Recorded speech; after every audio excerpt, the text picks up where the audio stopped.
Welcome to the Six Sigma full course by Simplilearn. In this course, you will learn proven techniques to improve processes, reduce defects, and drive quality in any business.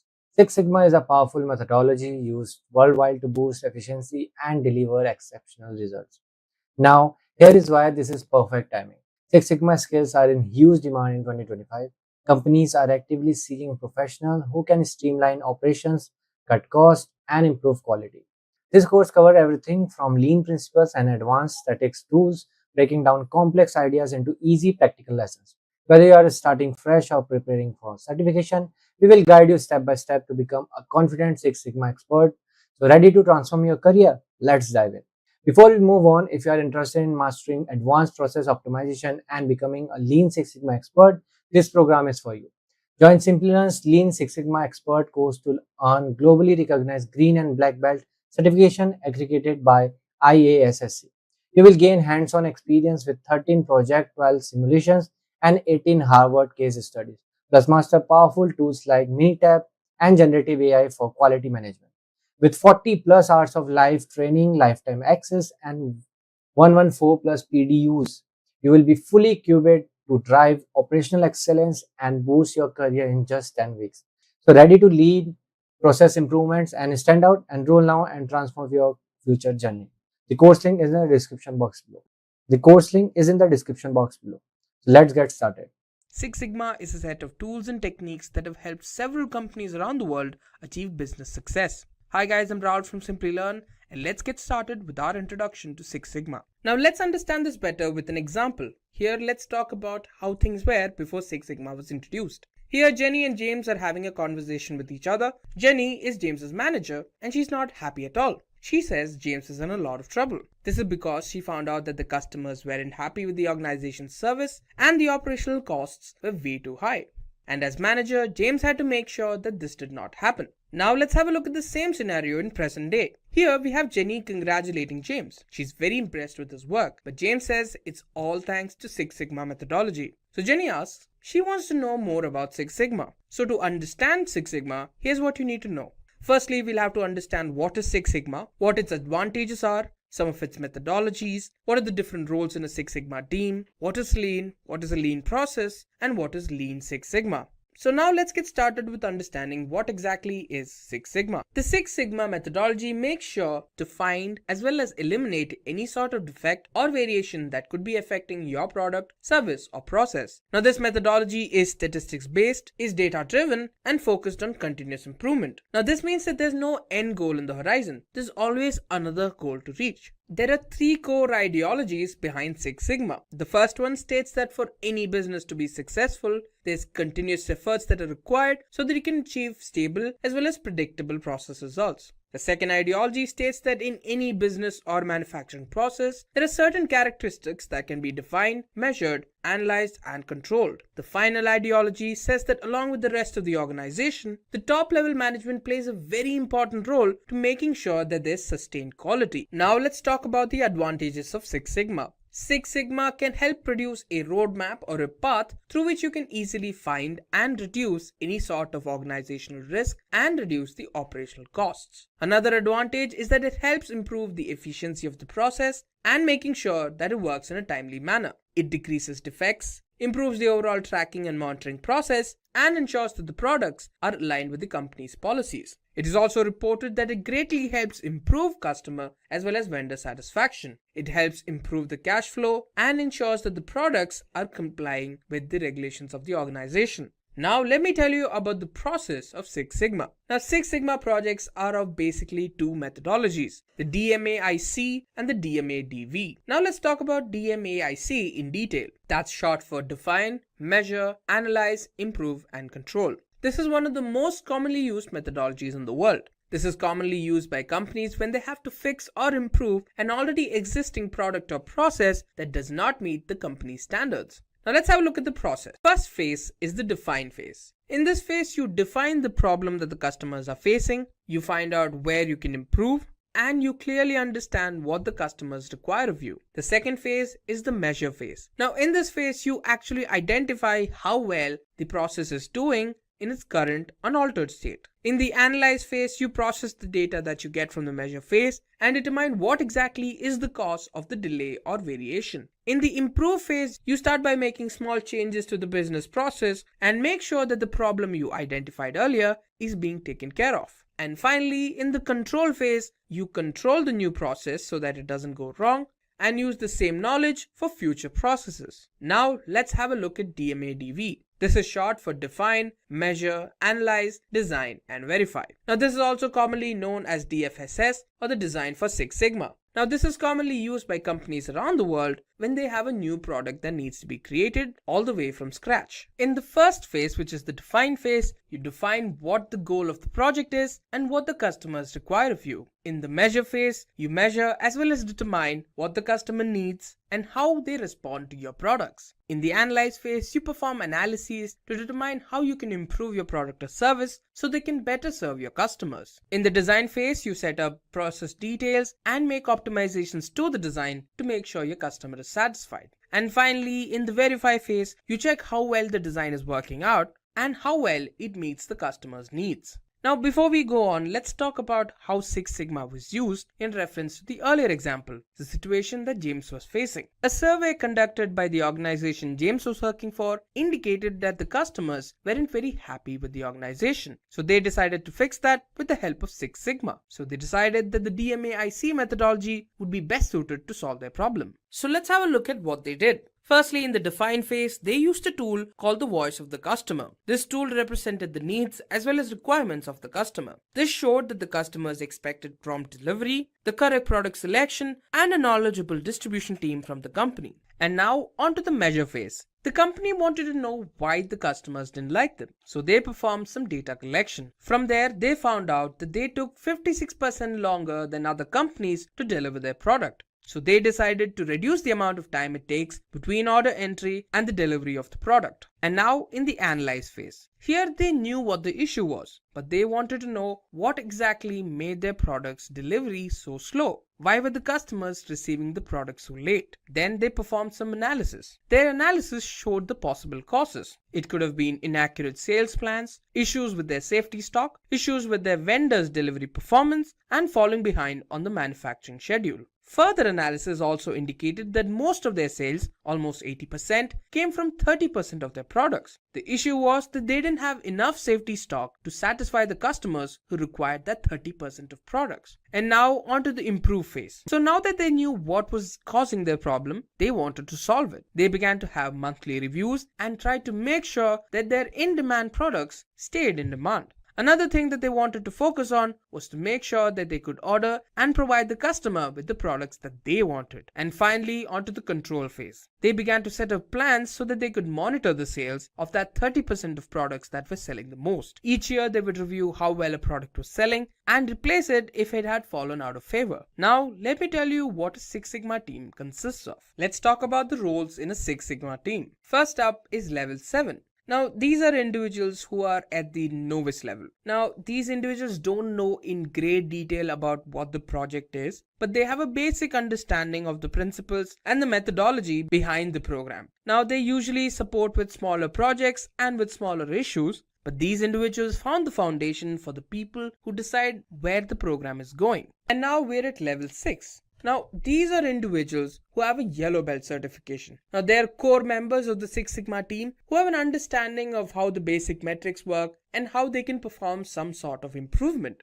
Now, they have their own areas of expertise and they're required to determine certain processes that need to improve. At the same time, they're also in charge of smaller improvement projects. Now, level 5. These are people who have a green belt certification. Now, these individuals are usually part-time professionals who have a number of different duties to fulfill. They focus on smaller Six Sigma projects. They're usually involved with gathering data, performing some sort of experiment, and analyzing information. They also assist with black belt projects. And now we're at level 4. These are individuals who have a black belt certification. They're usually team leaders of a Six Sigma project. They complete 4 to 6 projects a year and are experts in the principles, methodologies, and lean concepts. Thanks to their understanding of statistical experimental design, they can also understand the hidden reasons behind why a particular product failed. And now we're at level 3. These are individuals who have a master black belt certification. Now these are individuals who are experts when it comes to resources, the practices and the methodologies that are employed in Six Sigma. Their main emphasis is to coach, train and certify black belts. They also are involved with other Six Sigma leaders to ensure a company's goals are met. Now level 2. These individuals are called champions. So they work really closely with the executives and usually have a role like a senior or a middle executive level role. They also have a clear understanding of what exactly is the company's vision and mission. They also understand metrics so that they can set up a Six Sigma project that lines up with the company's goals. They're responsible for removing any sort of roadblock that could hamper the success of a project. And finally, we're at level 1. These are the executives. Now these individuals represent the highest level when it comes to a Six Sigma team. Now they have training as well as experience through which they can set up Six Sigma projects that clearly line up with the company's goals. Their main emphasis is to ensure that the project is able to add value to the organization and at the end of the day is successful. Now this is when Jenny interjects. She wants to know about Lean. John tells her that Lean, just like Six Sigma, is another methodology. So what exactly is Lean? Now Lean is a methodology that has a very important ideology to make sure that there's continuous optimization of the processes and there's an elimination of waste. So what's waste? So waste is basically any part of the process that the customer doesn't want to pay for. It is a process that does not add any value to the customer. Now coming back to Lean, here are some of its characteristics. Whenever decisions are being made in a lean team, the main emphasis is to understand how it exactly adds value to the customer. Every member in a lean team has a clear understanding of what exactly are the goals of the organization. It also encourages employees to push for further success even if the organization is in a good place or is already doing well. There's also an emphasis on cross-functional collaboration and communication. Lean focuses on answering the difficult question or the complex ones rather than employing short-term fixes. And with Lean, you can easily prepare for issues that can come up in the future or improvise in unexpected circumstances. So let's talk about how Lean and Six Sigma are different from one another. The Lean methodology aims to reduce waste. It does so by analyzing the workflow. It also emphasizes on minimizing resource usage and improving customer value. Now let's talk about Six Sigma. The aim of Six Sigma is to provide near perfect results. It wants to reduce costs and improve customer satisfaction. Basically, both of them are moving towards the same goal, to reduce the amount of waste and to create efficient processes. Now let's talk about the process of Lean. Now there are 5 different steps. Let's start with the first one, identifying value. You need to identify value by determining what exactly is the problem you're trying to solve for the customer. The second step is to map your value stream. You need to map the workflow of your company. You need to focus on the different actions and the people that are involved with the process. You need to be able to identify which parts of the process are able to add value and the ones that don't. The third step is to create a flow. You need to break up your work into smaller silos and visualize the workflow so that you can easily identify problems that might show up later. The next step is to establish pull. You need to set up a system through which products are created only when there is a demand or a requirement for it. Through this, you can optimize resource capacity. And finally, we're at the 5th step, which is continuous improvement. You need to ensure all your employees at all levels are involved in the continuous improvement of the process. So what exactly is Lean Six Sigma? What if you could combine the best of both worlds? The combination of Six Sigma and Lean methodology led to the creation of Lean Six Sigma.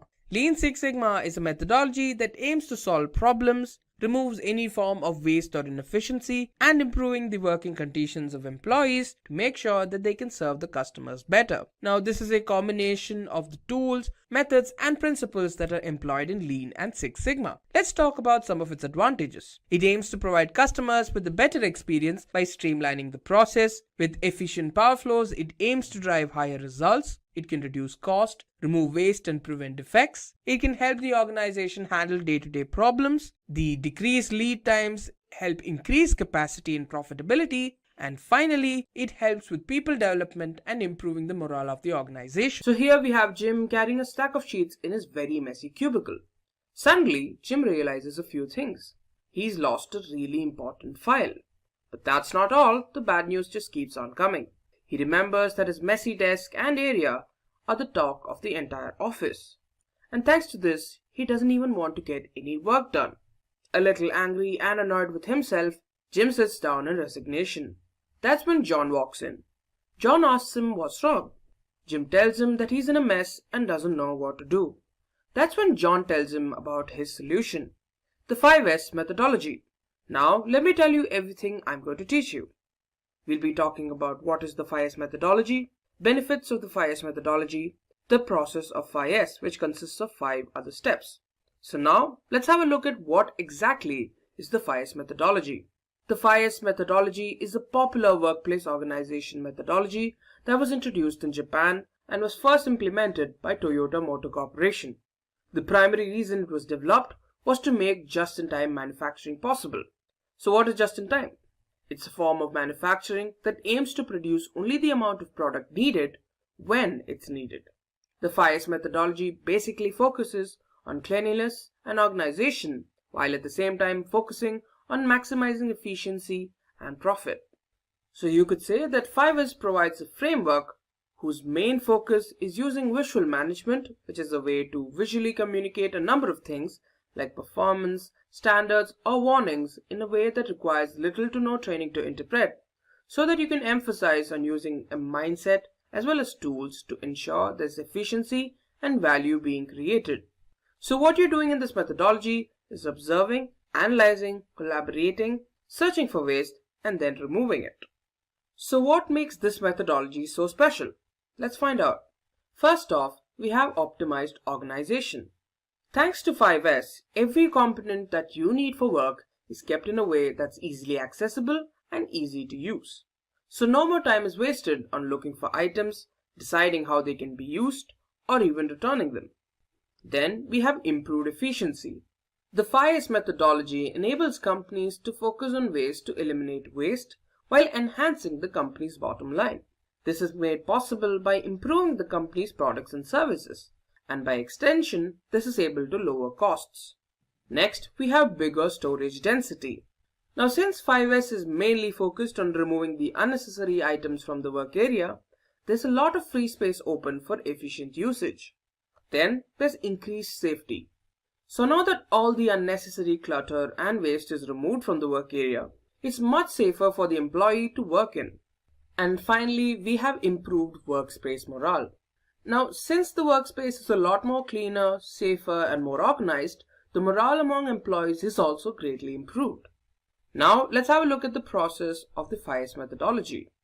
Now, the process behind the 5S methodology consists of 5 Japanese terms and their translations, each of whom start with the letter S, hence the name 5S. The steps are sort, set in order, shine, standardize, and sustain. And now for the first step, sort. Sort, or seri in Japanese, can be translated to tidiness. Now this step involves sorting through materials, keeping only the essential items needed to complete tasks. The aim here is to remove clutter and clear the workspace of things that don't belong there or aren't critical to the work you're doing. In this step, you clean the work area. By carefully analyzing the workspace, you need to remove any items that you don't require for work. From these removed items, you need to decide which ones need to be removed and which ones need to be recycled. Other items may need to be returned from where they were taken, or there might be some items you're not sure about. These items need to be red tagged. Now we've red tagged unknown items. The items whose ownership isn't clear or which cannot be identified are red tagged. By red tagging, what you're doing is attaching a visible tag on the item, which includes information like where and when the item was found. The red tagged items are arranged in a particular location. It's likely that these red tagged items could stay in lost and found for a long time. Here are a few things you can do with them. After 30 days of staying in lost and found, supervisors from other departments can claim the items for themselves. If they stay undisturbed for 10 more days, they can be thrown away, sold, or recycled. If these items are expected to be useful at some other point, they can be stored in lost and found with a specific plan for the time it's expected to be used. Now let's have a look at the next step. Set in order. Set in order or seiton translate to orderliness.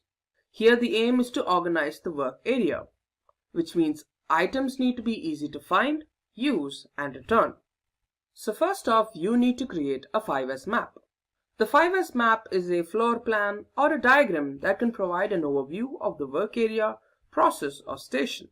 It also shows the location of different components you might be needing for work, with travel paths and details on how they're related to one another. It can also include a description of the work that's done in that particular area. It also needs to be updated periodically. Then the plan needs to be communicated. Once storage locations are assigned, they're labeled. With this, employees will be able to easily identify what's inside these storage locations. Floor marking tapes could also be used to mark work areas, movement lanes, and storage supplies.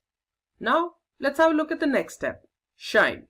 Shine or say so translates to cleanliness. Here, the aim is to remove the dust that accumulates under the clutter, while ensuring it doesn't return. Here, you need to perform routine cleaning. Every week, every area within the work area needs to be cleaned. Employees need to be responsible for the cleanliness of their workspace and the equipments they use. With this, they'll be able to quickly recognize problems that might arise. Difficult situations can be understood easily, and items that are out of place can be recognized quickly. Now, let's have a look at our next step. Standardize. Standardize or seiketsu translates to standardization. In this step, long-term changes are incorporated, what's being done and by whom is being written down. New practices are also being incorporated into the work procedure. First, things are written down. Decisions, once written down, can be included as part of the standards related to a particular area. For example, the 5S map created and the red tagging of items can all be incorporated as standards. Based on changing business needs, these standards can be changed as well. Then you need to use tools for standardizing. Communication is really important in this step. Decisions made about the work practices need to be communicated with the employees. This can be done with 5S checklists, job cycle charts, and procedure labels and signs. And now let's have a look at our last step. Sustain. Sustain or shitsuke translates to discipline. Here the focus is on continuous improvement. The decisions that were made in the previous step need to be repeated to form a continuous cycle. In this step, you need to ensure that 5S is applied repeatedly as part of routine work. Some ways to sustain the program are management support, department tours, updated tours, progress audits, performance evaluations, and so on. And that's it. That's the 5S methodology. Jim decides to incorporate it as soon as possible. And after applying 5S, Jim's workspace is a lot more cleaner and better organized. Jim thanks John for helping with that. Hey there learners, check out our certified Lean Six Sigma Green Belt certification training course and earn a Green Belt certification. To learn more about this course, you can click the course link in the description box below. What do you see on the screen? Well, it depends on your perception or how you see the world. If you are a pessimist, you might think the glass is half empty. If you are an optimist, you might think the glass is half full. If you are a realist, you might think the glass is full with water and air. However, the Six Sigma practitioner sees a glass that is bigger than it needs to be, assuming the current water level is what the customer desires. As we begin our journey to learn more about Six Sigma, it is important to know that applying Six Sigma is the way of seeing and analyzing the processes around you. We will talk more about what Six Sigma means and how the viewpoint impacts organizations in the screens to come. Let's begin this lesson by defining quality. Quality is defined as meeting the requirements of the customer.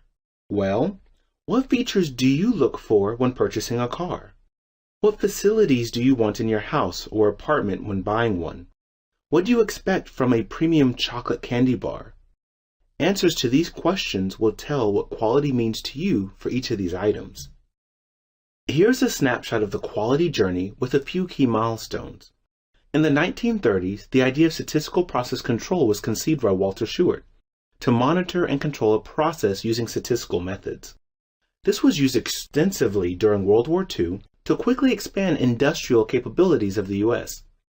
In the 1960s, quality circles were formulated. A quality circle is a self-improvement workers group that performs similar work, meets regularly to identify, analyze, and solve work-related problems. In 1987, the International Organization for Standardization designed ISO 9000. This is a set of international standards on quality management and quality assurance for organizations to implement quality management systems. In 1987, the Baldrige Award criteria was developed by U.S. Congress to raise awareness of quality management systems and recognize U.S. companies that have successfully implemented quality management systems. In 1988, the concept of benchmarking was introduced. Benchmarking is an improvement process where an organization measures its performance against the best organizations in its field, determines how such performance levels were achieved, and uses the information to improve its own performance. During the 1990s, the Balanced Scorecard, or BSC, was introduced. It is a management tool that helps managers at all levels to align activities to the strategy of their organization and to monitor the multiple results obtained in their key areas. In 1996, the concept of reengineering was introduced. Reengineering is also known as business process reengineering, which involves restructuring an entire organization. The term Six Sigma has different meanings or implications depending on the context.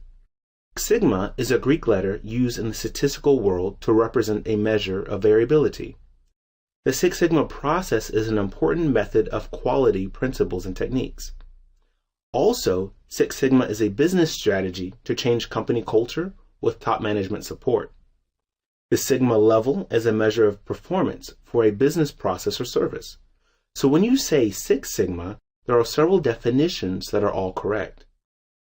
Quality is defined as the degree of excellence of a product or service and conformance to customer requirements.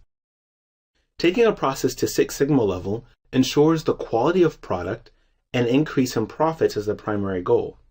In other words, Six Sigma signifies quality.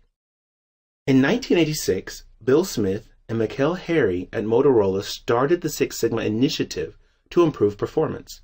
In 1995, Jack Welch initiated Six Sigma at General Electric to improve the entire business system and became the global promoter of Six Sigma.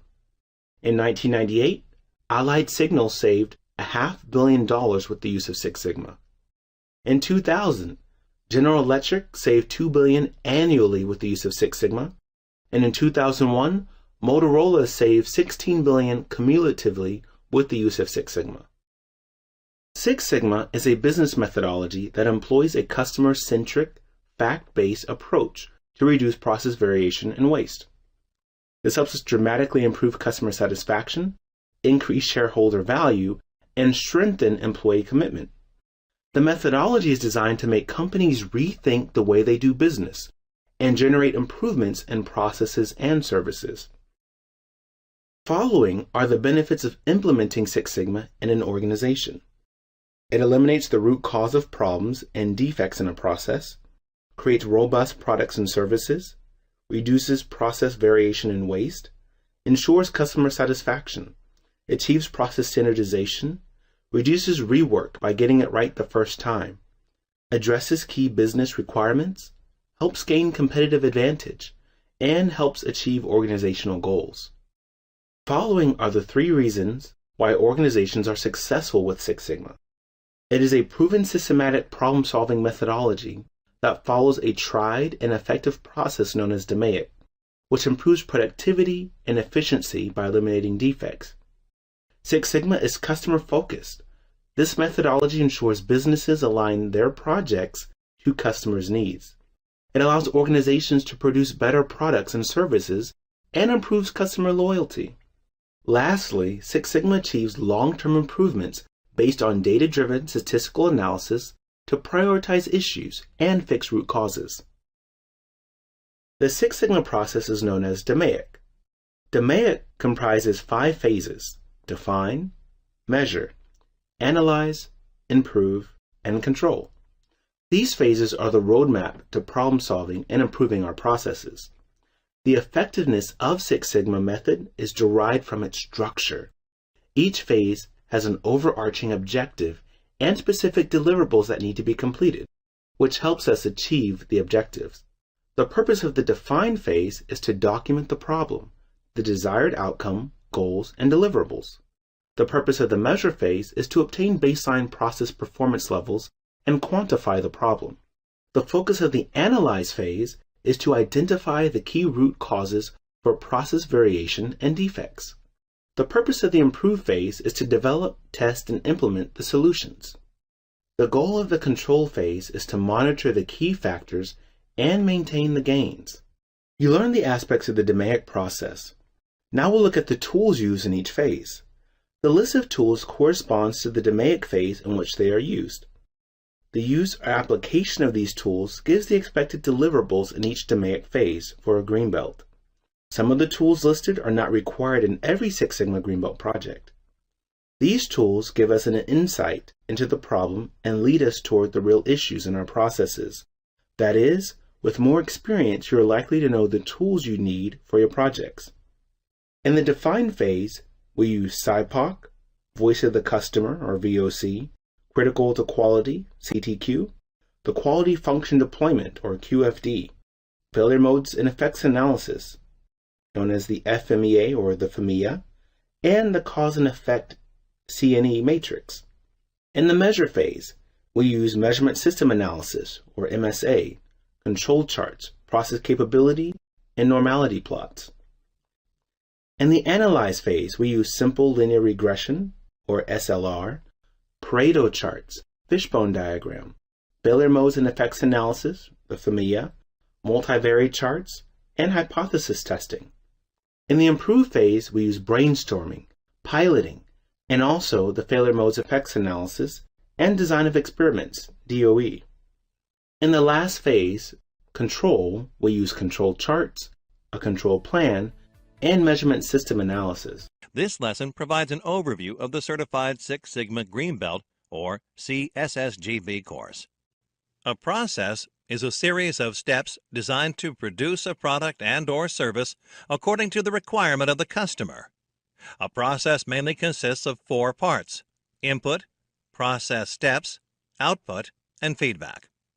Input is something put into a process or expended in its operation to achieve an output or a result. For example, man, material, machine, and management. Output is the final product delivered to an internal or external customer.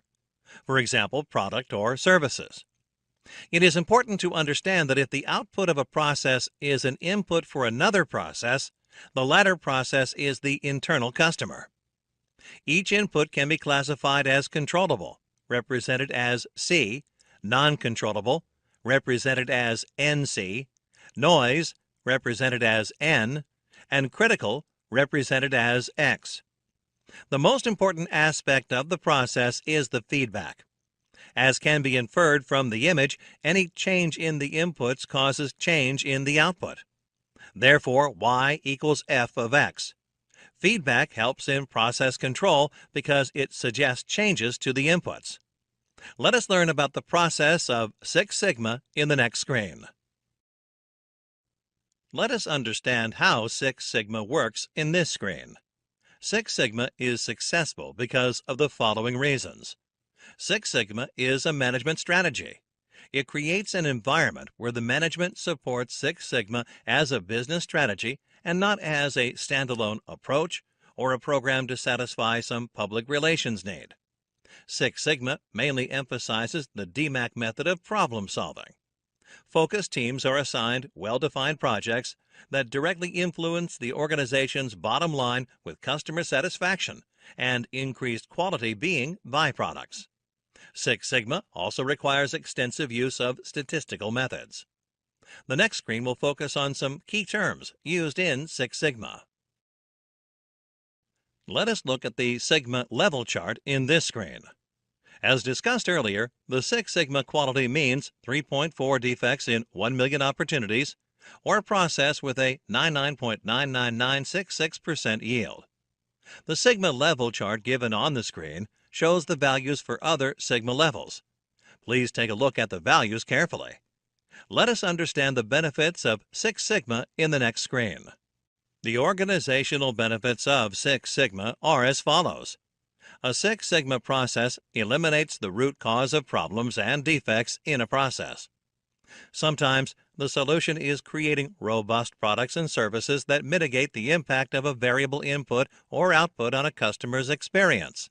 For example, many electrical utility systems have voltage variability up to and sometimes exceeding a 10% deviation from nominal value.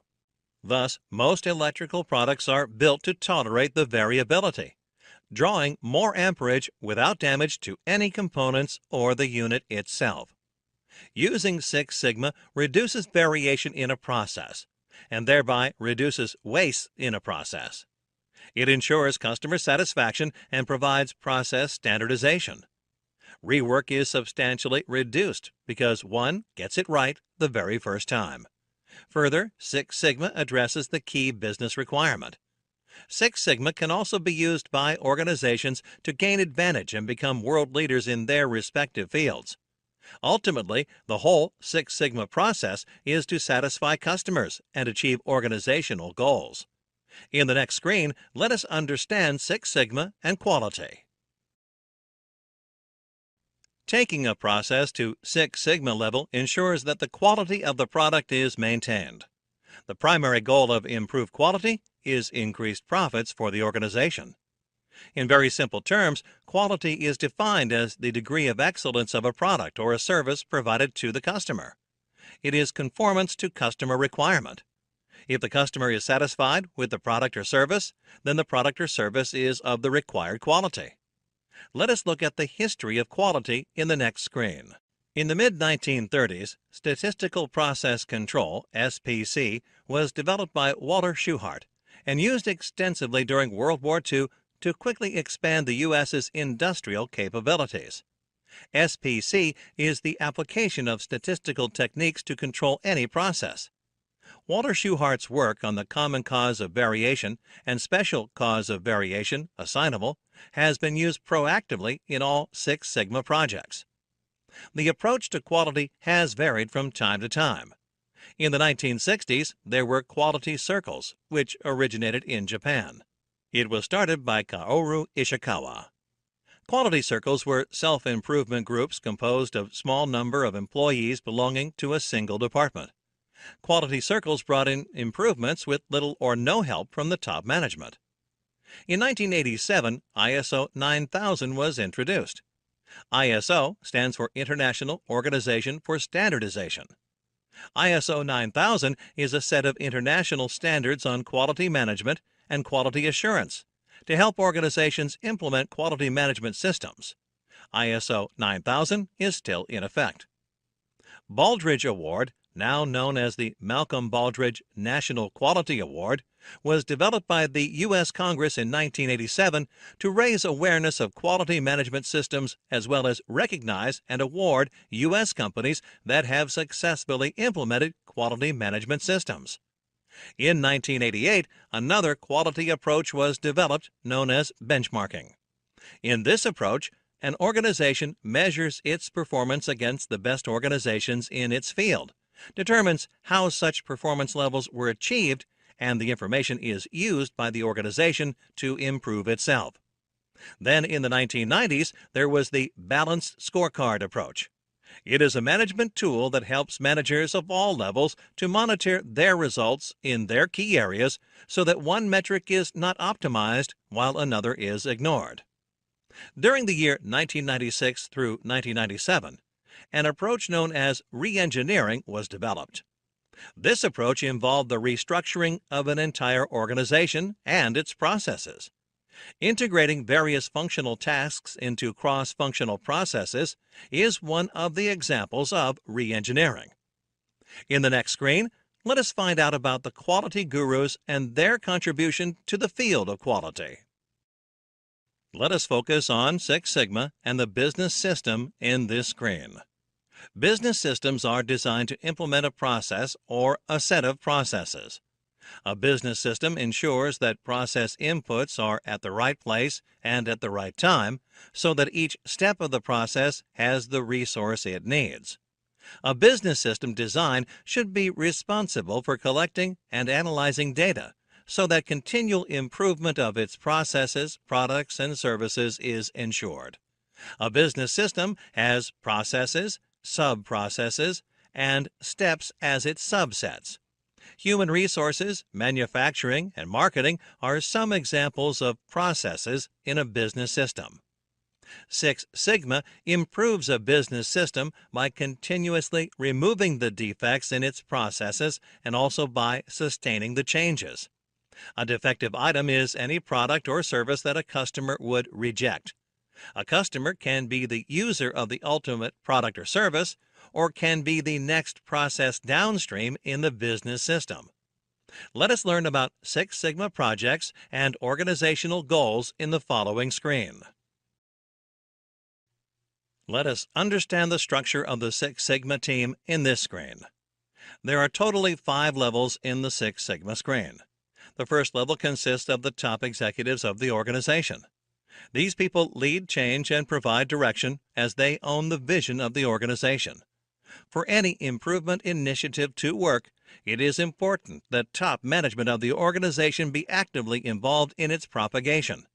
The top executives own the Six Sigma initiatives. Next in the level are Six Sigma champions. They identify and scope projects, develop deployment and strategy, and support cultural change. They also identify and coach Master Black Belts. 3 to 4 Master Black Belts work under every champion. Six Sigma Master Black Belts train and coach Black Belts, Green Belts, and various functional leaders of the organization. They usually have at least 3 to 4 Black Belts under them. The fourth level in Six Sigma structure is Six Sigma Black Belts. They apply strategies to specific projects and lead and direct teams to execute projects. Finally, there are Six Sigma Green Belts. They support the Black Belt employees by participating in project teams. Green Belts play a dual role. They work on the project and perform day-to-day jobs related to their work area. In the next screen, we will understand the drivers and metrics of organizational strategy. While financial accounting is useful to track physical assets, the Balanced Scorecard, or BSC, offers a more holistic approach to strategy implementation and performance measurement by taking into account perspectives other than the financial one. For an organization, traditional strategic activities that concentrate only on financial metrics are not sufficient to predict future performance. They are not sufficient to implement and control the strategic plan either. BSC translates the organizational strategy into actionable objectives that can be met on an everyday basis and provides a framework for performance measurement. The Balanced Scorecard helps clarify the organizational vision and mission to workable action items to be carried out and measured. It also provides feedback on both internal business processes and external outcomes. By doing so, it enables continuous improvement in strategic performance toward achieving organizational goals. The Balanced Scorecard achieves all this by integrating the organizational strategy with a limited number of key metrics from 4 major areas of performance: finance, customer relations, internal processes, and learning and growth. Many organizations in the world use Balanced Scorecard approaches, and the number is increasing every day. In the next screen, we will describe the Balanced Scorecard framework. We will learn about developing a Balanced Scorecard in this screen. While applying the Balanced Scorecard in an organization, care must be taken to account for interactions between different perspectives or strategic business units and avoid optimizing the results of one at the expense of another. To outline the strategy, a top-down approach is followed by determining the strategic objectives, measures, targets, and initiatives for each perspective. The strategic objectives refer to the strategy to be achieved in that perspective. 3 or 4 leading objectives are agreed upon. The progress toward strategic objectives is assessed using specific measures. These measures should be closely related to the actual performance drivers. This enables effectively evaluating progress. High-level metrics are linked to lower-level operational measures. The target values for each measure are set. The initiatives required to achieve the target value are identified. As already mentioned, this exercise is carried out for all the perspectives. Finally, the scorecard is integrated into the management system. In the next screen, let us understand the change in the approach to the balanced scorecard from the 4-box model of BSC to strategy maps. In earlier approaches to the balanced scorecard, the perspectives were presented in a 4-box model. This kind of scorecard was more a comprehensive glance at the key performance indicators or metrics in different perspectives. However, the key performance indicators or metrics of different perspectives were viewed independent of each other, which led to a silo-based approach and lack of integration. However, modern scorecards place the focus on the interrelations between the objectives and metrics of different perspectives and how they support each other. A well-designed, balanced scorecard recognizes the influence of one perspective on another and the effect of these interactions on organizational strategy. To achieve the objectives in one perspective, it is necessary to achieve the objectives in another perspective.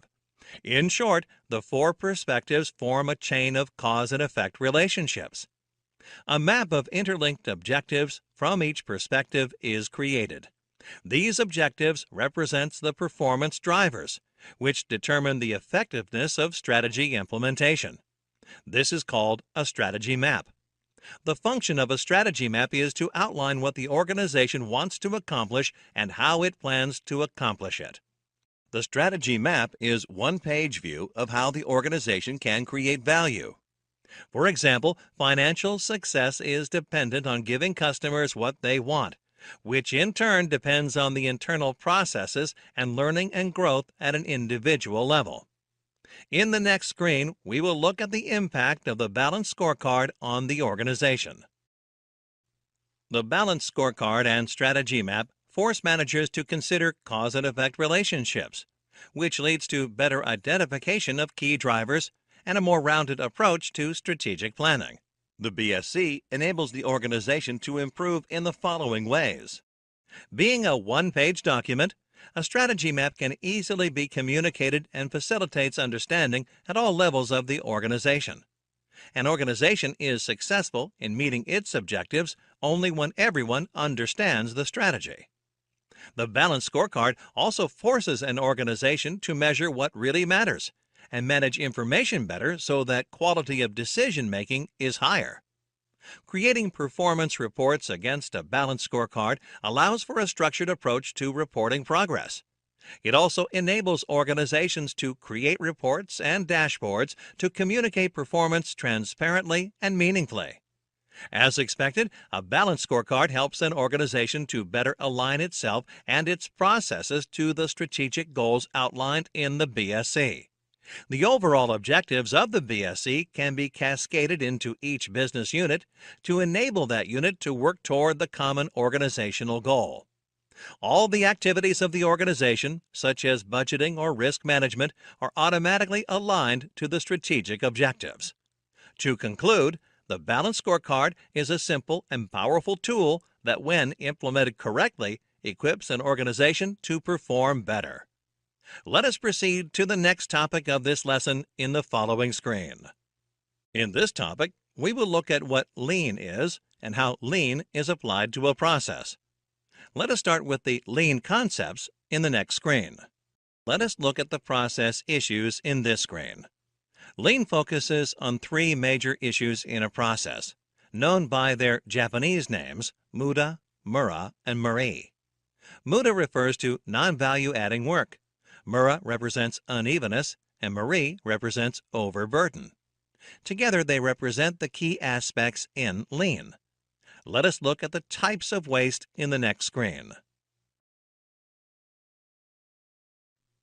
There are 7 types of muda or waste as per lean principles. Let us understand these 7 types of muda. Overproduction. This refers to producing more than is required. For example, a customer needed 10 products and 12 were delivered. Inventory. In simple words, this refers to stock. The term inventory includes finished goods, semi-finished goods, raw materials, supplies kept in waiting, and some of the work in progress. For example, test scripts waiting to be executed by the testing team, defects, repairs, rejects, any product or service deemed unusable by the customer or any effort to make it usable to the original customer or a new customer. For example, errors found in the source code of a payroll module by quality control team. Motion, a waste due to poor ergonomics of the workplace.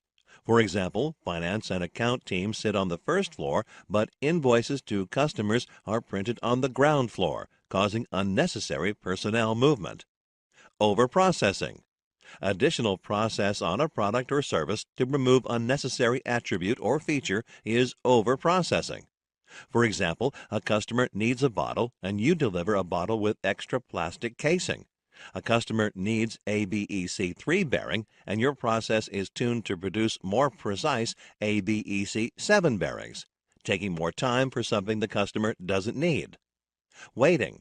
When a part waits for processing or the operator waits for work, the wastage of waiting occurs. For example, improper scheduling of staff members. Transport. When the product moves unnecessarily in the process without adding value. For example, a product is finished and yet it travels 10 kilometers to the warehouse before it gets shipped to the customer. Another example, an electronic form is transferred to 12 people, some of them seeing the form more than once. That is, the form is traveling over the same space multiple times. Next, we will look at lean wastes other than the 7 types of waste discussed. Some lean experts talk about additional areas of waste. Underutilized skills. Skills are underutilized when the workforce has capabilities that are not being fully used toward productive efforts. People are assigned to jobs in which they do not fit. Underperforming processes. Automation of poorly performing process. Improving a process that should be eliminated if possible. For example, the product returns department or product discounts process. Asymmetry in processes that should be eliminated. For example, 2 signatures to approve a cost reduction and 6 signatures to reverse a cost reduction that created higher costs in other areas. In the next screen, we will look at an exercise on identifying the waste type. We will cover each step of the lean process in the next few screens. In this screen, we will learn about the first step, identify value. To implement lean to a process, it is important to find out what the customer wants. Once this is done, the process should be evaluated to identify what it needs to possess to meet customer requirements. The next screen will focus on the next step of the lean process, value stream mapping. In this screen, we will discuss the differences between push and pull processes. An organization can adopt either of these processes depending on the requirement. Contrary to a pull process, in a push process, the first step is to forecast the demand for a product or service. The production line then begins to fill this demand, and produced parts are stocked in anticipation of customer demand. For example, a garments manufacturer produces 200 shirts based on expected demand, and then waits for customer orders for them. Note that the demand is expected and not actual. Discounts offered to customers by big retailers are examples of the push process. If the garment company adopts a pull process instead, it would start making the shirts only after receiving a confirmed demand from customers. Note that although the pull approach seems better, it is not applicable to all situations. For example, a pharmacy uses a push process. In the next screen, we will learn about theory of constraints. Let us look at an example for the TOC methodology in this screen. The 3 sub-processes in the packing process are coding or printing, filling, and sealing. The data for the 3 sub-processes are observed and collected as number of units produced in an hour. The data is as follows. Coding or printing is 900 units per hour. Filling is 720 units per hour, and sealing is 780 units per hour.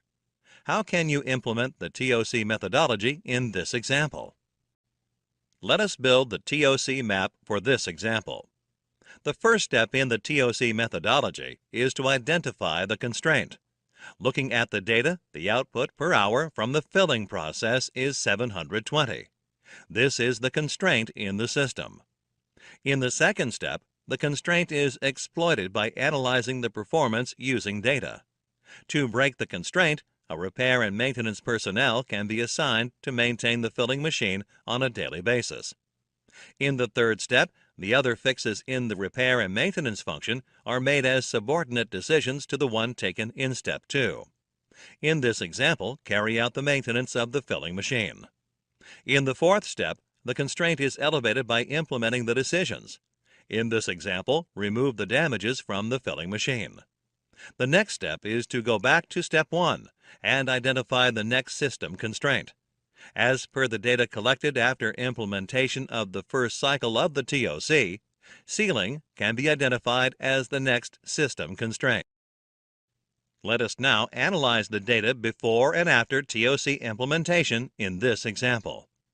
The number of units produced per hour before implementing the TOC in coding or printing process was 900 units. Filling process was 720 units, and sealing process was 780 units. After implementing the TOC, the number of units produced per hour for the filling process increased to 840 from 720 units. Hey there learners, check out our certified Lean Six Sigma Green Belt certification training course and earn a Green Belt certification. To learn more about this course, you can click the course link in the description box below. Let us proceed to the next topic of this lesson. In this topic, we will discuss the concepts in Design for Six Sigma, or DFSS. Let us first understand DFSS in the next screen. DFSS, or Design for Six Sigma, is a business process methodology that ensures that any new product or service meets customer requirements, and the process for that product or service is already at Six Sigma level. DFSS uses tools such as Quality Function Deployment, or QFD, and Failure Mode and Effects Analysis, or FMEA. DFSS can help a business system to introduce an entirely new product or service for the customer. It can also be used to introduce a new category of product or service for the business system. For example, an FMCG company plans to make a new brand of hair oil, a type of product already in the market. DFSS also improves the product or service and adds to the current product or service lines. To implement DFSS, a business system has to know its customer requirements. DFSS can be used to design a new product or service, a new process for a new product or service, or redesign of an existing product or service to meet customer requirements. Let us learn about processes for DFSS in the next screen. The two major processes for DFSS are IDOV and DMADV. IDOV stands for Identify, Design, Optimize, and Verify. DMADV stands for Define, Measure, Analyze, Design, and Verify. In the IDOV process, the first step involves identifying specific customer needs based on which the new product and business process will be designed. The next step involves design, which involves identifying functional requirements, developing alternate concepts, evaluating the alternatives, selecting a best fit concept, and predicting Sigma capability. Tools such as FMEA are used here. The third step, Optimize, uses a statistical approach to calculate tolerance with respect to the desired output. When IDOV is implemented to design a process expected to work at Six Sigma level, this is checked in the Optimize phase. If the process does not meet expectations, the Optimize phase helps in developing detailed design elements, predicting performances, and optimizing design. The last stage of IDOV is to verify, that is, to test and validate the design, and finally to check conformance to Six Sigma standards. The other process, DMADV, has 5 stages. The first stage is to define the customer requirements and goals for the process, product, or service. Next, measure and match performance to customer requirements. The third stage involves analysis and assessment of the design for the process, product, or service. The next step is to design and implement the array of latest processes required for the new process, product, or service. The final stage is to verify results and maintain performance. In the next screen, we will look at the differences between IDOV and DMADV. The primary difference between IDOV and DMADV is that while IDOV is used only to design a new product or service, DMADV can be used to design either a new product or service or redesign an existing product or service. IDOV involves design of a new process, while DMADV involves redesigning an existing process. In IDOV, no analysis or measurement of existing process is done, and the whole development is new. The design step immediately follows the identification of customer requirements. In contrast, DMADV, the existing product, service, or process, is examined thoroughly before moving to the design phase. The design stage comes only after defining requirements and analyzing the existing product, service, or process. In the following screen, we will learn about Tool Quality Function Deployment, or QFD, which is one of the DFSS tools. QFD, also called Voice of Customer, or VOC, or House of Quality, is a predefined method of identifying customer requirements. It is a systematic process to understand the needs of the customer and convert them into a set of design and manufacturing requirements. QFD motivates business to focus on its customers and design products that are competitive in lesser time and at lesser cost. The primary learning from QFD includes which customer requirements are most important, what the organization's strengths and weaknesses are, where an organization should focus their efforts, and where most of the work needs to be done. To learn from QFD, the organization should ask relevant questions to customers and tabulate them to bring out a set of parameters critical to the design of the product. Apart from understanding customer requirements, it is also important to know what would happen if a particular product or service fails when being used by a customer. It is necessary to understand the effects of failure on the customer to ensure preventive actions are taken, and to be able to answer the customers in the event of failure. In the next screen, we will look at another DFSS tool, Failure Modes and Effects Analysis, or FMEA. Failure Modes and Effects Analysis, or FMEA, is a preemptive tool that helps any system to identify potential pitfalls at all levels of a business system. It helps the organization to identify and prioritize the different failure modes of its product or service and what effect the failure would have on the customer. It helps in identifying the critical areas in a system on which the organization's efforts can be focused. Note that while FMEA enables identification of critical areas, it does not offer solutions to the identified problems. We will look at the varieties of FMEA, such as DFMEA and PFMEA, in the next screen. PFMEA stands for Process Failure Mode and Effects Analysis, and DFMEA stands for Design Failure Mode and Effects Analysis. PFMEA is used on a new or existing process to uncover potential failures. It is done in the quality planning phase to act as an aid during production. A process FMEA can involve fabrication, assembly, transactions, or services. DFMEA is used in the design of a new product, service, or process to uncover potential failures. The purpose is to find out how failure modes affect the system and to reduce the effect of failure on the system. This is done before the product is sent to manufacturing. All design deficiencies are sorted out at the end of this process. In the following screen, we will understand FMEA risk priority number. FMEA Risk Priority Number, or RPN, is a measure used to quantify or assess risk associated with a design or process. Assessing risk helps identify critical failure modes. Higher the RPN, higher the priority the product or process receives. RPN is a product of three numbers: severity of a failure, occurrence of a failure, and the detectability of a failure. All these numbers are given a value on a scale of 1 to 10. The minimum value of RPN is 1, and the maximum value is 1,000. A failure mode with a high occurrence rating means the failure mode occurs very frequently.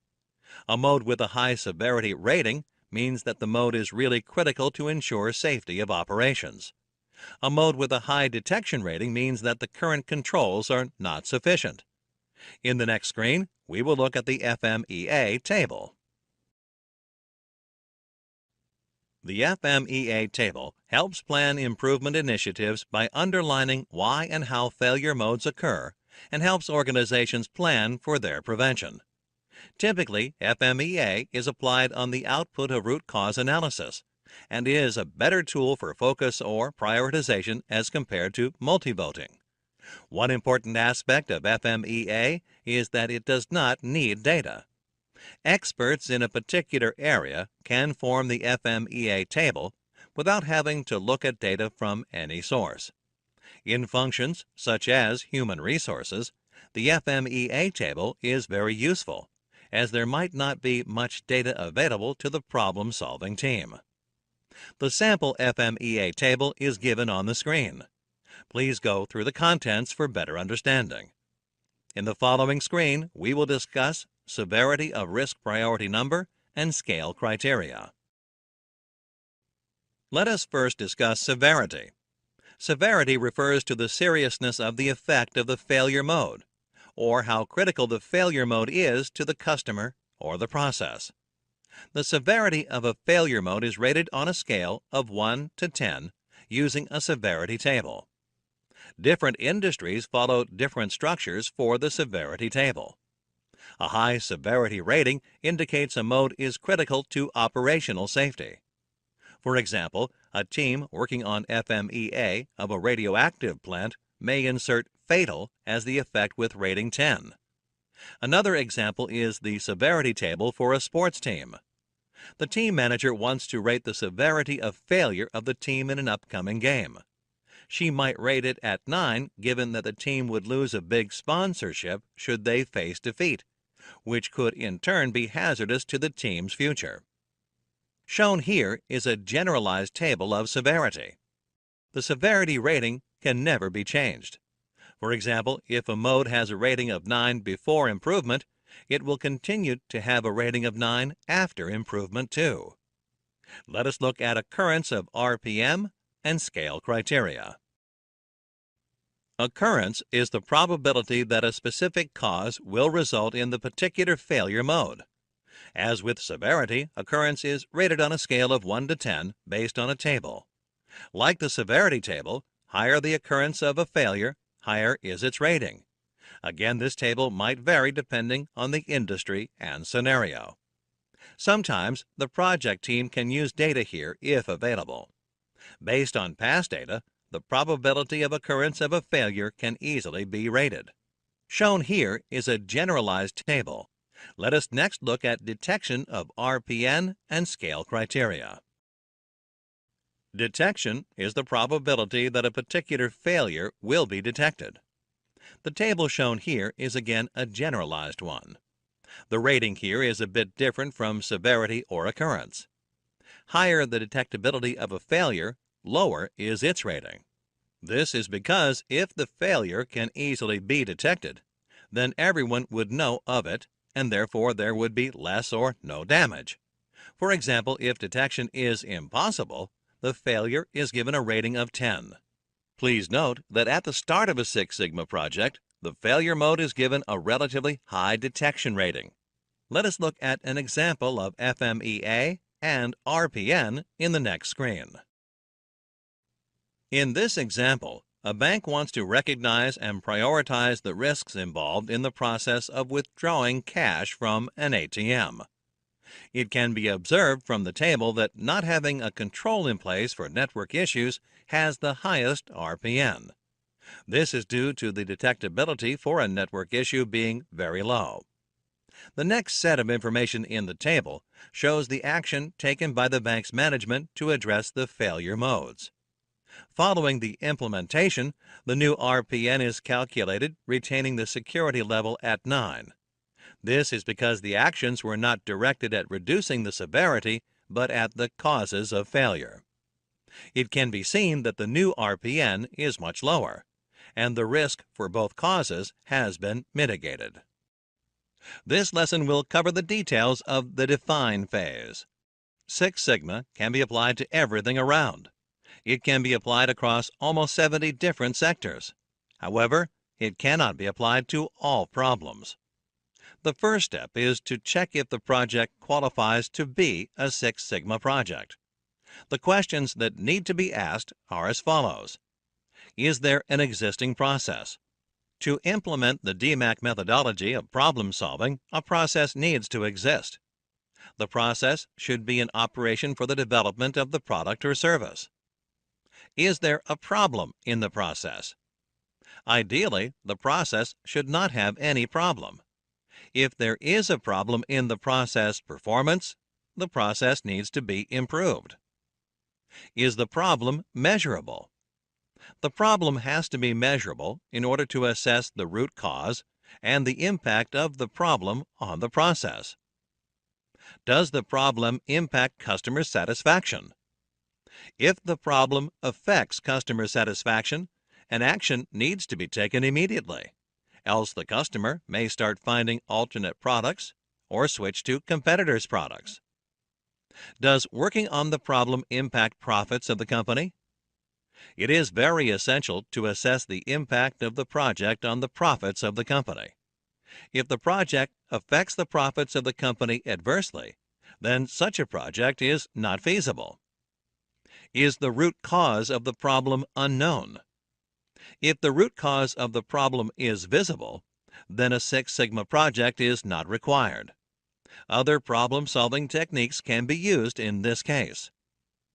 Is the solution unknown? If the solution to the problem is already known, then there is no need for any project. The company can directly implement the solution. The define phase of DMAC will be introduced in the next screen. The Six Sigma project process is known as a DMAC process. Define is the first phase in the Six Sigma project process.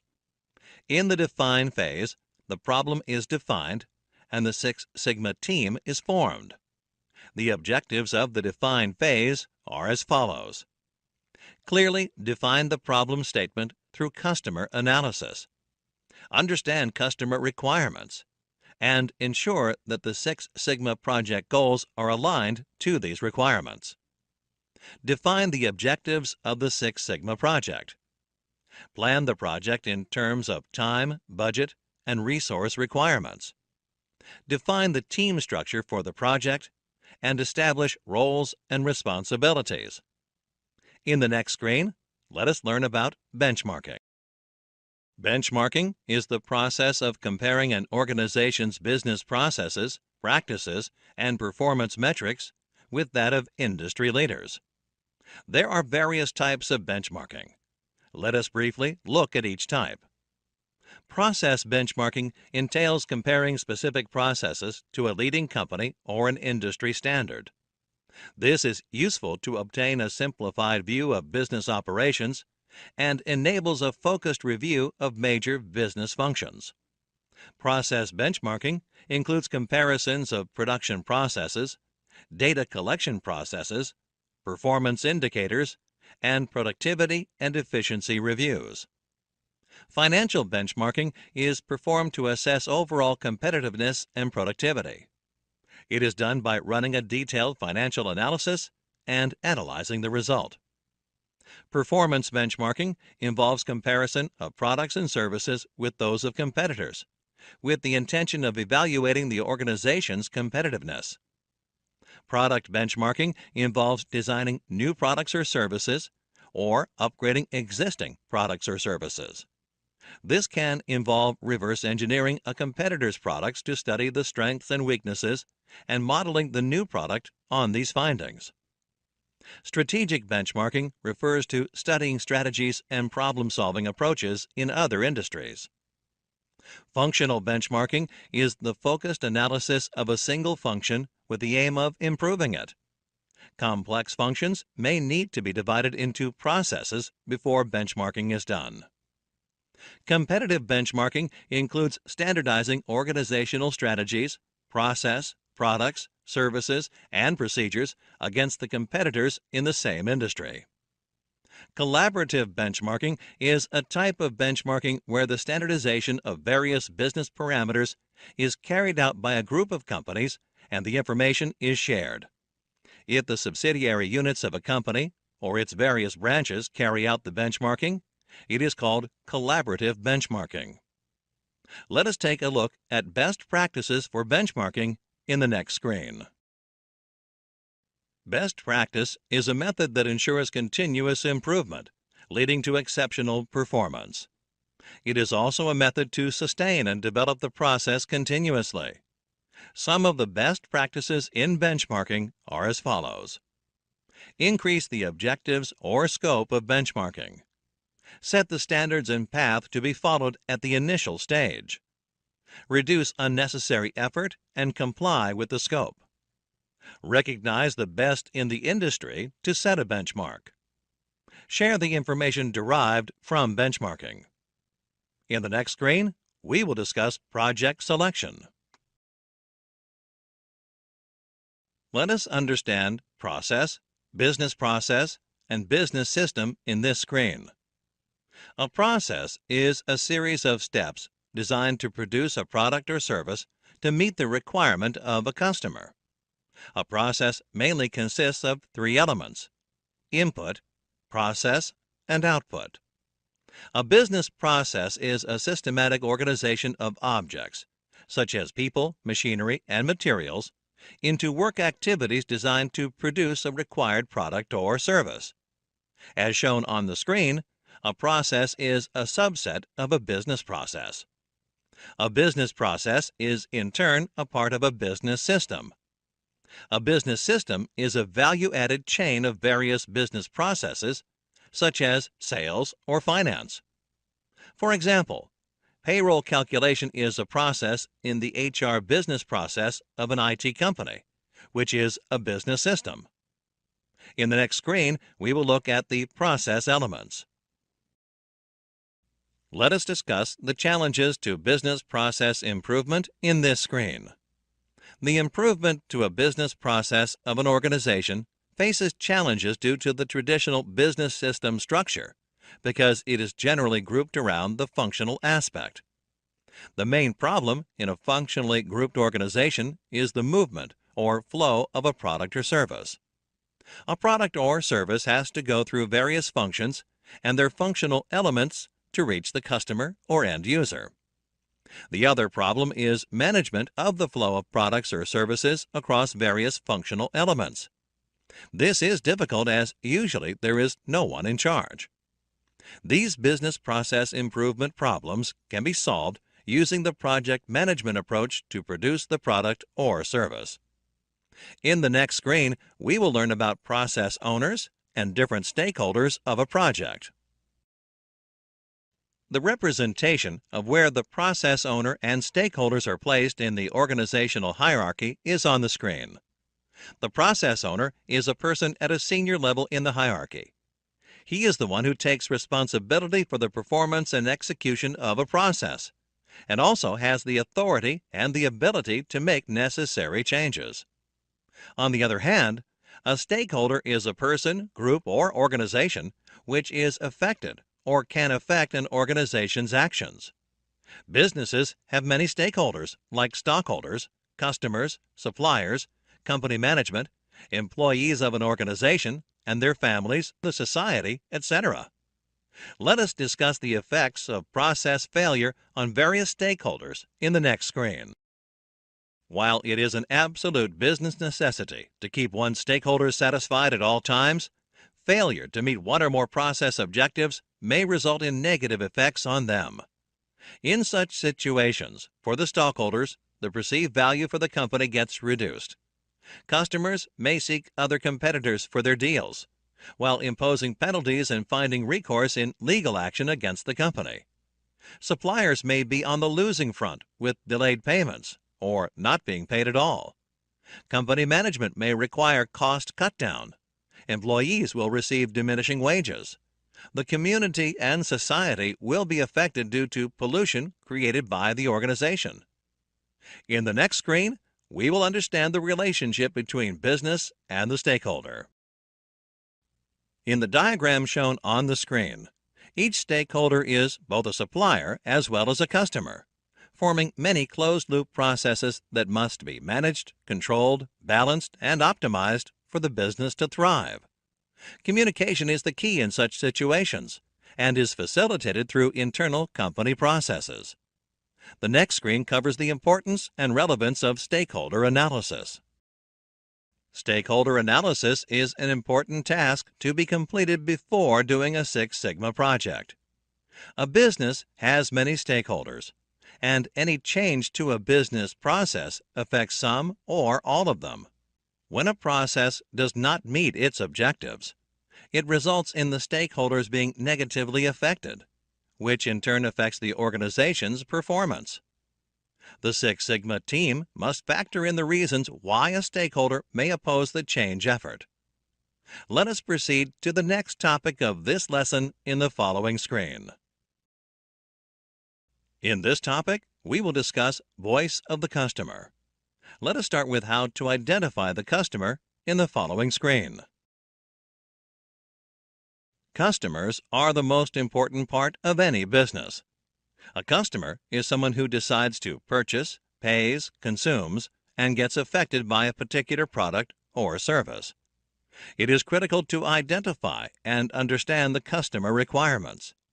The products or services can be designed according to these requirements. Consequently, the company is able to provide products or services the customers are willing to purchase. There are two types of customers: internal and external customers. In the next screen, we will learn about internal customers. An internal customer can be defined as anyone within the business system who is affected by the product or the service while it is being developed. Most often, internal customers are the employees of the company. For example, let us assume that there is a series of processes in a particular business system.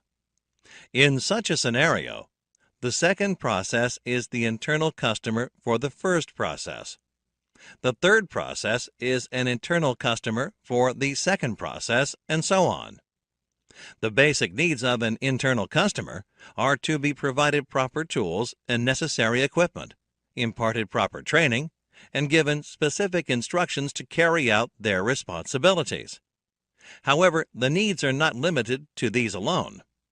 Other needs include the provision of company newsletters, projects, storyboards to display the letters, etc., team meetings to share business news and announcements, staff meeting to share information, and quality awards from suppliers. An internal customer is important. First of all, the activities of an internal customer directly affect the final or ultimate customer. Secondly, the activities of an internal customer affect the next process in the system.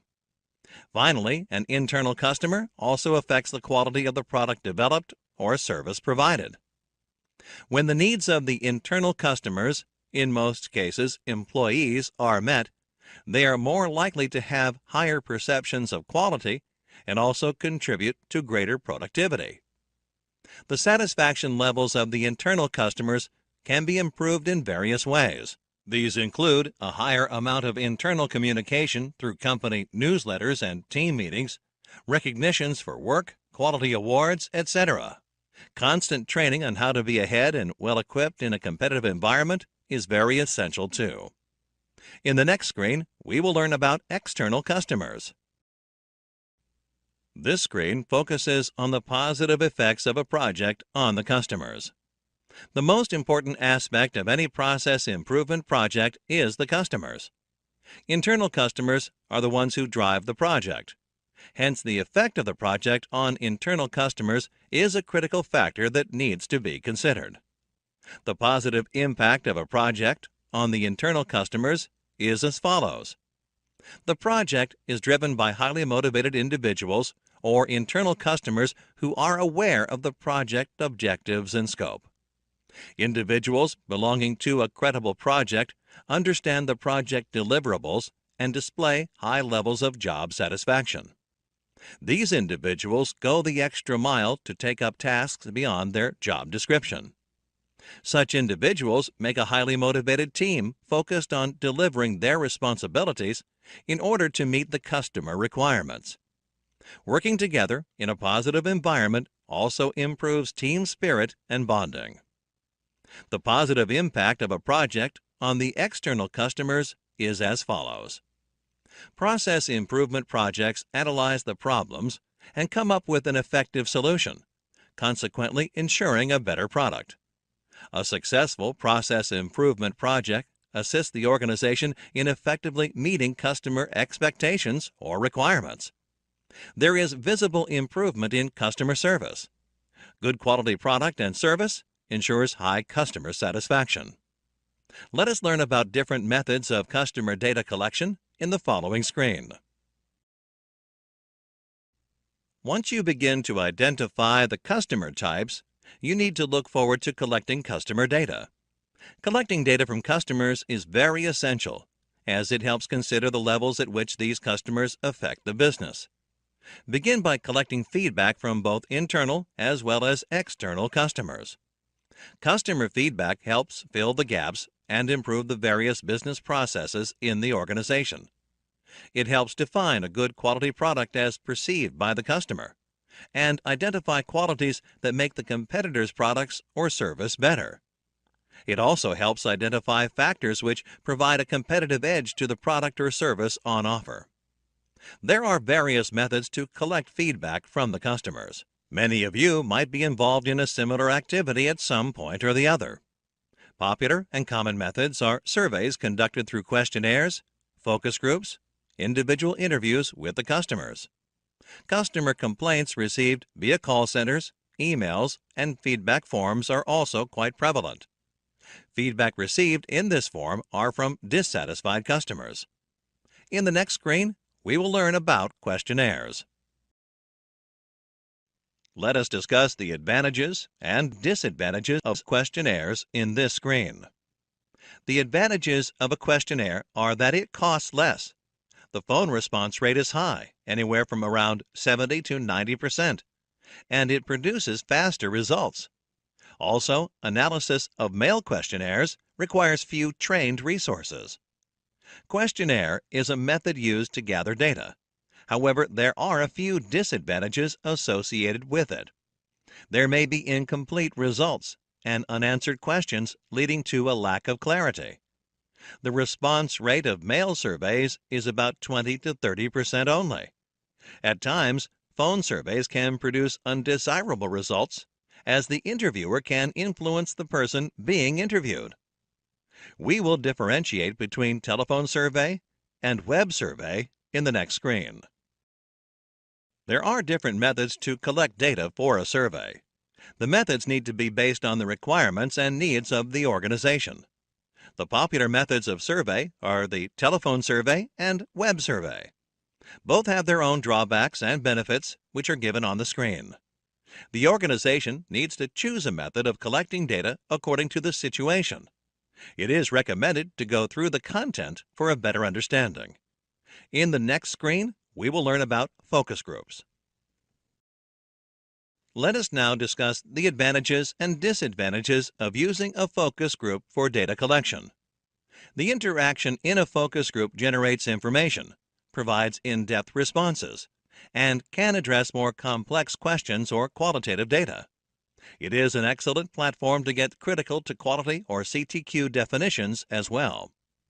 On the other hand, the disadvantages of focus groups are that the learning only applies to those within the group, and it is not possible to generalize.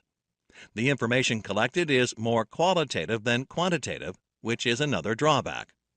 Additionally, they can also generate a lot of information from anecdotes and incidents experienced by the individuals in the group. In the next screen, we will discuss the interview technique. This screen discusses advantages and disadvantages of using the interview technique for data collection. Interviews have a capability to handle complex questions and a large amount of information. They also allow us to use visual aids in the process. It is a better method to be employed when people do not respond willingly and/or accurately by phone or email. However, there are some shortcomings as well. Interviews are time-consuming, and the resources or interviewer needs to be trained and experienced to carry out the task. Let us discuss the importance and urgency of these inputs in the next screen. The table shows the importance and urgency of different kinds of input. To understand the kind of input to be chosen, different kinds of methods for collecting data are identified. Telephone survey, web survey, and interview are the data collection methods identified. To select the best methods, the criteria or the factors which are important to the organization are listed. The criteria are the factors based on which an organization is going to make decisions. The list of factors is then given weightage based on the importance of each factor in decision-making. As seen, cost is the most important criterion for which the weightage is given 20. Response rate of the customer is next important factor, and the list follows. Visualizing feature and compiling and analyzing data are the factors which have the lowest impact on the decision of selecting the methods for data collection. Each of the data collecting methods is rated between 1 and 10, based on its impact on the listed factors, with 10 being highly favorable to the organization and 1 being least favorable.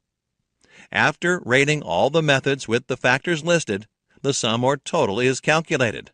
The calculation of the total involves multiplying each method's rating with the factor weightage and adding all the multiplied values of the column. That is, for telephone survey, the rating is multiplied with factors rating. 8 multiplied by 12 plus 8 multiplied by 6 plus 3 multiplied by 20 plus 5 multiplied by 5 plus 3 multiplied by 5 plus 7 multiplied by 15 plus 1 multiplied by 10 plus 7 multiplied by 3 plus 0 multiplied by 2 plus 3 multiplied by 2 plus 1 multiplied by 10 plus 7 multiplied by 5 plus 8 multiplied by 5. And the total of this is 471. In a similar way, calculate the total value for the remaining two methods. The total of other two methods are 744 and 522, respectively. Looking at the overall total of the methods, 744 is the highest. Hence, web survey is the best method for the organization to use for data collection. Let us look at the pros and cons of customer complaints data in the next screen. There are pros and cons in gathering information from customer complaints. Advantages include availability of specific feedback directly from the customer, and ease in responding appropriately to every customer. On the contrary, feedback in this method does not provide an adequate sample size and may lead to process changes based on one or two inputs from the customer. The next screen will discuss the difference between product complaint and expedited service request. Product complaints and expedited service requests can act as inputs to the company for improving their process. These details address the needs of the customer in an indirect way.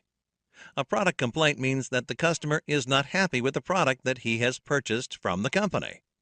An expedited service request means a service request is being rushed. If the customer requires the items immediately, then an expedited service request is raised from the customer, and the organization tries to fulfill it to please the customer. Product complaint implies that a product is not meeting customer specification, hence it has to be improved. Expedited service request implies that service timeliness are not meeting customer requirements. Hence, service has to be improved.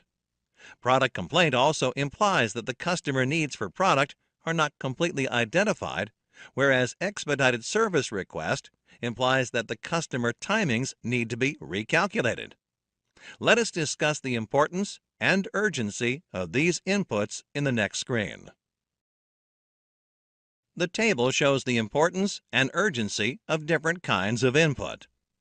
To select the best methods, the criteria or the factors which are important to the organization are listed. The criteria are the factors based on which organization is going to make decisions. These factors are then given weightage based on the importance of each factor in decision making. As seen, cost involved and identification of customer need are the most important criteria for which the weightage given is 15, and the list follows. Time consumption and compiling and analyzing data are the factors which have the least impact on the decision of selecting the methods for data collection. Each method is rated between 1 and 10 based on its impact of the listed factors, with 10 being highly favorable to the organization and 1 being least favorable to the organization. After rating all the methods with the factors listed, the sum or total is calculated. Calculation of the total is derived by multiplying each method's rating with the factor weightage and adding all the multiplied values.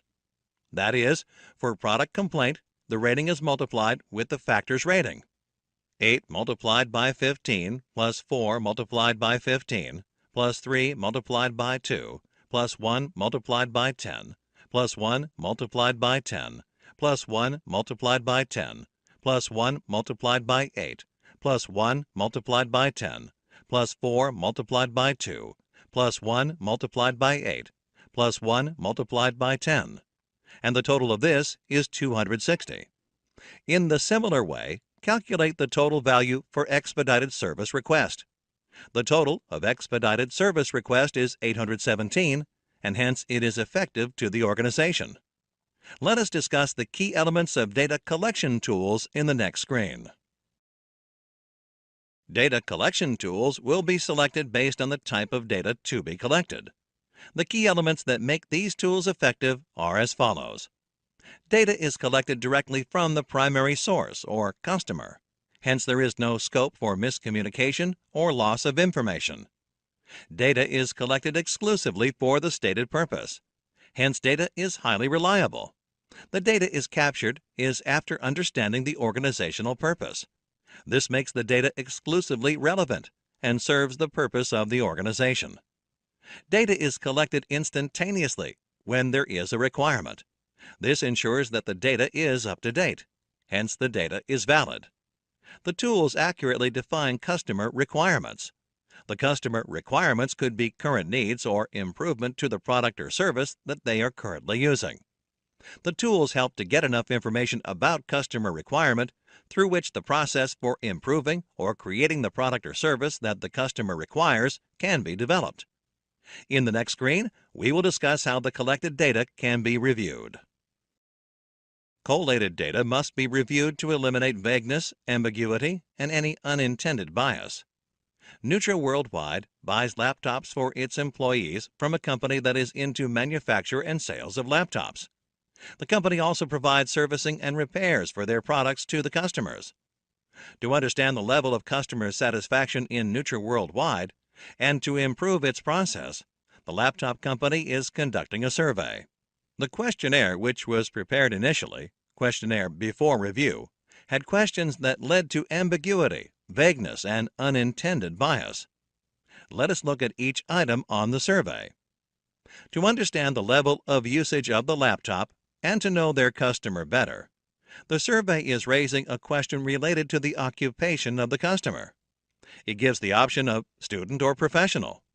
But with this low amount of information, the company is neither able to gather the information, nor will the given option cover the entire possible occupation in the market. Including an option of other, please specify, would help the customer to choose and provide the information, if he does not belong to one of the two given groups. Hence, the same is added in the review so that the customer will not be in any ambiguity while filling the questionnaire. The question whether the sales executive was supportive, with an option of yes or no, is a question which leads again to ambiguity and unintended bias. The customer might be partially happy or partially not happy, but the choice does not let them inform their exact feeling. If the customer selects no as the option, then the company does not get enough information to understand where their sales executive went wrong. Hence, in the reviewed questionnaire, the customer is asked to rate the qualities of their sales executive, which will provide better data to the company in order to improve the process. Next, we will discuss a technique named Voice of Customer. The Voice of Customer is a technique to organize, analyze, and profile the customer's requirements.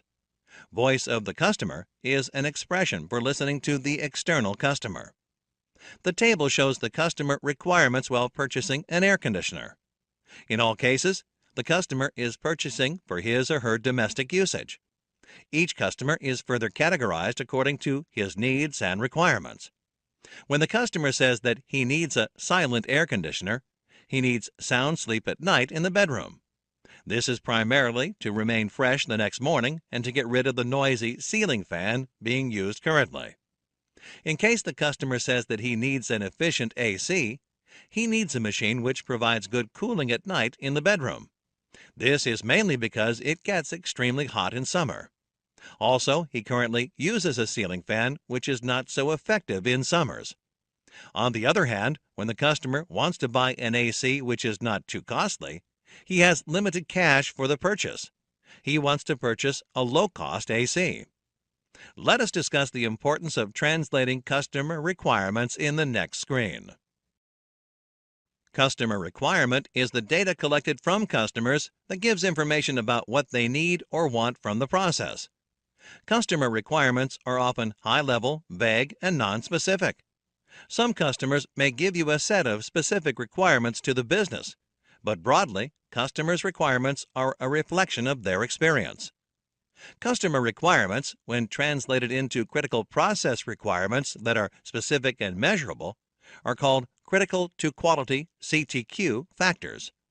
A fully developed CTQ has 4 major elements: output characteristic, Y metric, target, and specification or tolerance limits. We will discuss the meaning of CTQ in the next screen. Let us understand what quality function deployment is in this screen. QFD is a process to ensure that the customer's wants and needs are heard and translated into technical characteristics. It is also known as the voice of the customer or house of quality. QFD is a process to understand the customer's needs and translate them into a set of design and manufacturing requirements, while motivating businesses to focus on their customers. It also helps companies to design and build more competitive products in less time and lesser costs. QFD helps in prioritizing customer requirements, recognizing strengths and weaknesses of an organization, and recognizing areas that need to be worked on and areas that need immediate focus of efforts. QFD is carried out by asking relevant questions to the customers and tabulating them to bring out a set of parameters critical to the product design. Let us discuss phases of QFD in the next screen. Quality function deployment involves 4 phases. Phase 1, product planning. In this phase, the QFD team translates the customer requirements into product technical requirements. Phase 2, product design. In this phase, the QFD team translates the identified technical requirements into key part characteristics or systems. Phase 3, process planning. In this phase, the QFD team identifies the key process operations necessary to achieve the identified key part characteristics. Phase 4, production planning or process control. In this phase, the QFD team establishes process control plans, maintenance plans, and training plans to control operations. Next, we will understand the structure of QFD. Let us see what happens after completing the HOQ matrix. Completing one HOQ matrix is not the end of the QFD process. The output of the first HOQ matrix can be the first stage of the second QFD phase. As shown in the image, the translation process is continued using linked HOQ type matrices until the production planning targets are developed. Let us proceed to the next topic of this lesson in the following screen. Hey there learners, check out our certified Lean Six Sigma Green Belt certification training course and earn a Green Belt certification. To learn more about this course, you can click the course link in the description box below. In this topic, we will discuss the basics of project management. Let us start with a discussion on problem statement. Every Six Sigma project targets a problem that needs to be resolved. The first step of project initiation is defining the problem statement. A problem statement needs to describe the problem in a clear and concise manner. A problem statement needs to identify and specify the observed gap in performance. It should indicate the current performance state of a process and the required performance state completely derived from customer requirements. A problem statement should be quantifiable. This means it should have specified metrics including the respective units. Please note that the problem statement cannot contain solutions or causes for the problem. In the next screen, we will discuss the is or is not template. The is or is not technique was first popularized by Kepner-Trigot Incorporated in the 1970s. It is a powerful tool that helps define the problem and gather required information. An example of a problem statement of paper cup leaks is given on the screen. The Six Sigma team has to answer what is the problem, what isn't the problem, where is it, where isn't it, when isn't it a problem, to what extent is it a problem, and to what extent isn't it a problem.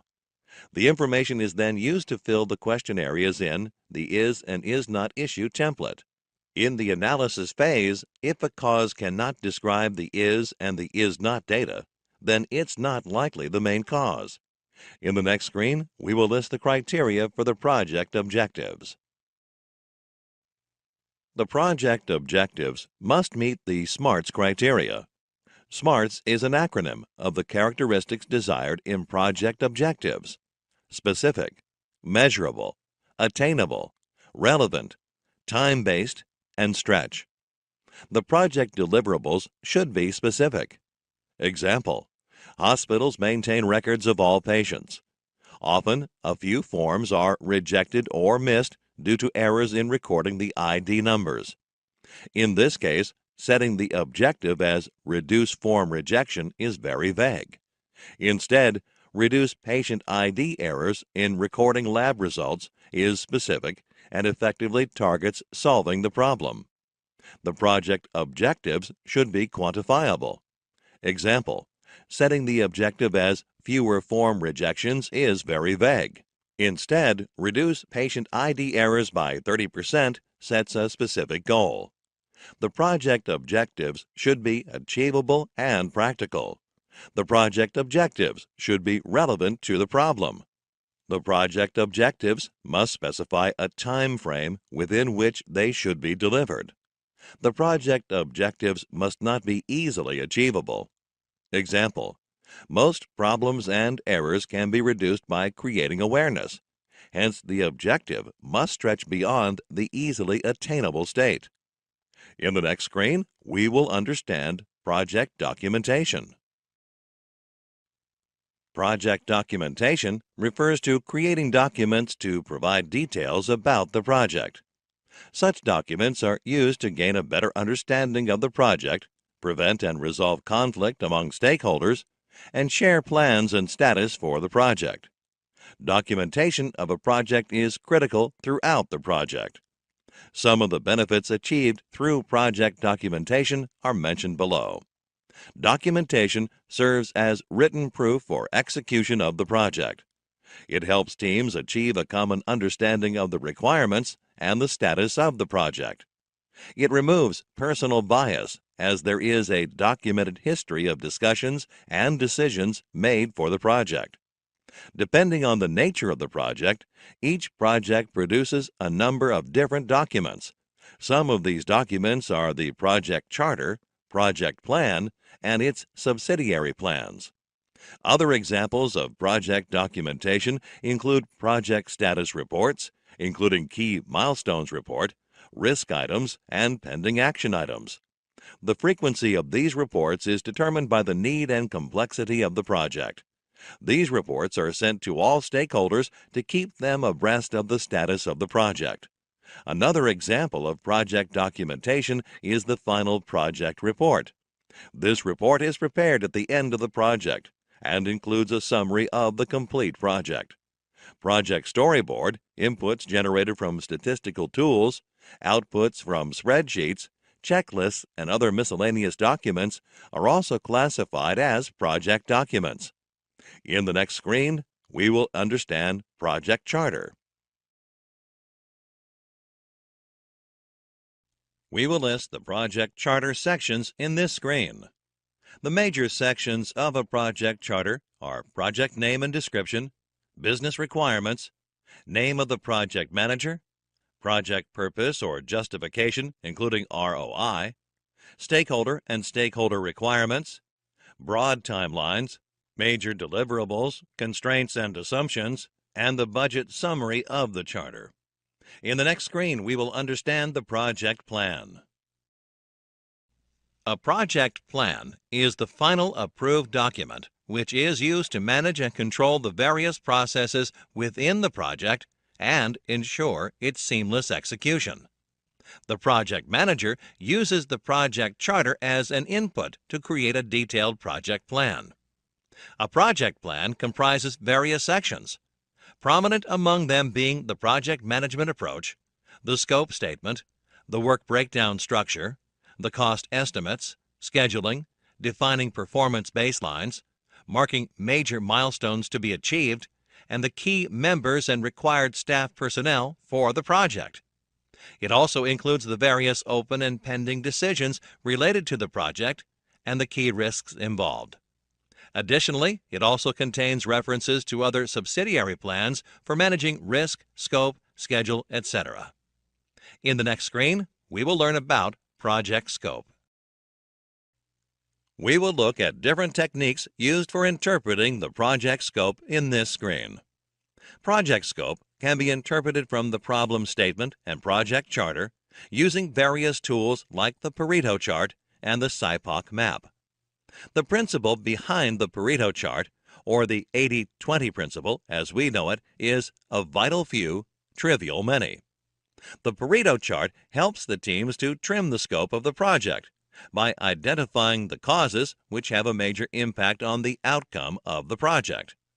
The SIPOC map is a high-level process map, which helps all team members in understanding the process functions in terms of addressing questions like who are the suppliers? What are the inputs they provide? What are the outputs that can be obtained? And who are the customers? As discussed earlier, SIPOC stands for suppliers, inputs, process, outputs, and customers. In the subsequent screen, we will learn about process maps. SIPOC is a macro-level map that provides an overview of the business process, where a process map is a micro-level flowchart that provides an in-depth detail of a process. The process map covers details at all levels and provides a walk through the current process experience. The SIPOC map is used as a basis while drawing a process map. A Level 1 process map provides in-depth information, but the final process map drills further into detail. In the following screen, we will understand the project metrics. Let us discuss consequential metrics in this screen. Consequential metrics measure any negative consequences. These can be business metrics, process metrics, or both. They measure the negative effects of improving the primary or key metrics. They are used to measure the indemnity triggered by any damage in the project. The inconsistent use of consequential metrics can lead to loss of opportunity and rework after a project ends. Consequential metrics help to understand the cause and effect relationship between the primary and the secondary metrics and the impact it has on the organization. Let us take a look at an example for consequential metrics in the next screen. We will discuss the best practices in this screen. The following are some of the best practices of consequential metrics. Setting consequential metrics during the measure phase and monitoring these metrics after finalizing the project will help to analyze whether the link between previous primary and secondary metrics has been established. Also, linking consequential metrics with primary metrics, and finally linking them with secondary metrics, provides clarity on the impact of these metrics. Assessing and evaluating the cause and effect relationship between these metrics is helpful to the organization as a whole. In the next screen, we will list some project planning tools. The project manager uses various tools to plan and control a project. One of the tools which he uses is the Pareto chart. Other prominent tools include the network diagram, the critical path method, also called CPM, the program evaluation and review technique, which is also known as PERT, Gantt charts, and the work breakdown structure, also known as WBS. In the next screen, we will discuss Pareto chart. Pareto chart is a histogram ordered by the frequency of occurrence of events. It is also known as the 80-20 rule, or vital few, trivial many. It helps project teams to focus on the issues which cause the highest number of defects or complaints. To explain further, the given chart plots all the causes for defects in a product or service. The values are represented in descending order by bars, and the cumulative total is represented by the line. Pareto chart emphasizes that 80% of the effects come from 20% of the causes. Thus, a Pareto chart narrows the scope of the project or problem solving by identifying the major causes affecting quality. Pareto charts are useful only when required data is available. If data is not available, then other tools, such as brainstorming and multivoting, should be used to find the root cause of any problem. In the following screen, we will continue to discuss Pareto chart with an example. A hotel receives plenty of complaints from its customers, and the hotel manager wishes to identify the key areas of complaints. Complaints were received in the following areas: cleaning, check-in, pool timings, minibar, room service, and miscellaneous. Cleaning and check-in can be noted as areas of concern, with 35 and 19 complaints respectively. Percentage is calculated for each cause of complaint, and the cumulative is derived. Pareto chart is plotted using this data. In the next screen, we will discuss network diagrams.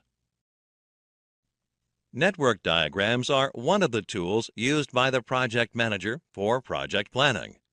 They are also sometimes referred to as arrow diagrams because they use arrows to connect activities and represent precedents and interdependencies between activities of a project. There are some assumptions that need to be made while forming the network diagram.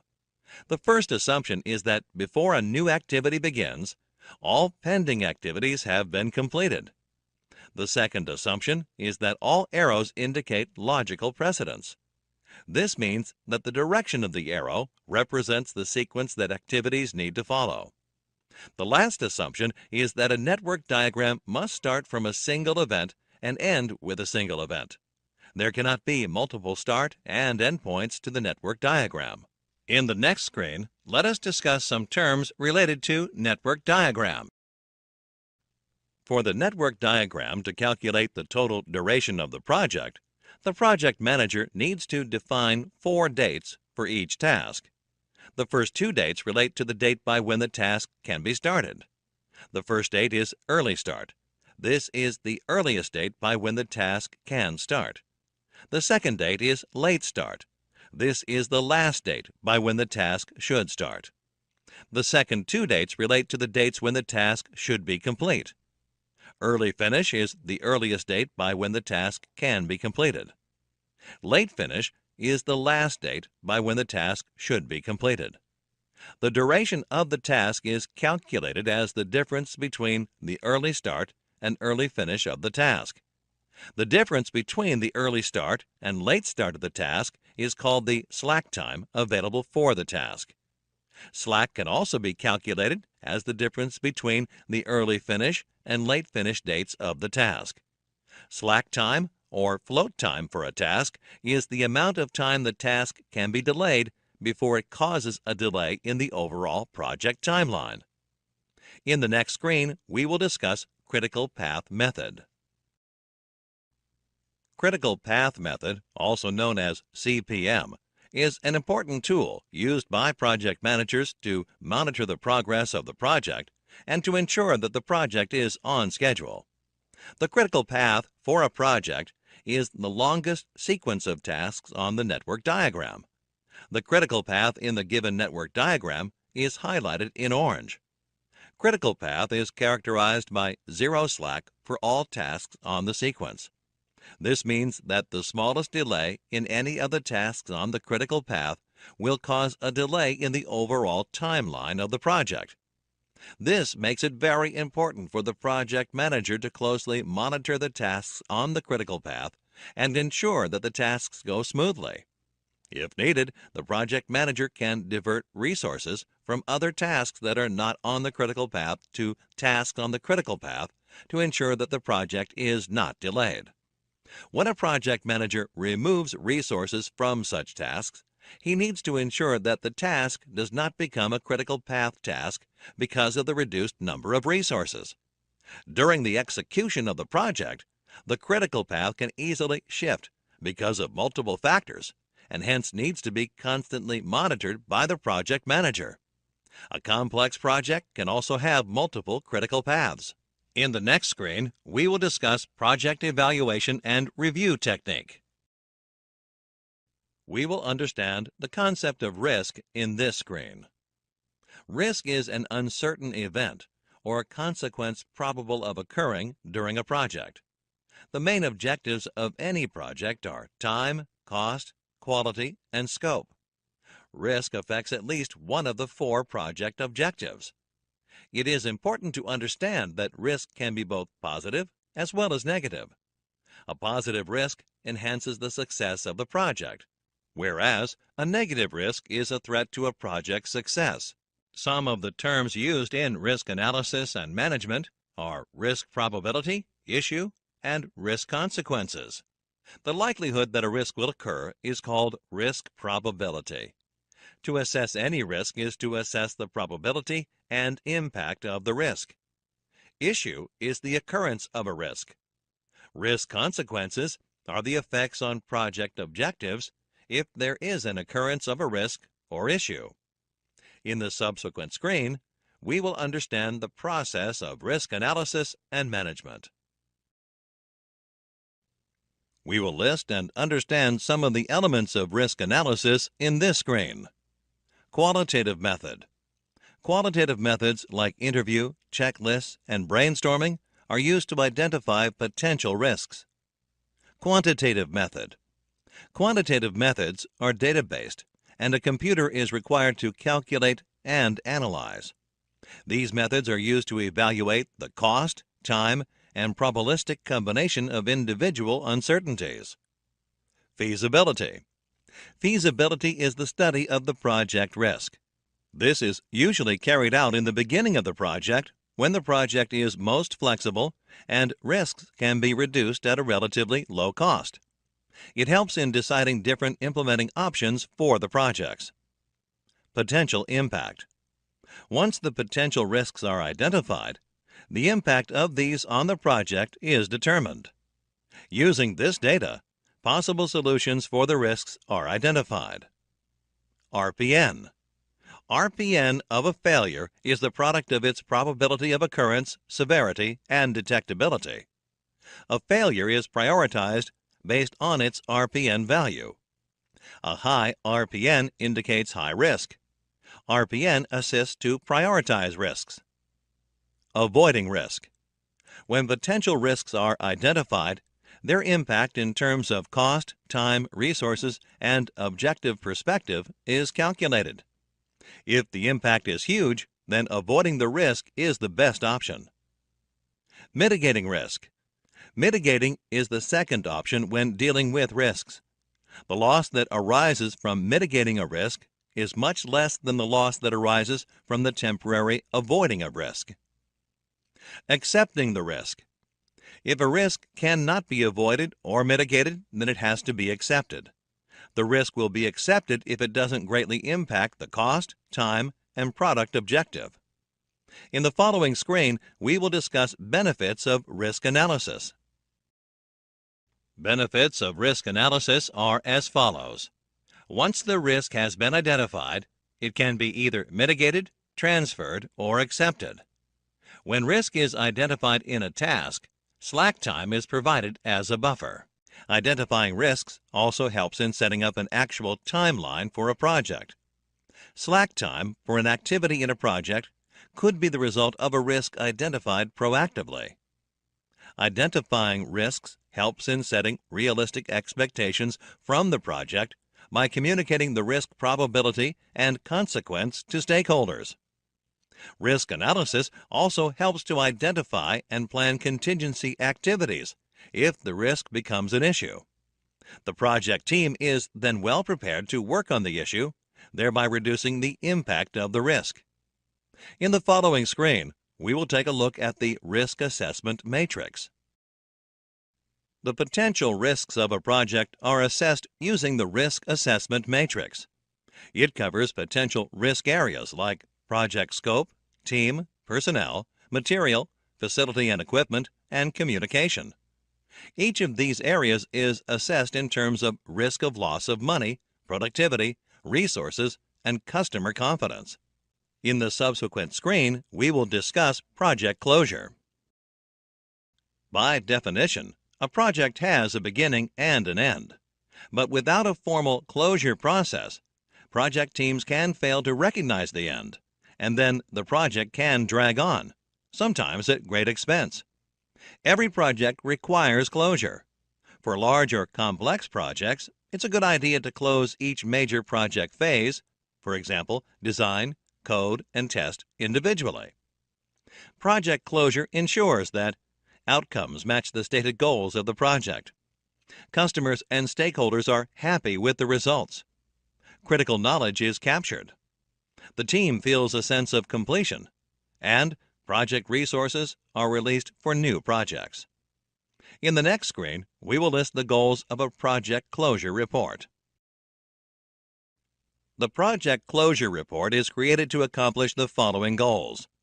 Review and validate the success of the project. Confirm outstanding issues, limitations, and recommendations. Outline tasks and activities accomplished to complete the activity. Highlight the best practices for future projects. Provide the project report or summary. Provide a project background overview. Summarize the planned activities of a project. Evaluate project performance. Provide a synopsis of the process. Generate discussions and recommendations. Generate project closure recommendations. In the following screen, we will list and understand project closure activities. During project closure, the project manager needs to take care of the following activities. Finalize the project documents. Much of a project's documentation is created during the life of the project. Document collection and update procedures are well established during the project lifeline. Capture the project knowledge. Project documents are helpful for future projects, in troubleshooting the product, or in a future audit. Set up a project library. Ideally, the project library is set up at the beginning of the project, and team members add documents as they produce them. Document the project learnings.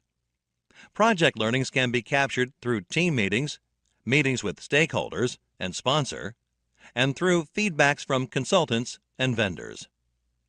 Provide knowledge transfer. The project manager needs to provide a summary of the project results to team members, either as a presentation at a meeting or as a formal document. Consultants should not be relieved from their position until they have transferred all the important product maintenance knowledge to the team. Get a final sign-off. Schedule a meeting with the project sponsor and key stakeholders to get their final sign-off on the project. Close the project office. If the project team used a project management office or a dedicated work area, arrangements need to be made to return that space for general use. Recognize and reward. The project manager has the best understanding of which of the team members have worked the best, have transformed themselves with new skills, and who might be ready for a new level of responsibility. The project manager needs to report to the team's superiors what each team member has brought to the project. Celebrate. After completion of every project, the team needs and deserves a celebration. A team dinner, a team outing, gift certificates, or other rewards are minor costs that generate a large return in terms of morale and job satisfaction. Make a public announcement. An announcement to the organization is a good way to highlight the success of the project and its benefits to the company. Conclude. Formal project closure ensures that the team has met its objectives, satisfied the customer, captured important knowledge, and been rewarded for their efforts. Let us proceed to the next topic of this lesson in the following screen. Hey there learners, check out our certified Lean Six Sigma Green Belt certification training course and earn a Green Belt certification. To learn more about this course, you can click the course link in the description box below. In this topic, we will discuss management and planning tools. Let us start with a discussion on affinity diagram in the next screen. The affinity diagram method is employed by an individual or team to solve unfamiliar problems. It is an effective medium where the consensus of the group is necessary. The given affinity diagram is based on an organization where the employees are not satisfied. To begin with, each member writes down ideas and opinions on sticky notes. Each note can have a single idea. The points which have surfaced during the brainstorming session are that the workers are unkind, pay is low, and it is difficult to survive on the pay structure, working hours are too long, etc. In the next step, all the sticky notes are pasted on a table or wall. The sticky papers are arranged according to categories or thought patterns. Members happen to arrange their ideas based on affinity. In case a particular idea is good to go into more than one category, it is duplicated and added to several categories. After the arrangement is done, each category is named with a header card. The header card captures the central idea of all the cards in that category and draws a boundary around them. Poor compensation combines ideas like low pay, long working hours, and complaints about wages. Poor work environment encompasses issues like poor lighting, uncomfortable rooms, and stuffy air. Similarly, poor relationships prevail in the workspace as the workers are unkind and there is mutual dislike. Lack of motivation is due to repetitive work and no work-related challenges. You can see in the diagram on that slide that once all the ideas are grouped to the respective header cards, a diagram is drawn and borders are placed around the group of ideas. Thus, affinity diagram helps in grouping ideas with a common theme. In the next screen, we will discuss the interrelationship diagram. During problem solving, the interrelationship diagram technique helps in identifying the relationship between problems and ideas in complex situations. If the problem is really complex, it may not be easy to determine the exact relationship between ideas. The given interrelationship diagram is the result of a team brainstorming session, which identified 10 major issues involved in developing an organization's quality plan. Initially, the problem is defined, and all the members put down their ideas on sticky notes. Each note contains only one idea. All the sticky notes are put on a table for a random display. In the next step, the causes or areas of concern are identified, and a cause-effect arrangement of cards is constructed by drawing an arrow between the causes and effects of the cause. This is done until all the ideas on the sticky notes are accounted for and made a part of the interrelationship diagram. Take a large sheet of paper and replicate the cause-effect arrangement on it. As depicted in the image, a large number of outgoing arrows indicate the root cause, whereas a higher number of incoming arrows indicates an outcome. There are as many as 6 arrows originating from lack of quality strategy. This leads us to understand that it is a root cause. On the other hand, there are 3 arrows ending with the idea lack of TQM commitment by managers, making it an outcome. In the next screen, we will understand the tree diagram. The tree diagram is a systematic approach to outline all the details needed to complete a given objective. In other words, it is a method used to identify the tasks and methods needed to solve a problem and reach a predefined goal. It is mostly used while developing actions to execute a solution, while analyzing processes in detail during the evaluation of implementation issues for several potential solutions, and also as a communication tool to explain the details of a process to others. The given tree diagram shows the plan of a coffee shop trying to set standards for the coffee it delivers. First, the objective is noted on a note card and placed on the far left side of the board. The basic goal of the coffee shop is to provide a delightful cappuccino experience. In the next step, the coffee shop needs to determine the means required to achieve the goal and furnish 3 different solutions. In other words, the answers to the how or why questions of the objectives. In this case, the cappuccino needs to be at a comfortable temperature, and it should have strong and pleasing coffee aroma with the right amount of sweetness. In the next step, the 3 issues mentioned in the second stage are addressed at length. Each issue is answered. By maintaining the espresso and steamed milk temperature, the cappuccino can be served at a palatable temperature. Strong flavored cappuccino can be prepared using a good amount of finely ground coffee beans. And a good quality sweetener, used in the right amount, makes a great cappuccino. Thus, the tree diagram can be used to achieve a goal or define a process. In the following screen, we will discuss prioritization matrices. Let us learn about matrix diagram in this screen. Matrix diagrams show the relationship between objectives and methods, results and causes, tasks and people, etc. Their objective is to provide information about the relationship. They provide importance of task and method elements of the subject. They also help determine the strength of relationships between a grid of rows and columns. They help in organizing a large amount of inter-process related activities. Let us discuss various types of matrices in the next screen. Let us learn about a process decision program chart in this screen. Process decision program chart, or the PDPC method, is used to chart the course of events from the beginning of a process till the goal.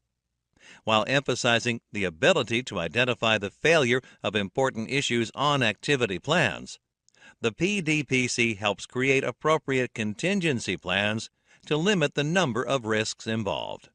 The PDPC is used before implementing a plan, especially when the plan is large and complex, if the plan must be completed on schedule, or if the price of failure is quite high.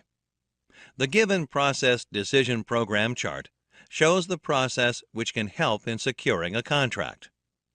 The process starts when the seller receives an order request from a potential buyer. This can lead to fixing an appointment with the buyer, confirming the appointment date, and meeting the buyer. If a date is not fixed, then buyer should be contacted till the meeting is confirmed. Without a meeting, there is a risk of losing the order. Considering an optimistic scenario, where a meeting is fixed with the buyer, the seller describes the price of the product or service. If the price is competitive, the order is secured. If the price is not competitive, the seller may have to repeat the bid until the buyer agrees and the order is secure. However, the buyer may not agree to a revised bid either, in which case the seller might lose the bid. In such a scenario, the seller can justify the pricing and pursue the buyer to agree to the bid. It might work, and the seller might secure the order. In the next screen, we will discuss the activity network diagram. An activity network diagram is used to show the time required for solving a problem and to identify items that can be done in parallel. It is used in scheduling and monitoring tasks within a complex project or process with interrelated tasks and resources.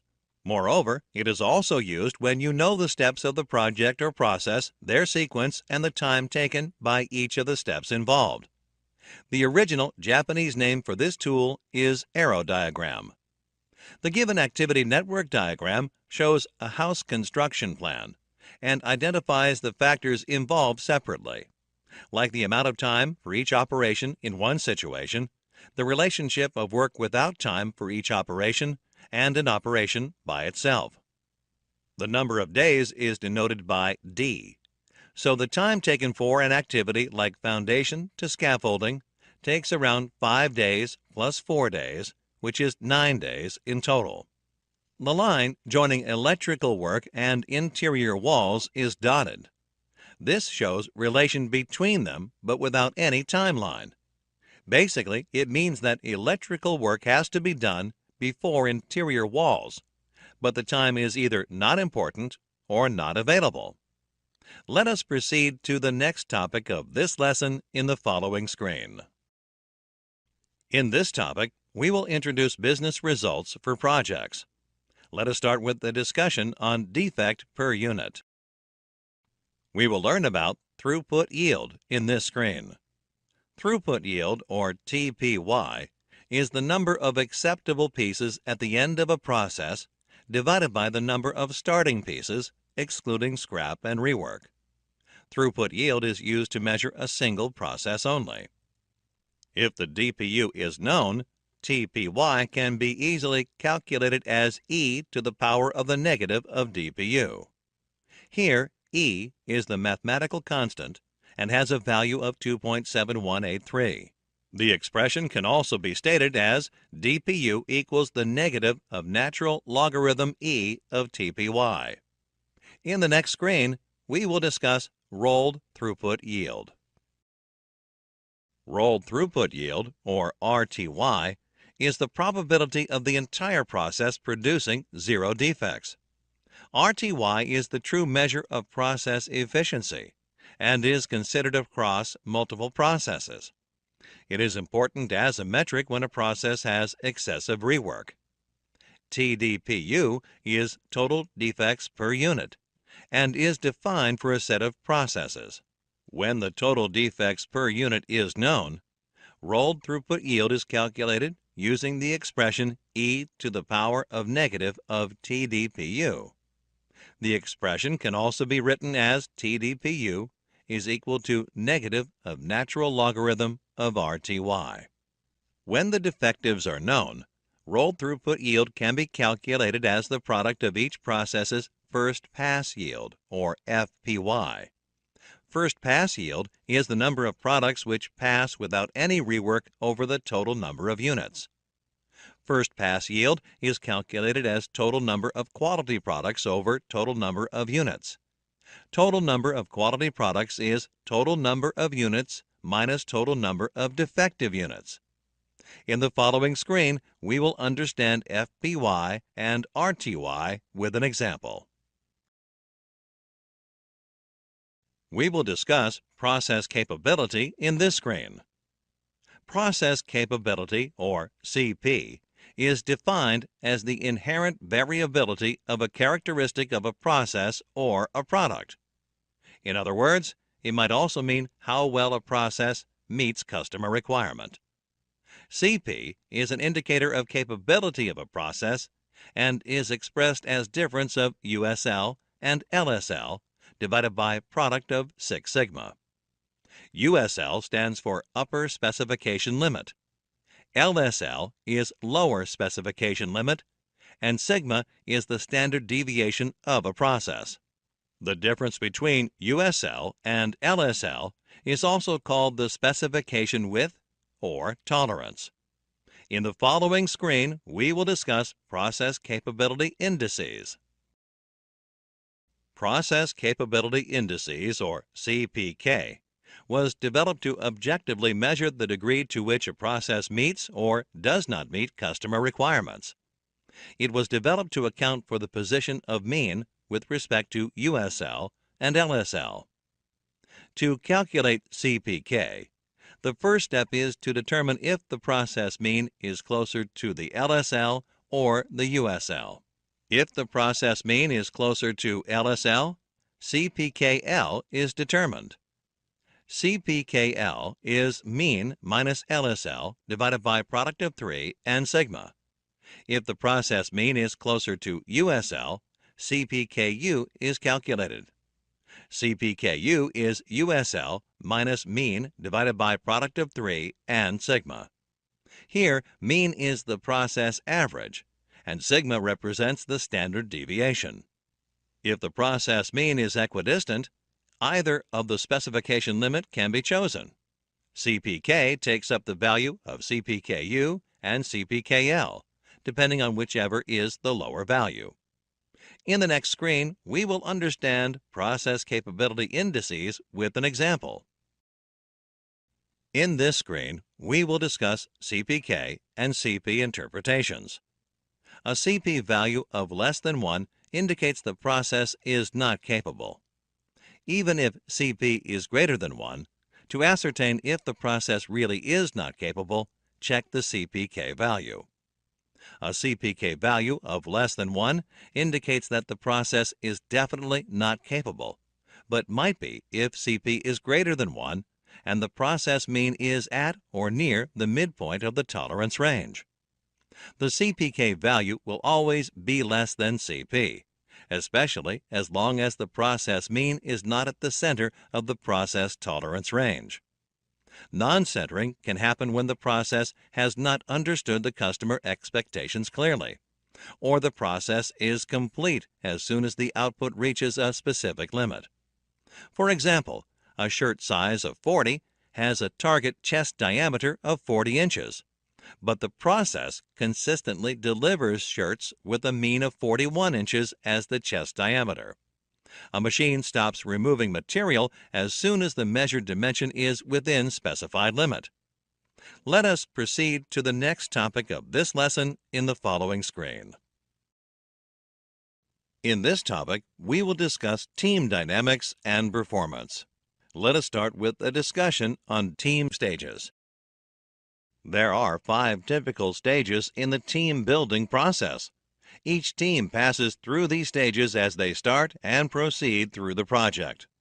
The 5 stages in the team building process are as follows: forming, storming, norming, performing, and adjourning. In the next screen, we will discuss the first stage, forming. The first stage in the team building process is called the forming stage. In this stage, the team comes together and begins to formulate roles and responsibilities. The team leader is identified, and he or she starts directing the team and assigning responsibilities to other team members. Most team members at this stage are generally enthusiastic and motivated by a desire to be accepted within the team. The leader employs a directive style of management, which includes delegating responsibility within the team, providing a structure to the team, and determining processes needed for the smooth functioning of the team. Toward the end of this phase, the team should achieve a commitment to the project and an acceptance of a common purpose. In the next screen, we will discuss the second stage, storming. The second phase in the team building process is called the storming stage. As suggested by the name itself, in this stage, conflicts start to arise within the team. Team members often struggle over responsibilities and control within the project. It is the responsibility of the team leader to coach and conciliate the team. The leader employs a coaching style of management which is reflected through facilitating change, managing conflict, and mediating understanding between different parties. Towards the end of this phase, team members need to learn to voice disagreement openly and constructively while staying focused on common objectives and areas of agreement. In the next screen, we will discuss the third stage, norming. The third stage in the team building process is called the norming stage. In this stage, people get along, and the team develops a unified commitment toward the project goal. The team leader promotes the team and participates in the team activities. Team members look to the leader to clarify their understanding as some leadership roles begin to shift within the lower rungs of the group. The leader employs a participatory style of management through facilitating change, working to build consensus, and overseeing quality control. Toward the end of this phase, team members need to accept individual responsibilities and work out agreements about team procedures. In the next screen, we will discuss the fourth stage, performing. The next stage in the team building process is called the performing stage. This is the most productive stage for the project team. In this stage, team members manage complex tasks and work toward the common goals of the project. The leader employs a supervisory style of management by overseeing progress, rewarding achievement, and supervising process. The team leader leads the project on more or less an automated mode.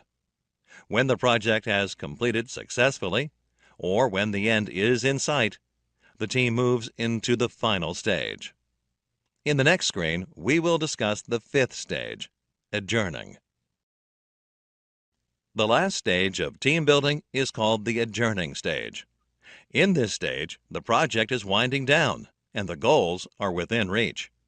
The team members are dealing with their impending separation from the team. The team leader provides feedback to the team. The leader employs a supportive style of management by giving feedback, celebrating accomplishments, and providing closure. The team leader needs to adopt a different style of leadership at every stage. It is therefore important for a leader to understand these stages and identify the current stage that a team is in. The success of the team depends on how well the leader can guide them through these phases. In the next screen, we will learn about negative dynamics. Team members can exhibit negative behavior in more than one way during the project life cycle. This behavior has a negative effect on the dynamics of the team. The first kind of negative participants fall in the category of overbearing participants.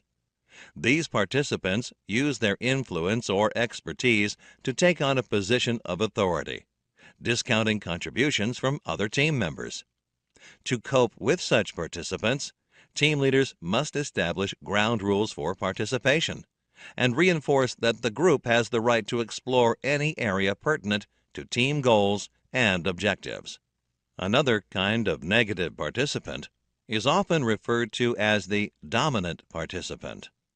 These participants take up an excessive amount of group time by talking too much, focusing on trivial concerns, and otherwise preventing participation by others. Team leaders need to be able to control dominant participants without inhibiting their energy or enthusiasm. Some other participants are reluctant participants, who feel intimidated and are not happy with the team process. Owing to their reluctance, they miss opportunities to bring up data that is valuable to the project. This can often lead to hostility within the team. One way to deal with reluctant participants is to respond positively and with encouragement to any contribution from the team member. Teamwork is more than a natural consequence of working together.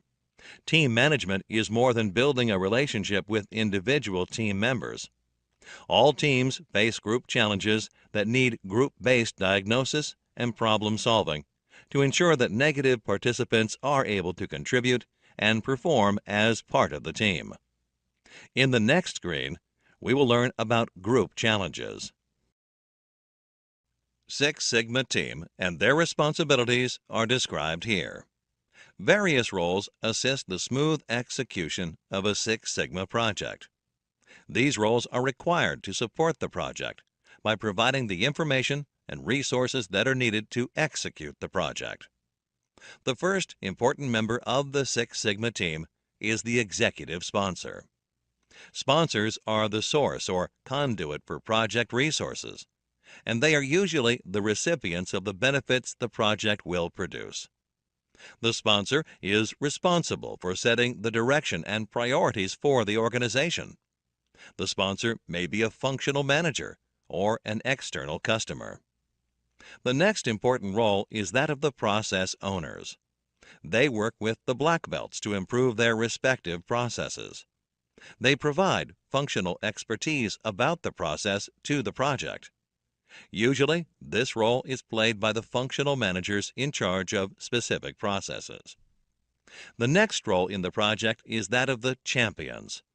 They are typically upper-level managers who control and allocate resources to promote process improvements. They ensure the organization is providing necessary resources to the project, and the project is fitting into the strategic plans of the organization. The first role related to the execution of the project is the role of the Master Black Belt. This role acts as a consultant to team leaders and offers expertise in the use of Six Sigma tools and methodologies. Master Black Belts are experts in Six Sigma statistical tools and are qualified to teach high-level Six Sigma methodologies and applications. Each Master Black Belt will have multiple Black Belts under him. Black Belts are the leaders of individual Six Sigma projects. They lead project teams and conduct the detailed analysis required in Six Sigma methodologies. Black Belts act as instructors and mentors for Green Belts and educate them in Six Sigma tools and methods. They also protect the interests of the project by coordinating with functional managers. Green Belts are trained in Six Sigma, but typically lead project teams working in their own areas of expertise. They are focused on the basic Six Sigma tools for acceleration of projects. Green Belts work on projects on a part-time basis, dividing time between project and functional responsibilities. An executive is the person who manages and leads the team to ensure smooth working of tasks and has the power to execute decisions. A coach takes on a number of roles. He or she is the person who trains, mentors, teaches, and guides the team when required. Coach also motivates and builds confidence of the members. A facilitator is a guide for the team or group, also known as a discussion leader. Facilitators help the group or team to understand their common objective and plan their activities. A sponsor is a person who supports the event or the project by providing all the required resources. A team member is an individual who belongs to a particular project team. A team member contributes to the performance of the team and actively participates for fulfillment of the project objectives. The progress, achievements, and the details of the project have to be effectively communicated to the team, management, customers, and stakeholders. We will learn about modes of communication in the next screen. Let us understand communication within the team in this screen. The purpose of communication within the team and the modes of communication used are as follows. Meetings and emails are suitable to communicate the roles and responsibilities of the team members. Meetings, memos, and emails are used by the team to understand the project status. Workshops and meetings are conducted to identify the outstanding tasks, risks, and their corrective actions. Team meetings assist decision-making. Meetings and emails ensure coordination and efficient work. The next screen will focus on communication with stakeholders. The purpose of communication with stakeholders and the modes of communication used are as follows. Meeting, emails, and events are suitable to convey project objectives and goals to stakeholders. Meetings, emails, and newsletters assist stakeholders in understanding project status. Workshops, meetings, and events help stakeholders to identify the adverse effects of a situation. Meetings with stakeholders assist decision-making process. In the next screen, we will discuss the communication technique. Communication techniques can be grouped in various ways. The first grouping of communication techniques is based on the direction in which communication flows. Vertical communication consists of two subtypes, namely downward flow of communication and upward flow of communication. In the downward flow of communication, the managers must pass information and give orders and directives to the lower levels in the organization. On the contrary, upward communication consists of information relayed from the bottom or grassroots levels to the higher levels of the company. Horizontal communication refers to the sharing of information across the same levels of the organization. This can be in the form of formal and informal communication. Formal communications are official company-sanctioned methods of communicating to the employees. The grapevine, rumor mill, etc. are some of the means of informal communication in the organization. The second grouping of communication techniques is based on the usage of words. Verbal communication includes use of words for communication, via telephone, face-to-face, etc. Nonverbal communication conveys messages without the use of words through body language, facial expressions, etc. The last grouping of communication techniques is based on participation of the people involved in communication. One-way communication happens when information is relayed from the sender to the receiver without the expectation of a response, like memos and announcements. Two-way communication is a method in which both parties are involved in the exchange of information. Team tools are a part of the team dynamics and performance. The various team tools that are used are brainstorming, nominal group technique, and multivoting. If getting your learning started is half the battle, what if you could do that for free? Visit SkillUp by Simplilearn. Click on the link in the description to know more. This lesson will cover the details of the measure phase. The key objective of the measure phase is to gather as much information as possible on the current processes. This involves three key tasks, that is, creating a detailed process map, gathering baseline data, and summarizing and analyzing the data. Let us understand process modeling in the following screen. Process modeling refers to the visualization of a proposed system, layout, or other change in the process. Process modeling and simulation can determine the effectiveness or ineffectiveness of a new design or process. They can be done using process mapping and flowcharts. We will learn about these in the forthcoming screens. Let us understand process mapping in this screen. Process mapping refers to a workflow diagram which gives a clear understanding of the process or a series of parallel processes. It is also known as process charting or flow charting.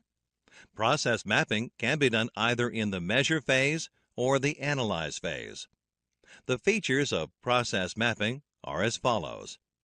Process mapping is usually the first step in process improvement. Process mapping gives a wider perspective of the problems and opportunities for process improvement. It is a systematic way of recording all the activities performed. Process mapping can be done by using any of the methods like flowcharts, written procedures, and detailed work instructions.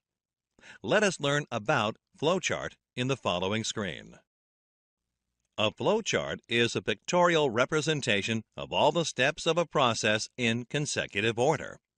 It is used to plan a project, document processes, and communicate the process methodology with others. There are many symbols used in a flowchart, and the common symbols are shown in the given table. It is recommended you take a look at the symbols and their description for better understanding. Click the button to view an example of a flowchart. The given flowchart shows the processes involved in software development. The flowchart starts with the Start box, which connects to the Design box. In a software project, a software design is followed by coding, which is then followed by testing. In the next step, there is a check for errors.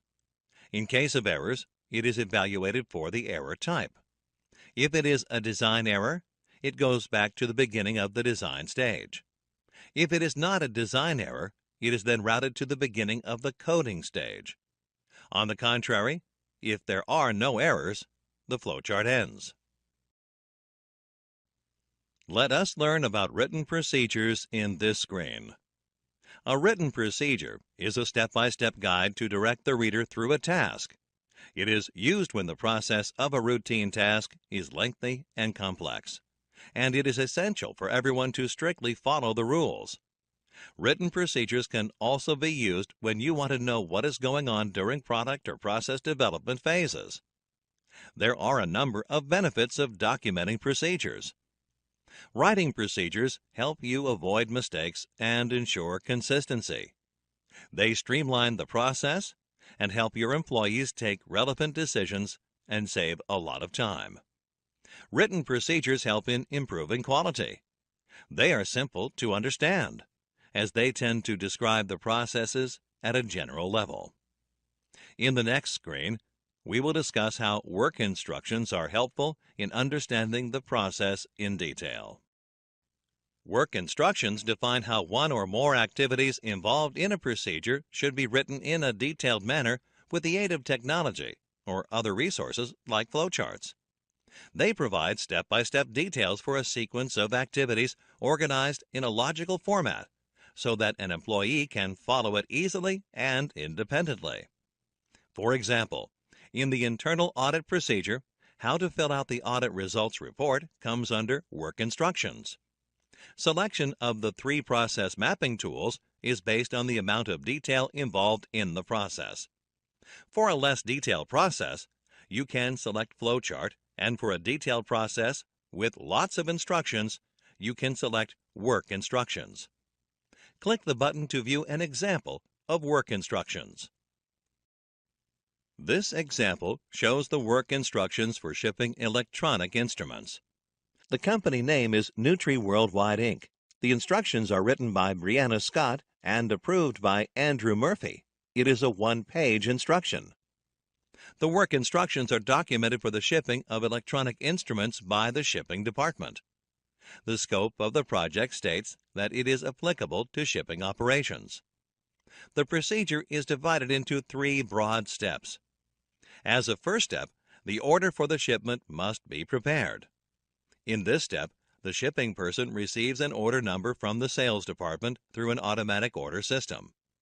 The quantity of the instrument and its card number are looked up from the system file, and the packaging is done as per the instructions on the card. The next step is packaging. Special packing instructions must be checked. The instruments are then marked as per the instructions on the card and packed in a special or standard container as per the requirement. The order number is written in the shipping system, and the packing list and shipping documentation are obtained. Finally, the quantity of instruments and the documents is checked. Let us understand process input and output variables in this screen. Any improvement of a process has a few prerequisites. To improve a process, the key process output variables, KPOV, and key process input variables, KPIV, should first be measured. Metrics for key process variables include percent defective, operation cost, elapsed time, backlog quantity, and documentation errors. Critical variables are best identified by the process owners. Process owners know and understand each step of a process and are in a better position to identify the critical variables initially. Once identified, the relationship between the variables is depicted using tools such as SIPOC and cause and effect matrix. The process input variables results are compared to determine which input variables have the greatest effect on the output variables. Let us proceed to the next topic of this lesson in the following screen. In this topic, we will discuss probability and statistics in detail. Let us learn about probability in the following screen. Probability refers to the chance of something occurring or happening. An outcome is the result of a single trial of an experiment. Suppose there are n possible outcomes that are equally likely. The probability that a specific type of event or outcome, say f, can occur is the number of specific outcomes divided by the total possible outcomes. Click the button to view an example of probability. In the event of tossing a coin, what is the probability of the occurrence of heads? A single trial of tossing a coin has two outcomes, heads and tails.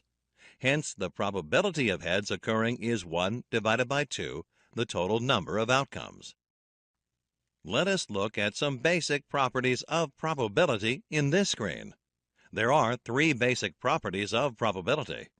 Click each property to know more.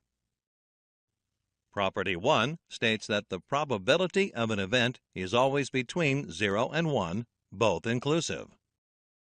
According to Property 2, the probability of an event that cannot occur is 0. In other words, an event that cannot occur is called an impossible event. Property 3 states that the probability of an event that must occur is 1. In other words, an event that must occur is called a certain event. If E is an event, then the probability of its occurrence is given by P of E. It is also read as the probability of event E. In this screen, let us look at some common terms used in probability along with an example. The commonly used terms in probability are sample space, Venn diagram, and event. Sample space is the collection of all possible outcomes for a given experiment.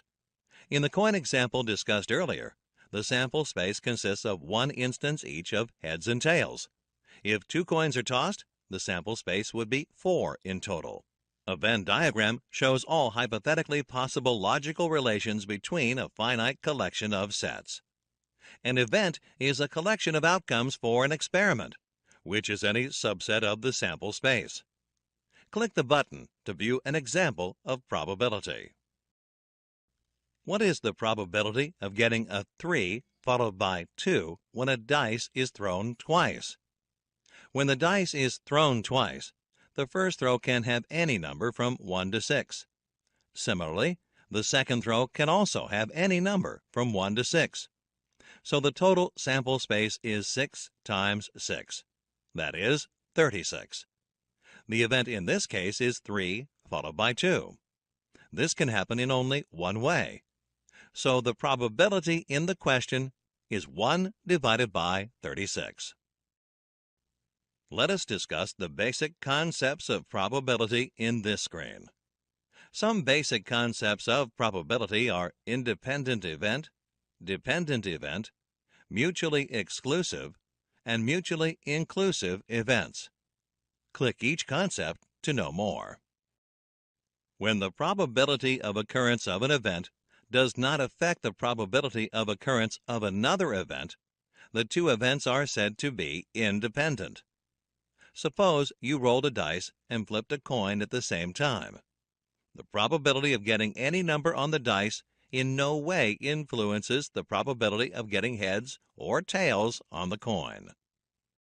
When the probability of one event occurring influences the likelihood of the other event, the events are said to be dependent. Events are said to be mutually exclusive if the occurrence of any one of them prevents the occurrence of all the others. In other words, only one event can occur at a time. Consider an example of flipping a coin. When you flip a coin, you will either get heads or tails, but not both. You can add the probabilities of these 2 events to prove they are mutually exclusive. Any 2 events wherein one event cannot occur without the other are said to be mutually inclusive events. In this screen, Let us learn about the multiplication rules, also known as AND rules. The multiplication rules, or AND rules, depend on the event dependency. For independent events, that is, if two events are independent of each other, the special multiplication rule applies. For mutually independent events, the special multiplication rule is as follows. If the events A, B, C, and so on are independent of each other, then the probability of A and B and C and so on is equal to the product of their individual probabilities. Click the button to view an example of this rule. Suppose there are three events which are independent of each other, such as the event of flipping a coin and getting heads, drawing a card and getting an ace, and throwing a dice and getting a 1. What is the probability of occurrence of all these events?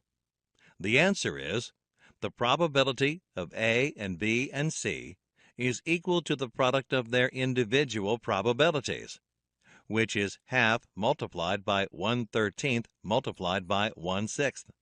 The result is 0.0064, which is 0.64%. Hence, there is 0.64% probability of all of the events occurring. We will continue the discussion on multiplication rules in this screen. The multiplication rule for non-independent or conditional events, which is also the general multiplication rule, is as follows. If A and B are two events, then the probability of A and B is equal to the product of probability of A and the probability of B given A. Alternatively, we can say that for any two events, their joint probability is equal to the probability that one of these events occurs multiplied with the conditional probability of the other event given the first event. Click the button to view an example of this rule. A bag contains 6 golden coins and 4 silver coins. 2 coins are drawn without replacement from the bag. What is the probability that both of the coins are silver? Let A be the event that the first coin is silver, and B be the event that the second coin is silver. There are 10 coins in the bag, 4 of which are silver. Therefore, P of A equals 4 divided by 10. After the first selection, there are 9 coins in the bag, 3 of which are silver. Therefore, P of B given A equals 3 divided by 9. Therefore, based on the rule of multiplication, probability of A intersection B equals 4 divided by 10 multiplied by 3 divided by 9. The answer is 12 divided by 90, which is 0.1334. Hence, there is 13% probability that both the coins are silver. In this screen, we will look at the definitions and formulae of permutation and combination. Permutation is the total number of ways in which a set, group, or number of things can be arranged. The order matters to a great extent in permutation. The manner in which the objects or numbers are arranged will be considered in permutation. The formula for permutation is NPR equals P of n and R equals n factorial divided by n minus r factorial, where n is the number of objects and r is the number of objects taken at a time. The unordered arrangement of set, group, or number of things is known as combination. The order does not matter in combination.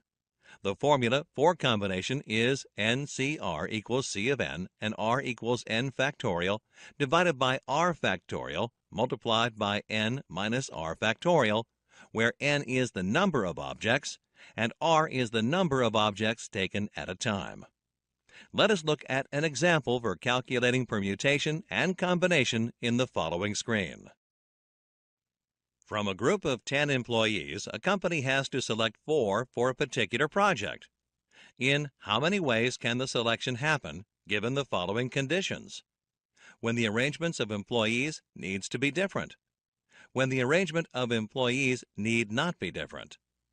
Click the button to know the answer. In the given example, the values of n and r are 10 and 4 respectively.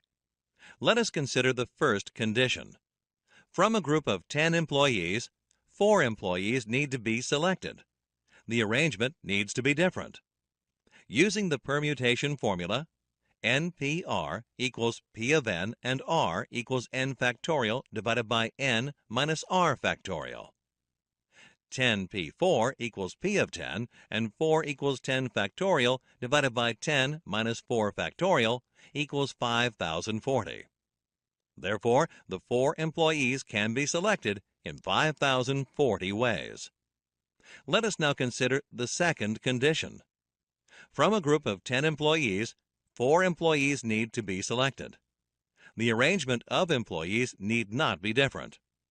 Using the combination formula, NCR equals C of n and R equals n factorial divided by R factorial multiplied by n minus R factorial.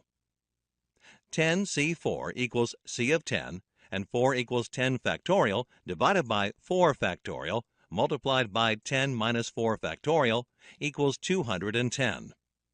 Therefore, the 4 employees can be selected from a group of 10 employees in 210 different ways. Let us understand the two types of statistics in this screen. Statistics refers to the science of collection, analysis, interpretation, and presentation of data. In Six Sigma, statistical methods and principles are used to measure and analyze the process performance and improvements. There are two major types of statistics: descriptive statistics and inferential statistics.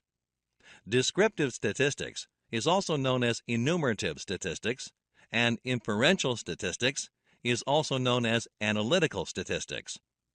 Descriptive statistics include organizing, summarizing, and presenting the data in a meaningful way, whereas inferential statistics includes making inferences and drawing conclusions from the data. Descriptive statistics describes what's going on in the data. The main objective of inferential statistics is to make inferences from the data to more general conditions. Histograms, pie charts, box plots, frequency distributions, and measures of central tendency, mean, median, and mode are all examples of descriptive statistics. On the other hand, examples of inferential statistics are hypothesis testing, scatter diagrams, etc. The main objective of statistical inference is to draw conclusions on population characteristics based on the information available in the sample. Collecting data from a population is not always easy, especially if the size of the population is big. The easier way is to collect a sample from the population, and from the sample statistic collected, make an assessment about the population parameter. Click the button to see an example of statistical inference. The management team of a cricket council wants to know if the team's performance has improved after recruiting a new coach. The management conducts a test to prove this statistically. Let us consider YA and YB, where YA stands for efficiency of Coach A and YB stands for efficiency of Coach B. To conduct the test, the basic assumption is Coach A and Coach B are both effective. This basic assumption is known as null hypothesis. Here, let us assume the status quo is null hypothesis. Hence, null hypothesis, HO, can be given by YA equals YB. The management team also challenges their basic assumption by assuming the coaches are not equally effective. This is their alternate hypothesis. The alternate hypothesis states that the efficiencies of the two coaches differ. If the null hypothesis is proven wrong, the alternate hypothesis must be right. Hence, alternate hypothesis H1 can be given YA is not equal to YB. These hypothesis statements are used in a hypothesis test, which will be discussed in the later part of the course. In this screen, we will learn about the types of errors. When collecting data from a population as a sample and forming a conclusion on the population based on the sample, you run into the risk of committing errors. There are two possible errors that can happen. type 1 error, and type 2 error. The type 1 error occurs when the null hypothesis is rejected when it is in fact true. Type 1 error is also known as producer's risk. The chance of committing a type 1 error is known as alpha. Alpha, or significance level, is the chance of committing a type 1 error, and is typically chosen to be 5%. This means the maximum amount of risk you have for committing a type 1 error is 5%. Let us consider the previous example. Arriving at a conclusion that Coach B is better than Coach A, when in fact they are at the same level, is a type 1 error. The risk you have of committing this error is 5%, which means there is a 5% chance your experiment can give wrong results. The type 2 error occurs when the null hypothesis is accepted when it is in fact false. Also, when you reject the alternate hypothesis when it is actually true, you commit a type 2 error. Type 2 error is also referred to as consumer's risk. In comparing the two coaches, the coaches were actually different in their efficiencies, but the conclusion was that they are the same. The chance of committing a type 2 error is known as beta. The maximum chance of committing a type 2 error is 20%. In the next screen, we will learn about central limit theorem. Central limit theorem, CLT, states that for a sample size greater than 30, the sample mean is very close to the population mean. In simple words, the sample mean approaches the normal distribution. For example, if you have sample 1 and its mean is mean 1, sample 2 and its mean is mean 2, and so on, take the means of mean 1, mean 2, etc., and you will find that it is the same as the population mean. Population mean is the average of the sample means. In such cases, the standard error of mean, also known as SEM, that represents the variability between the sample means, is very less. The SEM is often used to represent the standard deviation of the sample. The formula for SEM is population standard deviation divided by the square root of the sample size. Selecting a sample size also depends on the concept called power, also known as power of the test. We will cover this concept in detail in the later part of the course. Let us look at the graphical representation of the central limit theorem in the following screen.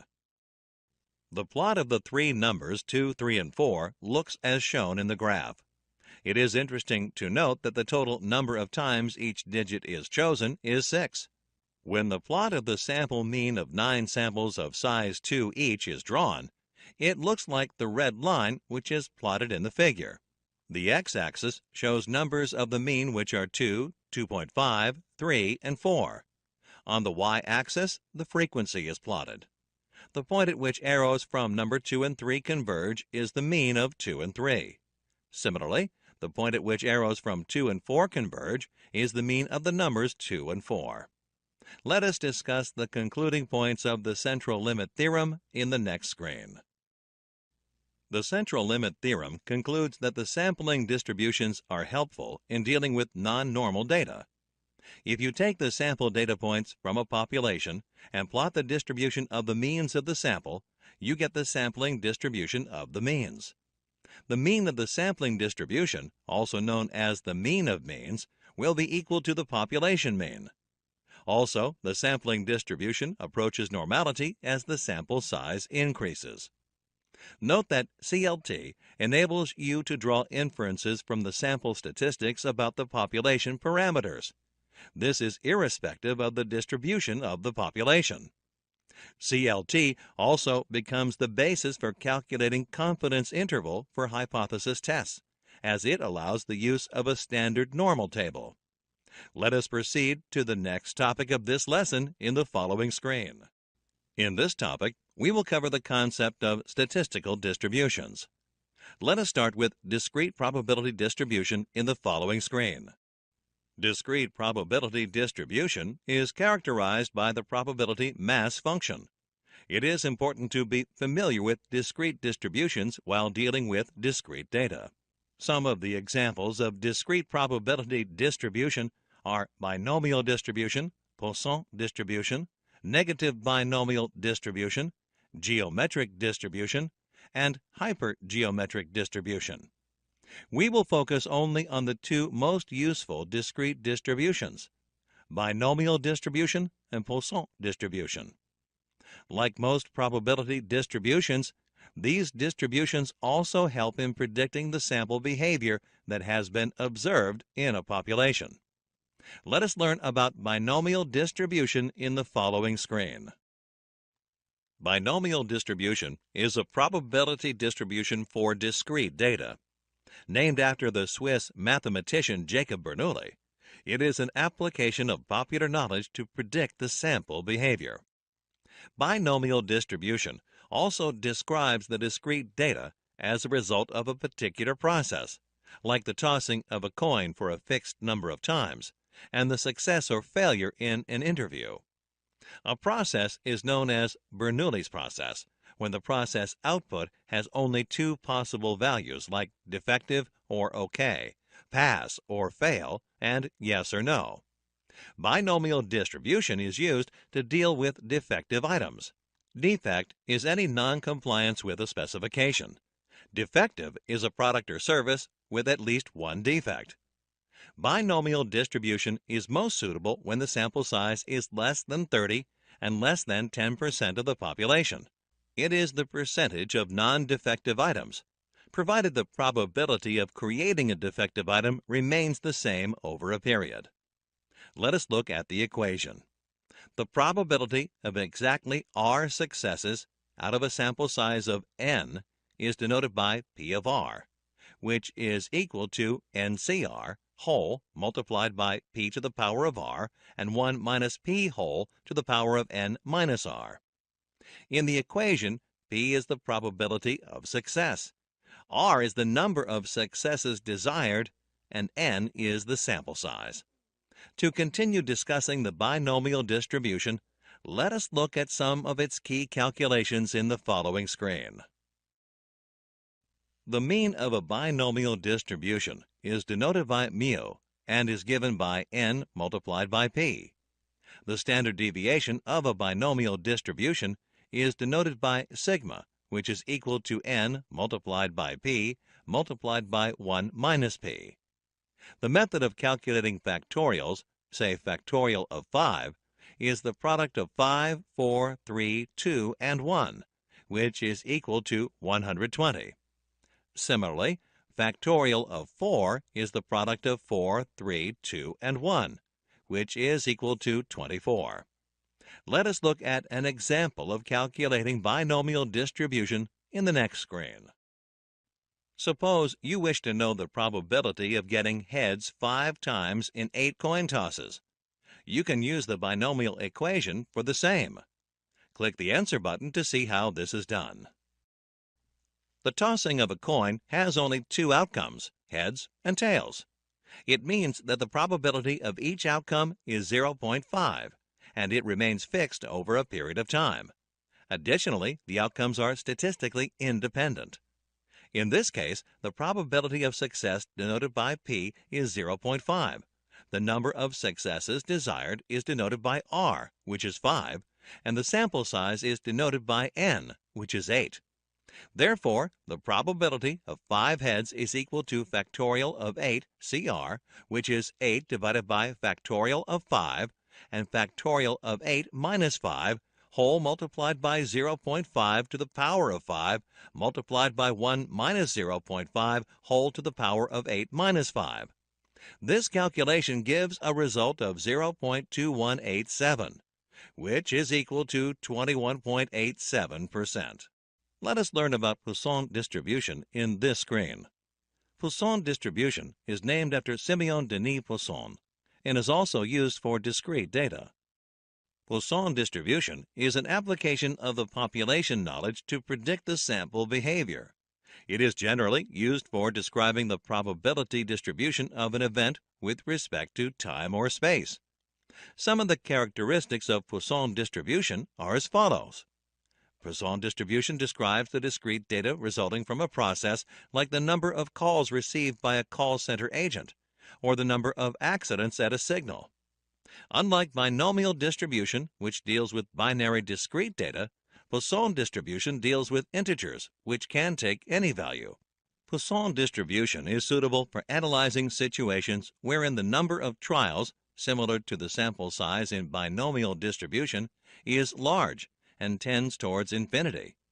Additionally, it is used in situations where the probability of success in each trial is very small, almost tending toward zero.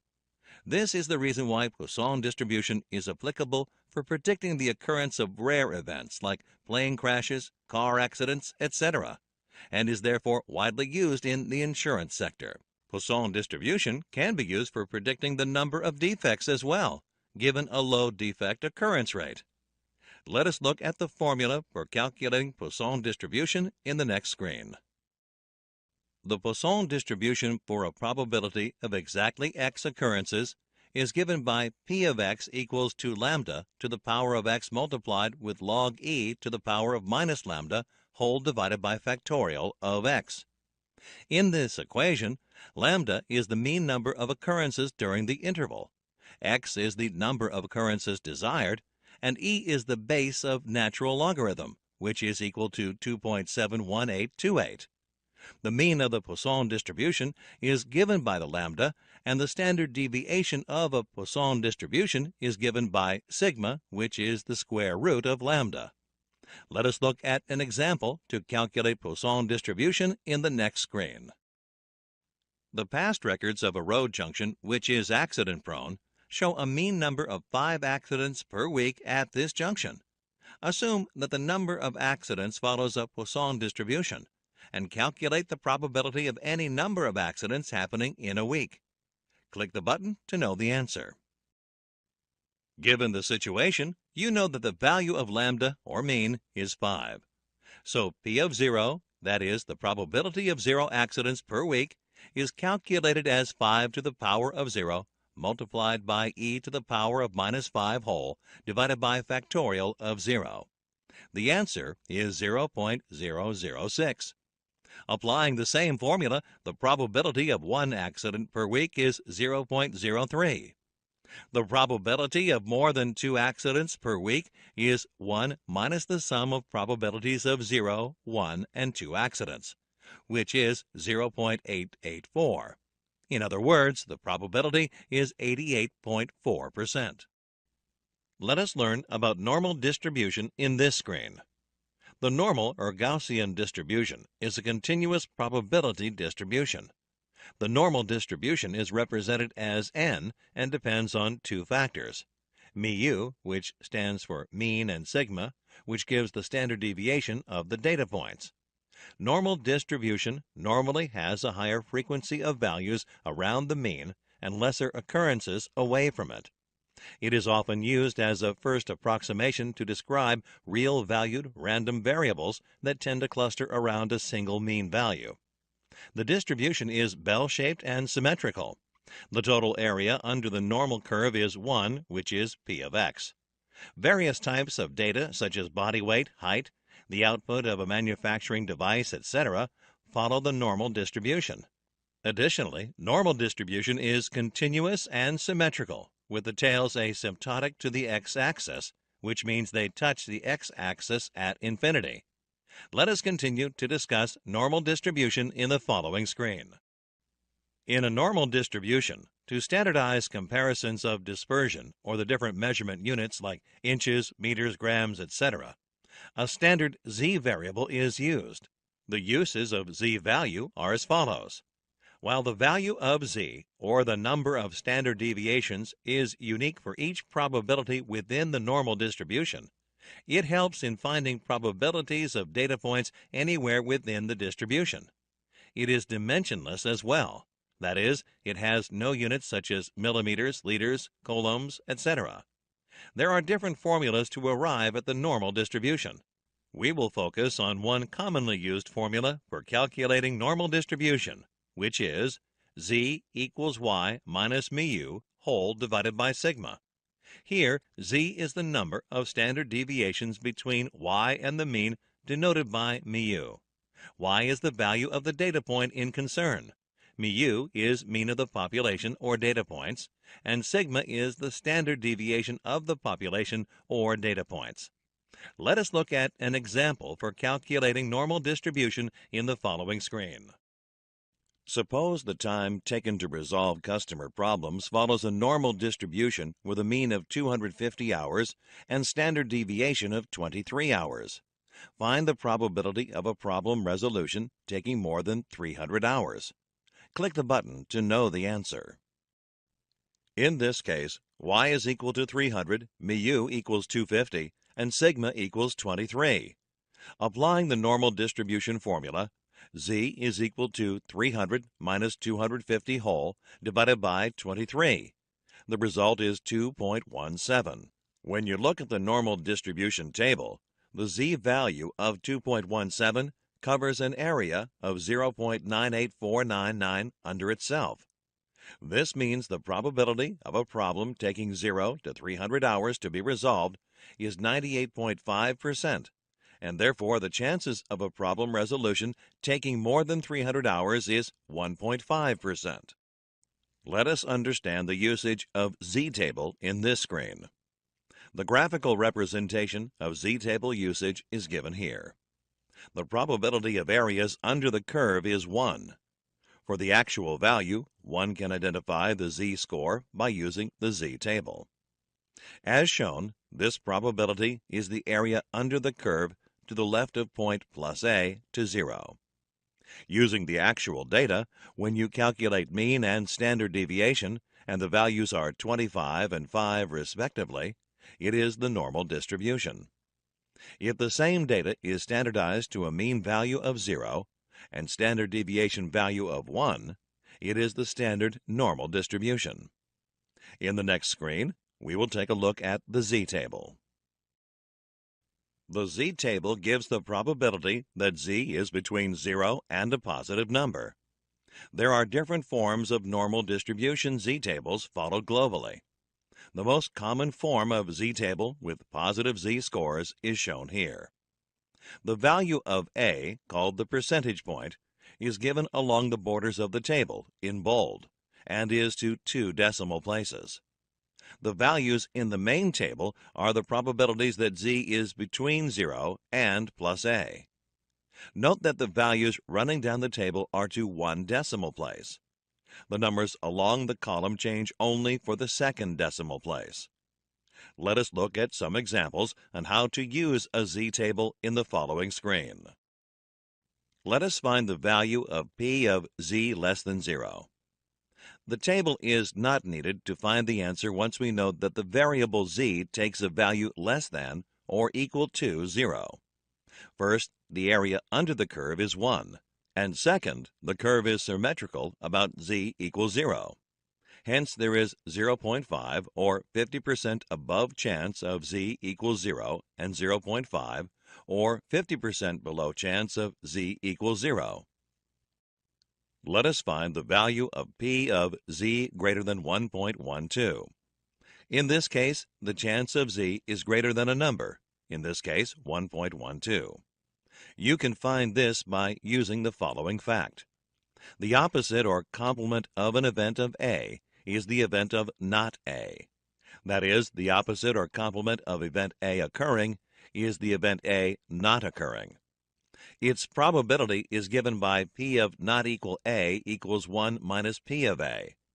In other words, p of z greater than 1.12 is 1 minus the opposite, which is p of z lesser than 1.12. Using the table, p of z less than 1.12 equals 0.5 plus p of 0 less than z less than 1.12 equals 0.5 plus 0.3686, which is 0.8686. Hence, the answer is p of z greater than 1.12 equals 1 minus 0.8686, which is 0.1314. Note the answer is less than 0.5. Let us find the value of p of z lies between 0 and 1.12. In this case, where z falls within an interval, the probability can be read straight off the table.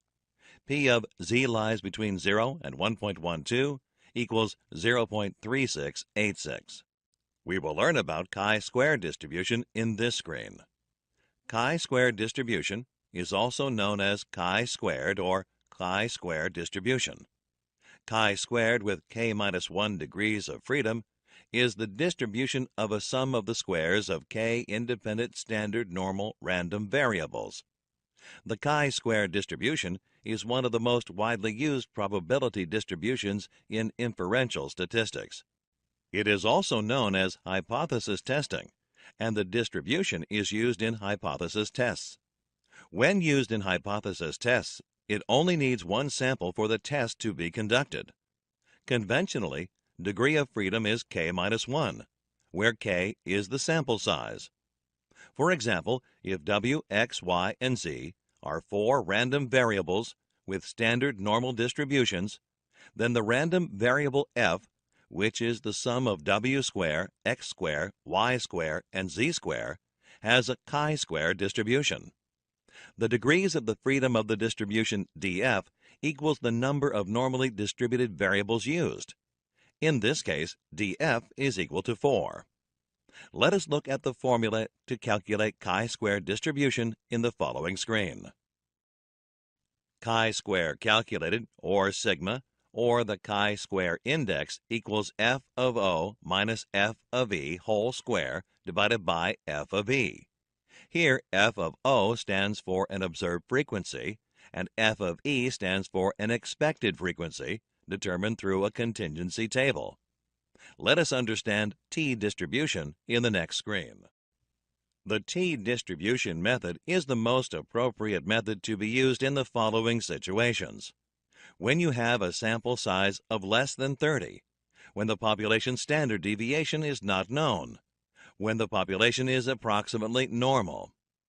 Unlike the normal distribution, a t-distribution is lower at the mean and higher at the tails as seen in the image. T-distribution is used for hypothesis testing. Also, as seen in the image, the t-distribution is symmetrical in shape, but flatter than the normal distribution.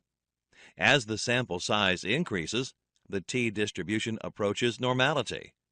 For every possible sample size or degrees of freedom, there is a different t-distribution. Let us learn about f-distribution in the following screen. The f-distribution is a ratio of two chi-square distributions. A specific f-distribution is denoted by the ratio of the degrees of freedom for the numerator chi-square and the degrees of freedom for the denominator chi-square. The f-test is performed to calculate and observe if the standard deviations or variances of two processes are significantly different. The project teams are usually concerned about reducing the process variance. As per the formula, f calculated equals s1 square divided by s2 square, where s1 and s2 are the standard deviations of the two samples. If the f calculated is 1, it implies there is no difference in the variance. If s1 is greater than s2, then the numerator must be greater than the denominator. In other words, df1 equals n1 minus 1, and df2 equals n2 minus 1. From the f distribution table, you can easily find out the critical f distribution at alpha and the degrees of freedom of the samples of two different processes, df1 and df2. Let us proceed to the next topic of this lesson in the following screen. In this topic, we will discuss collecting and summarizing data in detail. Let us learn about types of data in the following screen. Data is objective information, which everyone can agree on. It is a collection of facts from which conclusions may be drawn. The two types of data are attribute data and variable data. Click each type to know more. Discrete data is data that can be counted and only includes numbers such as 2, 40, or 1050. Attribute data is commonly called pass-fail or good-bad data. Attribute or discrete data cannot be broken down into a smaller unit meaningfully. It answers questions such as how many, how often, or what type. Some examples of attribute data are number of defective products, percentage of defective products, frequency at which a machine is repaired, or the type of award received. Any data that can be measured on a continuous scale is continuous or variable data. This type of data answers questions such as how long, what volume, or how far. Examples of continuous data include height, weight, time taken to complete a task, temperature, and so on. Let us understand the importance of selecting the data type in this screen. Deciding the data type facilitates analysis and interpretation. Therefore, the first step in the measure phase is to determine what type of data should be collected. This can be done by considering the following. The first consideration is to identify what is already known. For this, the values already identified for the process are listed. These include critical to quality parameters, or CTQs, key process output variables, or KPOVs, and the key process input variable, or KPIVs. Next, to understand how to proceed with the data gathered, it is necessary to determine the data type that fits the metrics for the key variables identified. The question now arises, why should the data type be identified?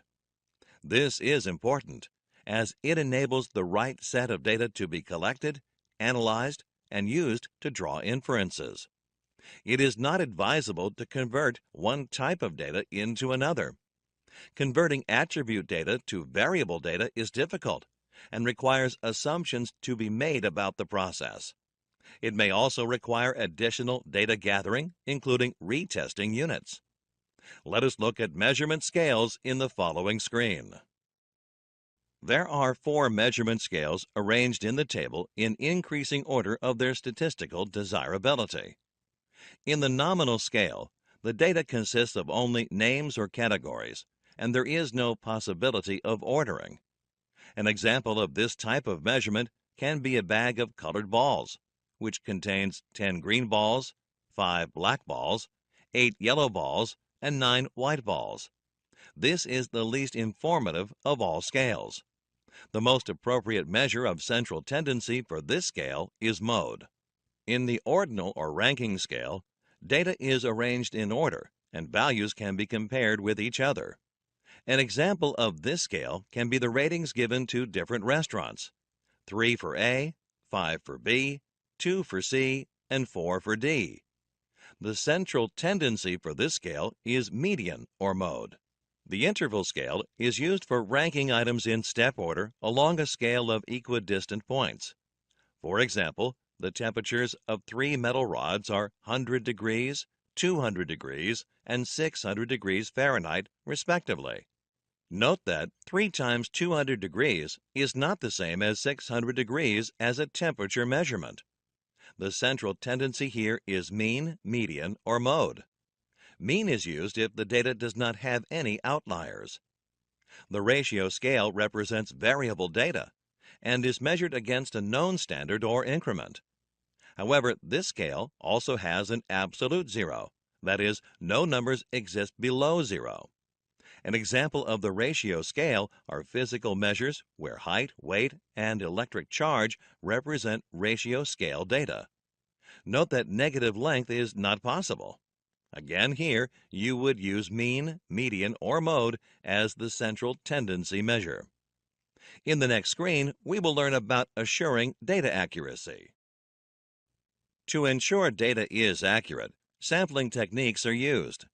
Sampling is the process, act, or technique of selecting an appropriate test group or sample from a larger population. It is preferable to survey 100 people to surveying 10,000 people. Sampling saves the time, money, and effort involved in collecting data.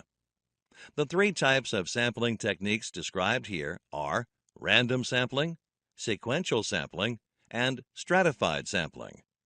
Click each type to know more. Random sampling is the technique where a group of subjects or a sample for study is selected from a larger group or population at random. Sequential sampling is similar to multiple sampling plans, except that it can, in theory, continue indefinitely. In other words, it is a non-probability sampling technique wherein the researcher picks a single subject or a group of subjects in a given time interval, conducts the study, analyzes the results, and then picks another group of subjects if needed, and so on. In stratified sampling, the idea is to take samples from subgroups of a population. This technique gives an accurate estimate of the population parameter. In this screen, we will compare simple random sampling with stratified sampling. Simple random sampling is easy to do, while stratified sampling takes a lot of time.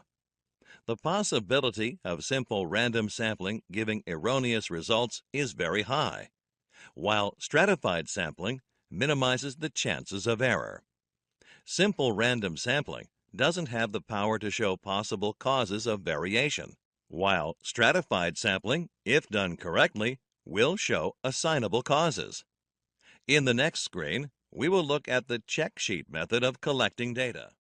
The process of collecting data is expensive. Wrongly collected data leading to wrong analysis and inferences results in resources being wasted. A check sheet is a structured form prepared to collect and analyze data. It is a generic tool that is relatively simple to use and can be adopted for a variety of purposes. Check sheets are used when the data can be observed and collected repeatedly by the same person or at the same location. They are also used while collecting data from a production process. A common example is calculating the number of absentees in a company. The table shows absentee data collected for a week. We will discuss data coding and its advantages in the following screen. Data coding is a process of converting and condensing raw data into categories and sets so that the data can be used for further analysis. The benefits of data coding are listed here. Data coding simplifies the large quantity of data that is collected from sources. The large amount of data makes analysis and drawing conclusions difficult. It leads to chaos and ambiguity. Data coding simplifies the data by coding it into variables and then categorizing these variables. Raw data cannot be easily entered into computers for analysis. Data coding is used to convert raw data into processed data that can be easily fed into computing systems for calculation and analysis. Coding of data makes it easy to analyze the data. Converted data can either be analyzed directly or fed into computers. The analyst can easily draw conclusions when all the data is categorized and computerized. Data coding also enables organized representation of data. Division of data into categories helps organize large chunks of information, thus making analysis and interpretation easier. Data coding also ensures that data repetition does not occur and duplicate entries are eliminated so that the final result is not affected. In the following screen, we will discuss measures of central tendency of the descriptive statistics in detail. A measure of central tendency is a single value that indicates the central point in a set of data and helps in identifying data trends. The three most commonly used measures of the central tendency are mean, median, and mode. Click each measure to know more. Mean is the most common measure of central tendency. It is the sum of all the data values divided by the number of data points. Also called arithmetic mean or average, it is the most widely used measure of central tendency. Also known as positional mean, median is the number present in the middle of the data set when the numbers are arranged in ascending or descending order. If the data set has an even number of entries, then the median is the mean of the two middle numbers. Median can also be calculated by the formula n plus 1 divided by 2, where n is the number of entries. Mode, also known as frequency mean, is the value that occurs most frequently in a set of data. Data sets that have more than one mode are known as bimodal data. Let us look at an example for determining mean, median, and mode in this screen. The data set has the numbers 1, 2, 3, 4, 5, 5, 6, 7, and 8. Click the button to know the answer. As previously defined, mean is the sum of all the data items divided by the number of items. Therefore, the mean is equal to 41 divided by 9, which is equal to 4.56. The number in the middle of the data set is 5. Therefore, the median is 5. Mode is the most frequently occurring number, which is again 5. In this screen, we will understand the effect of outliers on the data set. Let us consider a minor change to the data set. A new number, 100, is added to the data set. On using the same formula to calculate mean, the new mean is 15.11. Ideally, 50% of values should lie on either side of the mean value. However, in this example, it can be seen that almost 90% of values lie below the mean value of 15.11, and only one value above the mean. The data point 100 is called an outlier.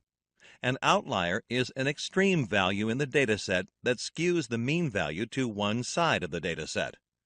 Note that the median remains unchanged at 5. Therefore, mean is not an appropriate measure of central tendency if the data has outliers. Median is preferred in this case. In the next screen, we will look at measures of dispersion of the descriptive statistics. Apart from central tendency, another important parameter to describe a data set is spread or dispersion. Contrary to the measures of central tendency, such as mean, median, and mode, measures of dispersion express the spread of values. Higher the variation of data points, higher the spread of the data. The three main measures of dispersion are range, variance, and standard deviation. We will discuss each of these in the upcoming screens. Let us start with the first measure of dispersion, range. The range of a particular set of data is defined as the difference between the largest and smallest values of the data. In the example, the largest value of the data is 9, and the smallest value is 1. Therefore, the range is 9 minus 1, 8. In calculating range, all the data points are not needed, and only the maximum and minimum values are required. Let us understand the next measure of dispersion, variance, in the following screen. The variance, denoted as sigma square or S square, is defined as the average of squared mean differences and shows the variation in a data set. To calculate the variance for a sample data set of 10 numbers, type the numbers in an Excel sheet. Calculate the variance using the formula equals VARP or VARS. The VARP formula gives the population variance, which is 7.24 for this example. The VARS formula gives the sample variance 8.04. Population variance is calculated when the data set is for the entire population, and sample variance is calculated when data is available only for a sample of the population. Population variance is preferred over sample variance as the latter is only an estimate. Sample variance allows for a broader range of possible answers for the true mean of the population. That is, the confidence levels are higher in sample variance. Note that variance is a measure of variation and cannot be considered as the variation in a data set. In the following screen, we will understand the next measure of dispersion, standard deviation. Standard deviation, denoted by sigma or S, is given by the square root of variance. The statistical notation of this is given on screen. Standard deviation is the most important measure of dispersion. Standard deviation is always relative to the mean. For the same data set, the population standard deviation is 2.69, and sample standard deviation is 2.83. As in variance calculation, if the data set is measured for every unit in a population, the population standard deviation and sample standard deviation can be calculated in Excel using the formula given on the screen. The steps to manually calculate the standard deviation are: first, calculate the mean. Then, calculate the difference between each data point and the mean and square that answer. Next, calculate the sum of the squares. Next, divide the sum of the squares by n or n minus 1 to find the variance. Lastly, find the square root of variance, which gives the standard deviation. In the next screen, we will look at frequency distribution of the descriptive statistics. Frequency distribution is a method of grouping data into mutually exclusive categories, showing the number of observations in each class. An example is presented to demonstrate frequency distribution. A survey was conducted among the residents of a particular area to collect data on cars owned by each home. A total of 20 homes were surveyed. To create a frequency table for the results collected in the survey, the first step is to divide the results into intervals and count the number of results in each interval. For instance, in this example, the intervals would be the number of households with no car, 1 car, 2 cars, and so on. Next, a table is created with separate columns for the intervals, the tallied results for each interval, and the number of occurrences or frequency of results in each interval. Each result for a given interval is recorded with a tally mark in the second column. The tally marks for each interval are added, and the sum is entered in the frequency column. The frequency table allows viewing distribution of data across a set of values at a glance. In the following screen, we will look at cumulative frequency distribution. A cumulative frequency distribution table is similar to the frequency distribution table, only more detailed. There are additional columns for cumulative frequency, percentage, and cumulative percentage. In the cumulative frequency column, the cumulative frequency, or the previous row or rows, is added to the current row. The percentage is calculated by dividing the frequency by the total number of results and multiplying by 100. The cumulative percentage is calculated similar to the cumulative frequency. Let us look at an example for cumulative frequency distribution. The ages of all the participants in a chess tournament are recorded. The lowest age is 37, and the highest is 91. Keeping intervals of 10, the lowest interval starts with the lower limit as 35 and the upper limit as 44. Similar intervals are created until an upper limit of 94. In the frequency column, the number of times a result appears in a particular interval is recorded.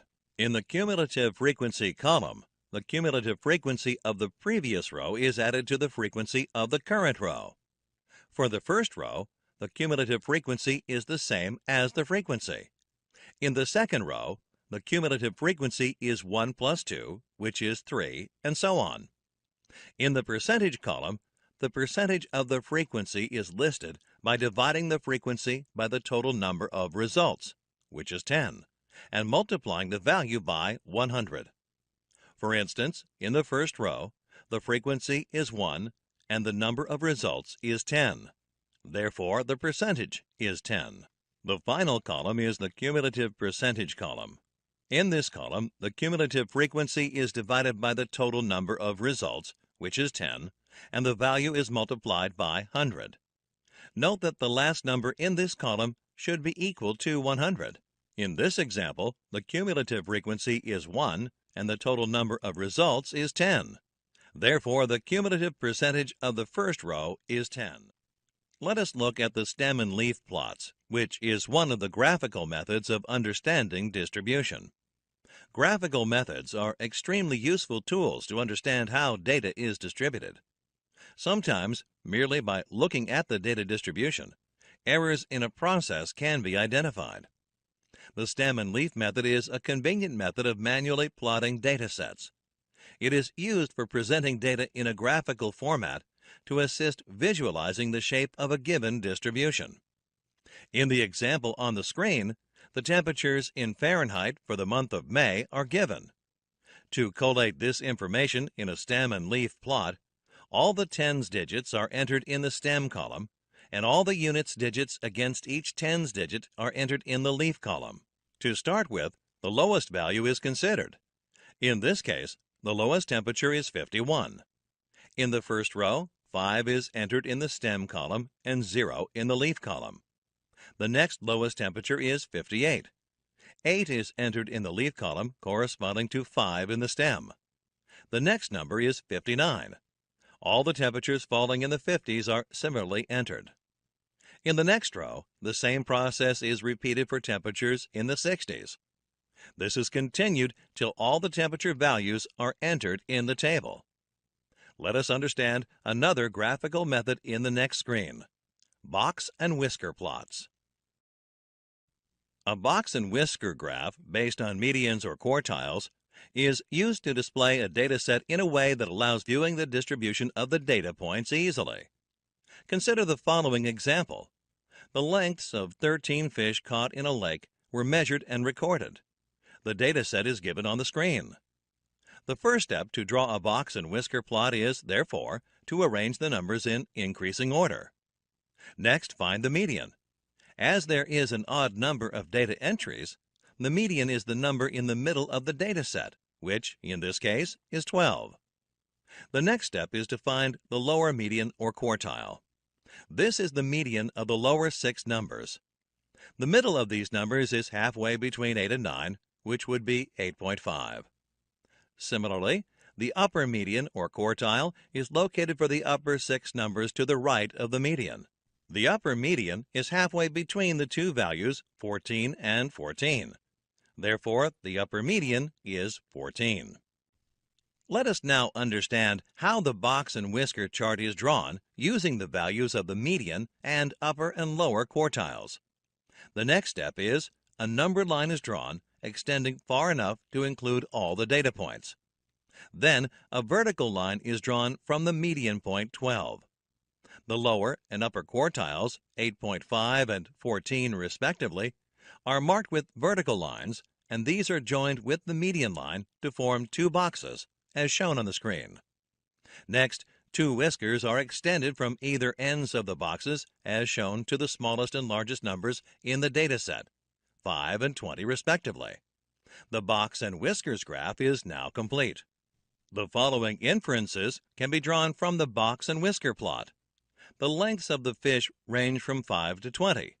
The range is, therefore, 15. The quartiles split the data into 4 equal parts. In other words, 1/4 of the data numbers is less than 8.5.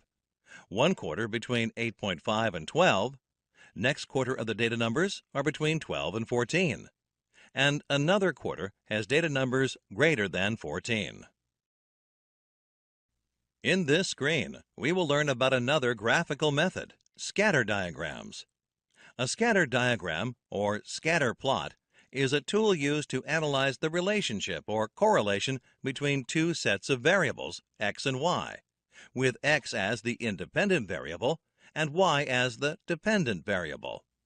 A scatter diagram is also useful when cause-effect relationships have to be examined or root causes have to be identified. There are 5 different types of correlation that can be used in a scatter diagram. Let us learn about them in the next screen. The 5 types of correlation are perfect positive correlation, moderate positive correlation, no relation or no correlation, moderate negative correlation, and perfect negative correlation. Click each type to learn more. In perfect positive correlation, the value of dependent variable y increases proportionally with any increase in the value of independent variable x. This is said to be 1:1. That is, any change in one variable results in an equal amount of change in the other. The following example is presented to demonstrate perfect positive correlation. The consumption of milk is found to increase proportionally with an increase in the consumption of coffee. The data is presented in the table on the screen. The scatter diagram for the data is also shown. It can be observed from the graph that as X increases, Y also increases proportionally. Hence, the points are linear. In this type of correlation, as the value of the X variable increases, the value of Y also increases, but not in the same proportion. To demonstrate this, the following example is presented. The increase in savings for increase in salary is shown in the table. As you can notice in the scatter diagram, the points are not linear. Although the value of Y increases with increase in the value of X, the increase is not proportional. When a change in one variable has no impact on the other, there is no relation or correlation between them. Let us consider the following example. To study the relation between the number of fresh graduates in the city and the job openings available, data for both was collected over a few months and tabulated as shown. The scatter diagram for the same is also displayed. It can be observed that the data points are scattered and there is no trend emerging from the graph. Therefore, there is no correlation between the number of fresh graduates and the number of job openings in the city. In moderate negative correlation, an increase in one variable results in a decrease in the other variable. However, this change is not proportional to the change in the first variable. To demonstrate modern negative correlation, the prices of different products are listed along with the number of units sold for each product. The data is shown in the table. From the scatter diagram shown, it can be observed that higher the price of a product, lesser are the number of units of that product sold. However, the decrease in the number of units with increasing price is not proportional. In perfect negative correlation, an increase in one variable results in a proportional decrease of the other variable. This is also an example of 1:1 correlation. As an example, the effect of an increase in the project time extension on the success of project is considered. The data is shown in the table. The scatter diagram for the data shows a proportional decrease in the probability of the project's success with each extension of the project time. Hence, the points are linear. Perfect correlations are rare in the real world. When encountered, they should be investigated and verified. In this screen, we will look at another graphical method, histograms. Histograms are similar to bar graphs, except that the data in histograms is grouped into intervals. They are used to represent category-wise data graphically. A histogram is best suited for continuous data. The following example illustrates how a histogram is used to represent data. Data on the number of hours spent by a group of 15 people on a special project in 1 week is collected. This data is then divided into intervals of 2, and the frequency table for the data is created. The histogram for the same data is also displayed. Looking at the histogram, it can be observed at a glance that most of the team members spent between 2 to 4 hours on the project. In the following screen, we will look at the next graphical method, normal probability plots. Normal probability plots are used to identify if a sample has been taken from a normal distributed population. When sample data from a normal distributed population is represented as a normal probability plot, it forms a straight line. The following example is presented to illustrate normal probability plots. A sampling of diameters from a drilling operation is done and the data is recorded. The data set is given. To create a normal probability plot, the first step is to construct a cumulative frequency distribution table. This is followed by calculating the mean rank probability by dividing the cumulative frequency by the number of samples plus 1 and multiplying the answer by 100. The fully populated table for mean rank probability estimation is shown on the screen. Please take a look at the same. In the next step, a graph is plotted on log paper or with Minitab using this data. Minitab is a statistical software used in Six Sigma. Minitab normal probability plot instructions are also given on the screen.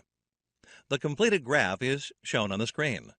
From the graph, it can be seen that the random sample forms a straight line, and therefore the data is taken from a normally distributed population. Hey there learners, check out our certified Lean Six Sigma Green Belt certification training course and earn a Green Belt certification. To learn more about this course, you can click the course link in the description box below. Let us proceed to the next topic of this lesson. In this topic, we will discuss Measurement System Analysis, or MSA, in detail. Let us understand what MSA is in the following screen. Throughout the DMAC process, the output of the measurement system, MS, is used for metrics, analysis, and control efforts. An error-prone measurement system will only lead to incorrect data. Incorrect data leads to incorrect conclusions. It is important to set right the MS before collecting the data. Measurement System Analysis, or MSA, is a technique that identifies measurement error or variation and sources of that error in order to reduce the variation. It evaluates the measuring system to ensure the integrity of data used for analysis. MSA is therefore one of the first activities in the measure phase. The measurement system's capability is calculated, analyzed, and interpreted using gauge repeatability and reproducibility to determine measurement correlation, bias, linearity, percent agreement, and precision or tolerance. Let us discuss the objectives of MSA in the next screen. A primary objective of MSA is to obtain information about the type of measurement variation associated with the measurement system. It is also used to establish criteria to accept and release new measuring equipment. MSA also compares measuring one method against another. It helps to form a basis for evaluating a method which is suspected of being deficient. The measurement system variations should be resolved to arrive at the correct baselines for the project objectives. As baselines contain crucial data based on which decisions are taken, it is extremely important that the measurement system be free of error as far as possible. Let us look at measurement analysis in detail in the next screen. In measurement analysis, the observed value is equal to the sum of the true value and the measurement error. The measurement error can be a negative or a positive value. Measurement error refers to the net effect of all sources of measurement variability that cause an observed value to deviate from the true value. True variability is the sum of the process variability and the measurement variability. Process variability and measurement variability must be evaluated and improved together. Measurement variability should be addressed before looking at process variability.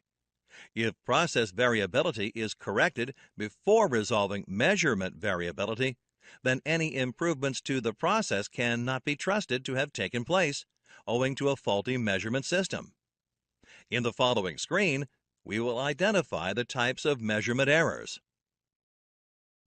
The two types of measurement errors are measurement system bias and measurement system variation. Click each type to know more. Measurement system bias involves calibration study. In the calibration study, the total mean is given by the sum of the process mean and the measurement mean. The statistical notation is shown on the screen. Measurement system variation involves gauge repeatability and reproducibility, or GRR study. In the GRR study, the total variance is calculated by adding the process variance with the measurement variation. The statistical notation is shown on the screen. In this screen, we will discuss the sources of variation. The chart on the screen lists the different sources of variation. Observed process variation is divided into two: actual process variation and measurement variation. Actual process variation can be divided into long-term and short-term process variations. In a gauge RR study, process variation is often called part variation. Measurement variation can be divided into variations caused by operators and variations due to the gauge. The variation due to operators is owing to reproducibility. Variation due to gauge is owing to repeatability. Both actual process variation and measurement variation have a common factor, that is, variation within a sample. Let us understand gauge repeatability and reproducibility, or GRR, in the next screen. Gauge repeatability and reproducibility, or GRR, is a statistical technique to assess if a gauge or gauging system will obtain the same reading each time a particular characteristic or parameter is measured. Gauge repeatability is the variation in measurement when one operator uses the same gauge to measure identical characteristics of the same part repeatedly. Gauge reproducibility is the variation in the average of measurements when different operators use the same gauge to measure identical characteristics of the same part. The figures on the screen illustrate gauge repeatability and reproducibility. In the next screen, we will discuss the components of GRR study. The figure on the screen illustrates the difference between gauge repeatability and reproducibility. The figure shows the repeatability and reproducibility for 6 different parts represented by the numbers 1 to 6 for 2 different trial readings by 3 different operators. As can be observed, a difference in reading for part 1, indicated by the color green, by 3 different operators is known as reproducibility error. A difference in reading of part 4, indicated by red, by the same operator in 2 different trials is known as the repeatability error. In the following screen, we will look at some guidelines for gauge repeatability and reproducibility studies. The following should be kept in mind while carrying out gauge repeatability and reproducibility, or GRR studies. GRR studies should be performed over the range of expected observations. Care should be taken to use actual equipment for GRR studies. Written procedures and approved practices should be followed as would have been in actual operations. The measurement variability should be represented as is, not the way it was designed to be. After GRR, the measurement variability is separated into casual components, sorted according to priority, and then targeted for action. In the following screen, let us look at some more concepts associated with GRR. Bias is the distance between the sample mean value and the sample true value. It is also called accuracy. Bias is equal to mean minus reference value. Process variation is equal to 6 times the standard deviation. The bias percentage is calculated as bias divided by the process variation. The next term is linearity. Linearity refers to the consistency of bias over the range of the gauge. Linearity is given by the product of slope and process variation. Precision is the degree of repeatability or closeness of data. Smaller the dispersion in the dataset, better the precision. The variation in the gauge is the sum of variation due to repeatability and the variation due to reproducibility. In the following screen, we will understand measurement resolution. Measurement resolution is the smallest detectable increment that an instrument will measure or display. The number of increments in the measurement system should extend over the full range for a given parameter. Some examples of wrong gauges or incorrect measurement resolution are given here. A truck weighing scale is used for measuring the weight of a T-pack. A caliper, capable of measuring differences of 0.1 millimeters, is used to show compliance when the tolerance limits are plus or minus 0.07 millimeters. Thus, the measurement system that matches the range of the data should only be used. An important prerequisite for GRR studies is that the gauge has an acceptable resolution. In the next screen, we will look at examples for repeatability and reproducibility. Repeatability is also called equipment variation, or EV. It occurs when the same technician or operator repeatedly measures the same part or process under identical conditions with the same measurement system. The following example illustrates this concept. A 36 km/h pace mechanism is timed by a single operator over a distance of 100 meters on a stopwatch, and 3 readings are taken. Trial 1 takes 9 seconds, Trial 2 takes 10 seconds, and Trial 3 takes 11 seconds. The process is measured with the same equipment in identical conditions by the same operator. Assuming no operator error, the variation in the 3 readings is known as repeatability or equipment variation. Reproducibility is also called appraiser variation, or AV. It occurs when different technicians or operators measure the same part or process under identical conditions using the same measurement system. Let us extend the example for repeatability to include data measured by 2 operators. The readings are displayed on the slide. The difference in the readings of both operators is called reproducibility or appraiser variation. It is important to resolve equipment variation before appraiser variation. If appraiser variation is resolved first, the results will still not be identical due to variation in the equipment itself. In this screen, we will learn about data collection in GRR. There are some important considerations for data collection in GRR studies. There are usually 3 operators and around 10 units to measure. General sampling techniques must be used to represent the population, and each unit must be measured 2 to 3 times by each operator. It is important that the gauge be calibrated accurately. It should also be ensured that the gauge has an acceptable resolution. Another practice is that the first operator measures all the units in random order. Then this order is maintained by all other operators. All the trials must be repeated.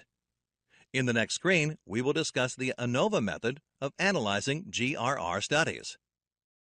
The ANOVA method is considered to be the best method for analyzing GRR studies. This is because of 2 reasons. The first being ANOVA not only separates equipment and operator variation, but also provides insight on the combined effect of the 2. Second, ANOVA uses standard deviation instead of range as a measure of variation, and therefore gives a better estimate of the measurement system variation. The one drawback of using ANOVA is the considerations of time, resources, and cost. In the next screen, we will understand how MSA can be interpreted. 2 results are possible for an MSA. In the first case, the reproducibility error is larger than the repeatability error. This occurs when the operators are not trained and calibrations on the gauge dial are not clear. The other possibility is that the repeatability error is larger than the reproducibility error. This is clearly a maintenance issue and can be resolved by calibrating the equipment or performing maintenance on the equipment. This indicates that the gauge needs redesign to be more rigid and the location needs to be improved. It also occurs when there is ambiguity in SOPs. MSA is an experiment which seeks to identify the components of variation in the measurement. In the following screen, we will look at a template used for GRR studies. A sample gauge RR sheet is given on this screen. The operators here are Andrew Murphy and Lucy Wang, who are the appraisers in this study. They have measured and rated the performance of 3 employees, Ibrahim Glassoff, Brianna Scott, and Jason Schmidt. This is a sample template for a gauge R&R study. The parts are shown across the top of the sheet. In this case, the measurement system is being evaluated using 3 parts: the employees, Ibrahim Glassoff, Brianna Scott, and Jason Schmidt. The operators measure each part repeatedly. From this data, the average, X, and ranges, R, for each inspector and for each part are calculated. The grand average for each inspector and each part is also calculated. In this example, a control limit, UCL, in the sheet was compared with the difference in averages of the 2 inspectors to identify if there is a significant difference in their measurements. Their difference is 0.111, which is outside the UCL of 0.108, given the R average of 0.042. In the next screen, we will look at the results page for this GRR study. The sheet on the screen displays the results for the data entered in the template in the previous screen. Please spend some time to go through the data for a better understanding of the concept. In the following screen, we will look at the interpretation to this results page. The percentage GRR value is highlighted in the center right of the table in the previous screen. There are three important observations to be made here about the gauge RR study. First, this study also shows the interaction between operators and parts. If the percentage GRR value is less than 30, then the gauge is acceptable, and the measurement system does not require any change. If the value is greater than 30, then the gauge needs correction. The equipment variation is checked and resolved first, followed by the appraiser variation. Second, if EV equals 0, it means the MS is reliable, the equipment is perfect, and the variation in the gauge is contributed by different operators.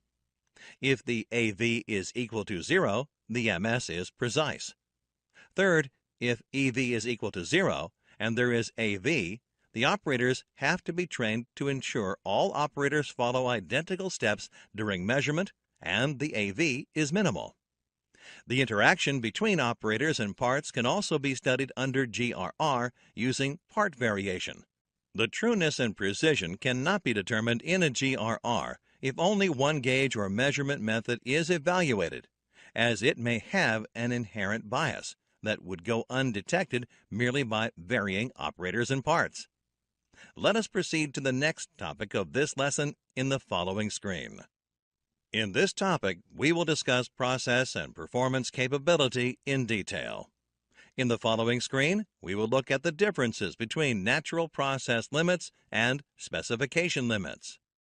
Natural process limits, or control limits, are derived from the process data and are the voice of the process.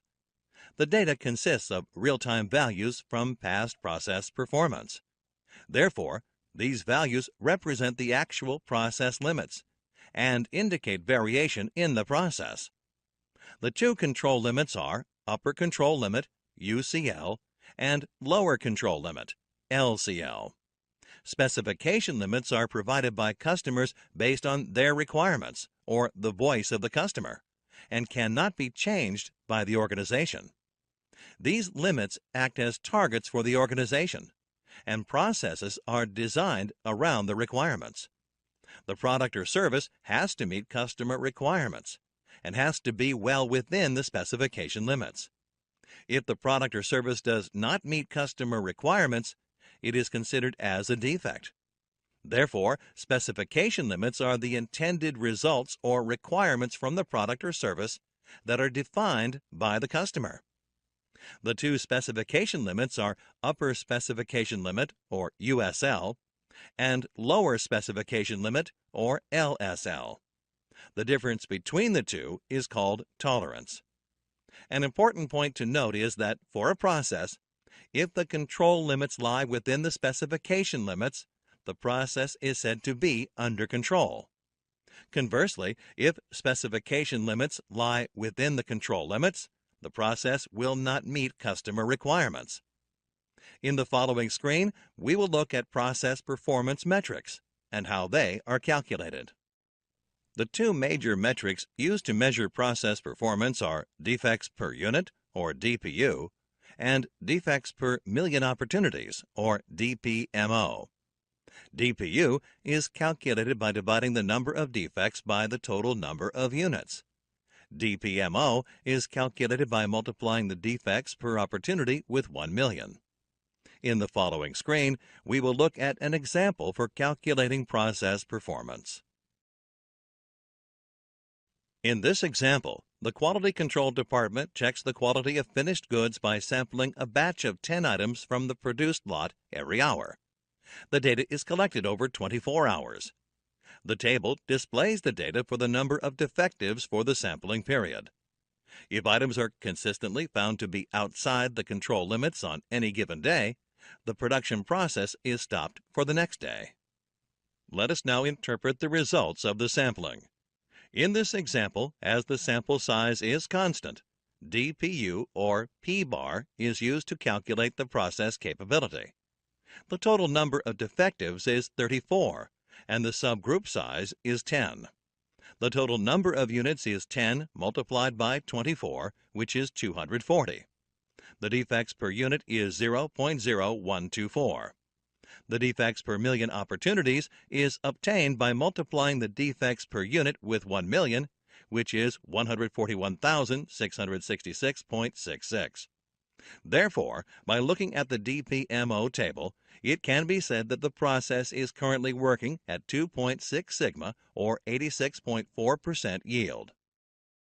We will learn about process stability studies in this screen. The activities carried out in the measure phase are MSA, collection of data, statistical calculations, and checking for accuracy and validity. This is followed by a test for stability, as changes cannot be made to an unstable process. With a set of data believed to be accurate, the process is checked for stability. This is important because if a process is unstable, no changes can be implemented. Why does a process become unstable? A process can become unstable due to special causes of variation. Multiple special causes of variation lead to instability. A single special cause leads to an out-of-control condition. Run charts in Minitab can be used to check for process stability. Let us look at the steps to plot a run chart in Minitab in the following screen. To plot a run chart in Minitab, first enter the sample data collected to check for stability. Next, click Stat on the Minitab window, followed by Quality Tools. Next, click Run Charts. Select the column and choose the subgroup size as 2. Click OK. The graph shown on the screen is interpreted by looking at the last 4 values. If any of the P values is less than 0.05, the presence of special causes of variation can be validated. This means there is a good chance that the process will become unstable. In the following screen, we will look at process stability studies, causes of variation. Variation can be due to 2 types of causes: common causes of variation and special causes of variation. Click each type to learn more. Common causes of variation are the many sources of variation within a process which have a stable and repeatable distribution over a period. They contribute to a state of statistical control where the output is predictable. Some other factors which do not always act on the process can also cause variation. These are special causes of variation. These are external to the process and are irregular in nature. When present, the process distribution changes and the process output is not stable over a period. Special causes may result in defects and need to be eliminated to bring the process under control. Run charts indicate the presence of special causes of variation in the process. If special causes are detected, the process has to be brought to a stop and a root cause analysis has to be carried out. If the root cause analysis reveals the special cause to be undesirable, corrective actions are taken to remove the special cause. We will learn about verifying process stability and normality in this screen. Based on the type of variation a process exhibits, it can be verified if the process is in control.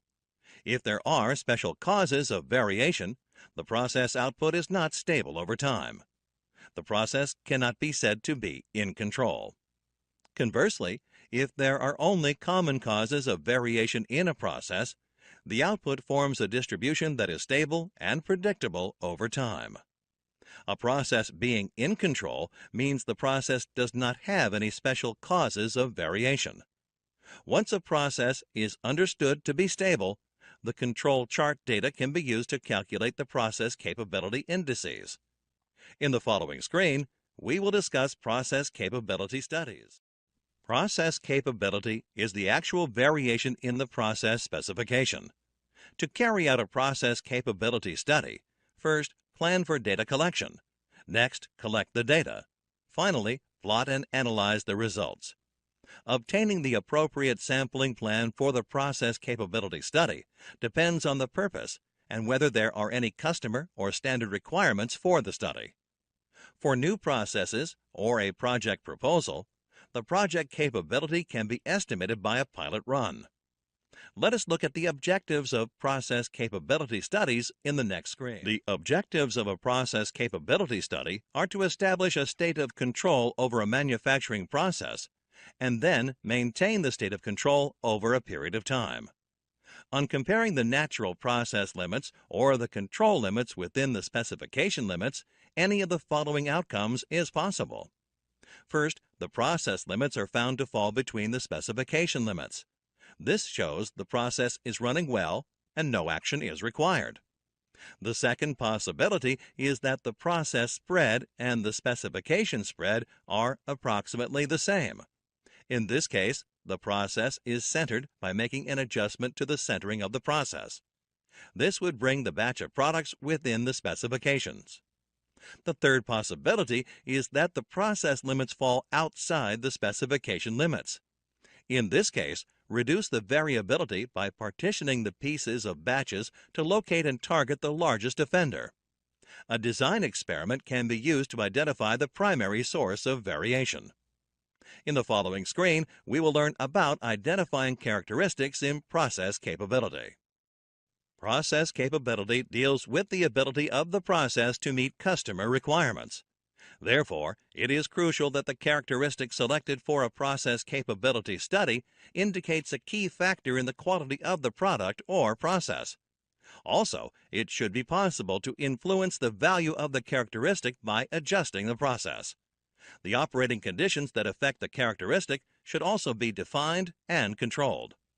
Apart from these requirements, other factors determining the characteristics to be measured are customer purchase order requirements or industry standards.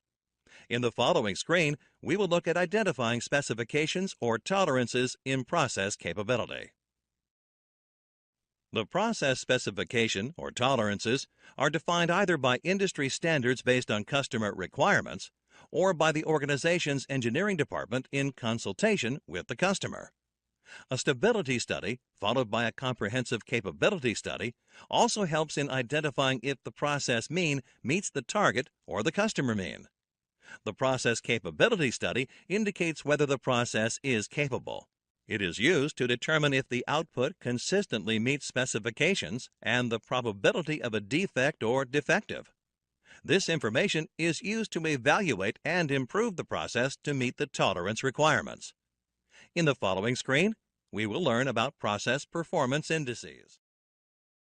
Process performance is defined as a statistical measurement of the outcome of a process characteristic, which may or may not have been demonstrated to be in a state of statistical control. In other words, it is an estimate of the process capability of a process during its initial setup, before it has been brought into a state of statistical control. It differs from the process capability in that for process performance, a state of statistical control is not required. The three basic process performance indices are Process Performance, or PP, Process Performance Index, or PPK, and Process Capability Index, denoted as PPM or CPM. Click each index to know more. PP stands for Process Performance. It is computed by subtracting the lower specification limit from the upper specification limit, the whole divided by natural process variation, or 6 sigma. PPK is the Process Performance Index and a minimum of the values of the upper and lower process capability indices. The upper and lower process capability indices are calculated as shown on the screen. PPU, or Upper Process Capability Index, is given by the formula USL minus X divided by 3S. PPL, or Lower Process Capability Index, is given by X minus LSL divided by 3S. Here X is process average, better known as X bar, and S is sample standard deviation. CPM denotes the process capability index mean, which accounts for the location of the process average relative to a target value. It can be calculated as shown on the screen. Here, MYU stands for process average. Sigma symbol denotes the process standard deviation. USL is the upper specification limit, and LSL is the lower specification limit. T is the target value, which is typically the center of the tolerance. XI is the sample reading, and N is the number of sample readings. We will look at the key terms in process capability in this screen. ZST, or short-term capability, is the potential performance of the process in control at any given point of time. It is based on the sample collected in the short term. The long-term performance is denoted by ZLT. It is the actual performance of the process over a given period of time. Subgroups are several small samples collected consecutively. Each sample forms a subgroup. The subgroups are chosen so that the data points are likely to be identical within the subgroup, but different between two subgroups. The process shift is calculated by subtracting the long-term capability from the short-term capability. The process shift also reflects how well a process is controlled. It is usually a factor of 1.5. Let us look at short-term and long-term process capability in the next screen. The concept of short-term and long-term process shift is explained graphically on this screen. There are 3 different samples taken at time 1, time 2, and time 3. The smaller waveforms represent the short-term capability, and they are joined with their means to show the shift in long-term performance. The long-term performance curve is shown below, with the target value marked in the center. It is important to note that over a period of time, or subgroups, a typical process will shift by approximately 1.5 times the standard deviation. Also, long-term variation is more than short-term variation. This difference is known as the sigma shift and is an indicator of the process control. The reasons for a process shift include changes in operators, raw material used, wear and tear, and time periods. We will discuss the assumptions and conventions of process variations in the following screen. Long-term variation is always longer than short-term variation. Click each term to know more. Short-term variations are due to the common causes. The variance is inherent in the process and known as the natural variation.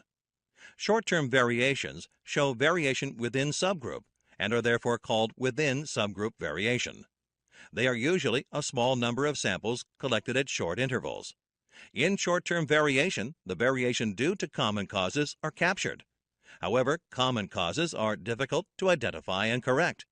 The process may have to be redesigned to remove common causes of variation. Long-term variations are due to common as well as special causes. The added variation, or abnormal variation, is due to factors external to the usual process. Long-term variation is also known as the overall variation and is a sample standard deviation for all the samples put together. Long-term variation shows variations within the subgroup and between subgroups. Special causes increasing variation include changes in operators, raw material, and wear and tear. The special causes need to be identified and corrected for process improvement. This screen explains how the factors of stability, capability, spread, and defect summary are used to interpret the process condition. This table gives the process condition for different levels or types of variation with reference to common causes and special causes. The table is read as follows. In the first scenario, the process has lesser common causes of variation, or CCV, and no special causes of variation, or SCV. In this case, the variability is less, the capability is high, the possibility of defects is less, and the process is said to be capable and in control. Next, if the process has lesser CCV and some SCV are present, then it has high variability, low capability, and a high possibility of defects. The process is said to be out of control and incapable. The third possibility is that the process has high CCV and no SCV. In this case, the variability is moderate to high, the capability is very low, and possibility of defects is very high. Although the process is in control, it is incapable. Finally, at the other extreme is the situation where the process has high CCV and SCV is also present. Here the process has high variability, low capability, high possibility of defects, and is out of control and incapable. This table is a quick reference to understand process conditions. In the next screen, we will compare the CPK and CP values. When CPK and CP values are compared, three outcomes are possible. When CPK is lesser than CP, it can be inferred that the mean is not centered. When CPK is equal to CP, the inference is that the process is accurate. The process is considered capable if CPK is greater than 1. This will happen only if variations are in control. CPK can never be greater than CP. If this situation occurs, the calculations have to be rechecked. We will look at an example problem for calculating process variation in the following screen. The table on this screen shows data for customer complaint resolution time over a period of 3 weeks. Each week's data forms a subgroup. For example, the resolution time is 48 hours for a particular case in week 1. In week 2, the case takes up 50 hours, and in week 3, it takes about 49 hours. The subgroup size is 10. Let us understand how to calculate long-term and short-term standard deviations are calculated for this data. The average for each week is calculated by dividing the total number of complaints resolved by the subgroup size. A grand average is also calculated for all the 3 weeks. The variations within subgroups and between subgroups for each week are calculated. This is followed by calculating the total variations within and between subgroups.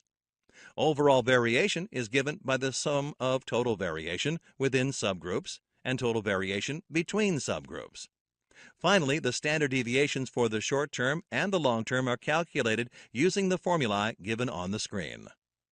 The results for the process variation calculations are as follows.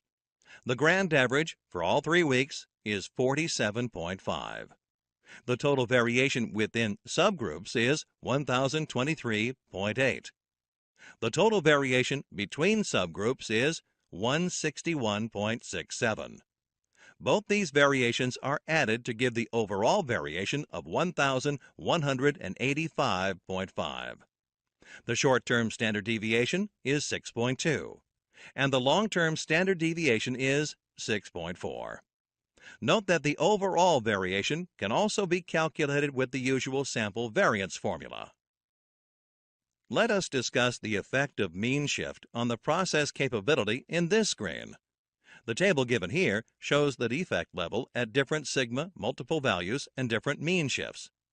From the table, it can be seen that when the mean is centered within the specification limits and the process capability is 1, that is, plus or minus 3s, fits within the specification limits. The DPMO is 2700%, and the probability of a good result is 99.73%.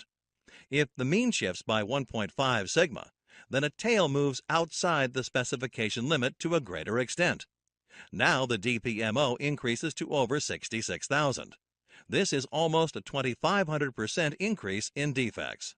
If the process has a process capability of 2, that is, plus or minus 6s, fits within the specification limits, and the mean shifts by 1.5 sigma, then the probability of a good result is 99.99966%.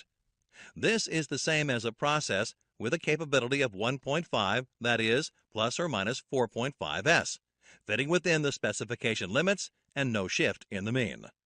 The long-term and short-term capability table shows the variations in capabilities. For the purposes of Six Sigma, the assumption is that the long-term variability will have a 1.5s difference from the short-term variability. As seen in statistical process control, this assumption can be challenged if control charts are used, and these kinds of shifts are detected quickly. In the chart, it can be seen that the mean shift is negligible as the process capability increases.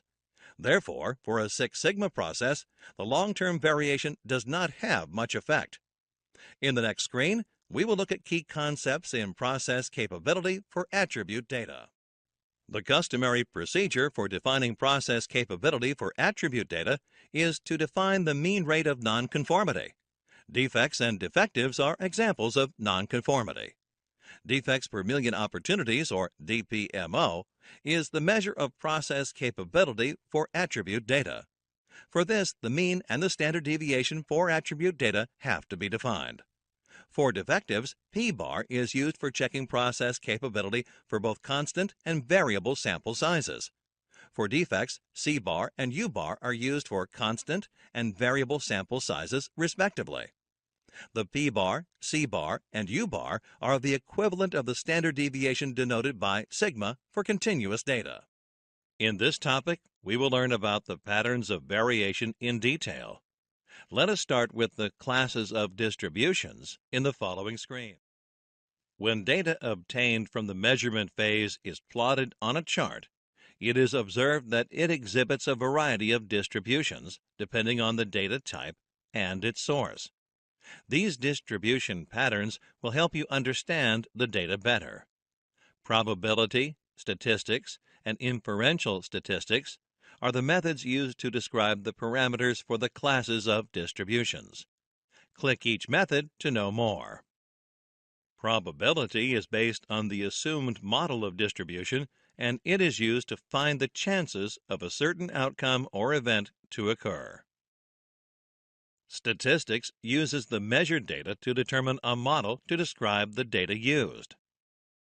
Inferential statistics describe the population parameters based on the sample data using a particular model. In this screen, we will discuss the types of distributions. There are two types of distributions: discrete distribution and continuous distribution. Discrete distribution includes binomial distribution and Poisson distribution. Continuous distribution includes normal distribution, chi-square distribution, t-distribution, and f-distribution. Let us learn about discrete probability distribution in the following screen. Discrete probability distribution is characterized by the probability mass function. It is important to be familiar with discrete distributions while dealing with discrete data. Some of the examples of discrete probability distribution are binomial distribution, Poisson distribution, negative binomial distribution, geometric distribution, and hypergeometric distribution. We will focus only on the two most useful discrete distributions, binomial distribution and Poisson distribution. Like most probability distributions, these distributions also help in predicting the sample behavior that has been observed in a population. Let us learn about binomial distribution in the following screen. Binomial distribution is a probability distribution for discrete data. Named after the Swiss mathematician Jacob Bernoulli, it is an application of popular knowledge to predict the sample behavior. Binomial distribution also describes the discrete data as a result of a particular process, like the tossing of a coin for a fixed number of times, and the success or failure in an interview. A process is known as Bernoulli's process when the process output has only two possible values like defective or OK, pass or fail, and yes or no. Binomial distribution is used to deal with defective items. Defect is any non-compliance with a specification. Defective is a product or service with at least one defect. Binomial distribution is most suitable when the sample size is less than 30 and less than 10% of the population. It is the percentage of non-defective items, provided the probability of creating a defective item remains the same over a period. Let us look at the equation.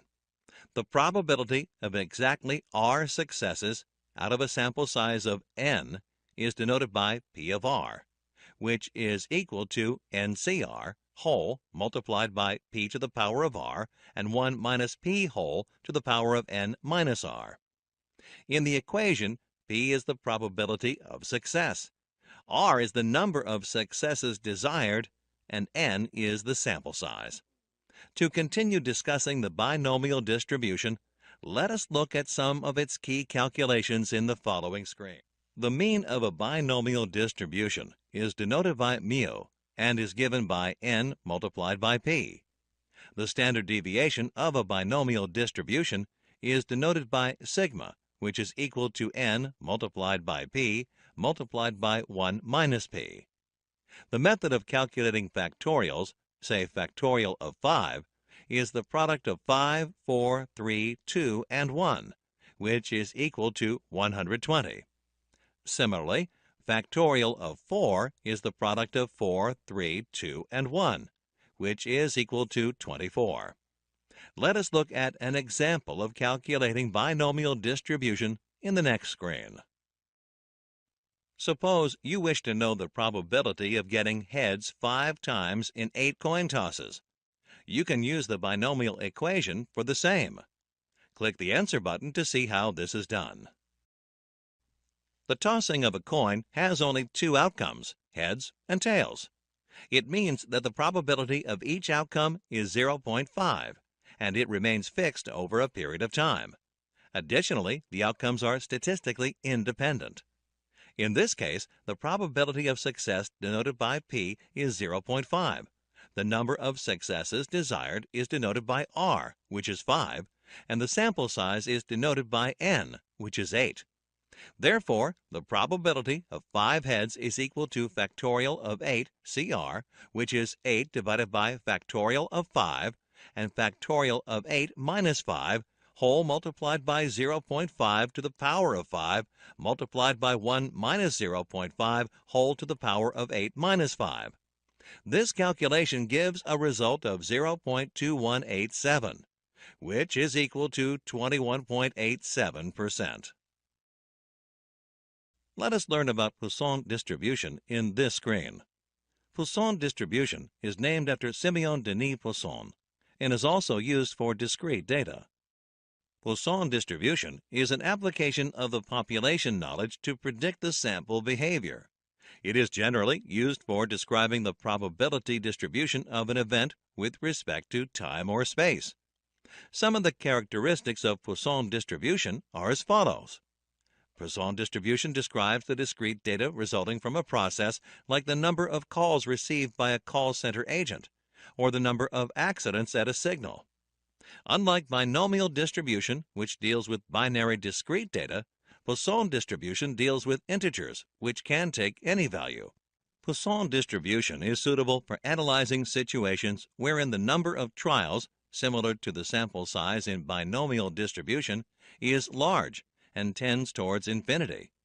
Additionally, it is used in situations where the probability of success in each trial is very small, almost tending toward 0. This is the reason why Poisson distribution is applicable for predicting the occurrence of rare events like plane crashes, car accidents, etc., and is therefore widely used in the insurance sector. Poisson distribution can be used for predicting the number of defects as well, given a low defect occurrence rate. Let us look at the formula for calculating Poisson distribution in the next screen. The Poisson distribution for a probability of exactly x occurrences is given by P of x equals to lambda to the power of x multiplied with log e to the power of minus lambda whole divided by factorial of x. In this equation, lambda is the mean number of occurrences during the interval, x is the number of occurrences desired, and e is the base of natural logarithm, which is equal to 2.71828. The mean of the Poisson distribution is given by the lambda, and the standard deviation of a Poisson distribution is given by sigma, which is the square root of lambda. Let us look at an example to calculate Poisson distribution in the next screen. The past records of a road junction which is accident-prone show a mean number of 5 accidents per week at this junction. Assume that the number of accidents follows a Poisson distribution and calculate the probability of any number of accidents happening in a week. Click the button to know the answer. Given the situation, you know that the value of lambda, or mean, is 5. So P of 0, that is, the probability of 0 accidents per week, is calculated as 5 to the power of 0 multiplied by e to the power of minus 5 whole divided by factorial of 0. The answer is 0.006. Applying the same formula, the probability of 1 accident per week is 0.03. The probability of more than 2 accidents per week is 1 minus the sum of probabilities of 0, 1, and 2 accidents, which is 0.884. In other words, the probability is 88.4%. Let us learn about continuous probability distribution in this screen. Continuous probability distribution is characterized by the probability density function. A variable is said to be continuous if the range of possible values falls along a continuum. For example, loudness of cheering at a ball game, weight of cookies in a package, length of a pen, or the time required to assemble a car. Continuous probability distributions help in predicting the sample behavior observed in a population. Let us learn about normal distribution in this screen. The normal or Gaussian distribution is a continuous probability distribution. The normal distribution is represented as n and depends on 2 factors. Mu, which stands for mean, and sigma, which gives the standard deviation of the data points. Normal distribution normally has a higher frequency of values around the mean and lesser occurrences away from it. It is often used as a first approximation to describe real-valued random variables that tend to cluster around a single mean value. The distribution is bell-shaped and symmetrical. The total area under the normal curve is 1, which is P of x. Various types of data, such as body weight, height, the output of a manufacturing device, etc., follow the normal distribution. Additionally, normal distribution is continuous and symmetrical, with the tails asymptotic to the x-axis, which means they touch the x-axis at infinity. Let us continue to discuss normal distribution in the following screen. In a normal distribution, to standardize comparisons of dispersion or the different measurement units like inches, meters, grams, etc., a standard z variable is used.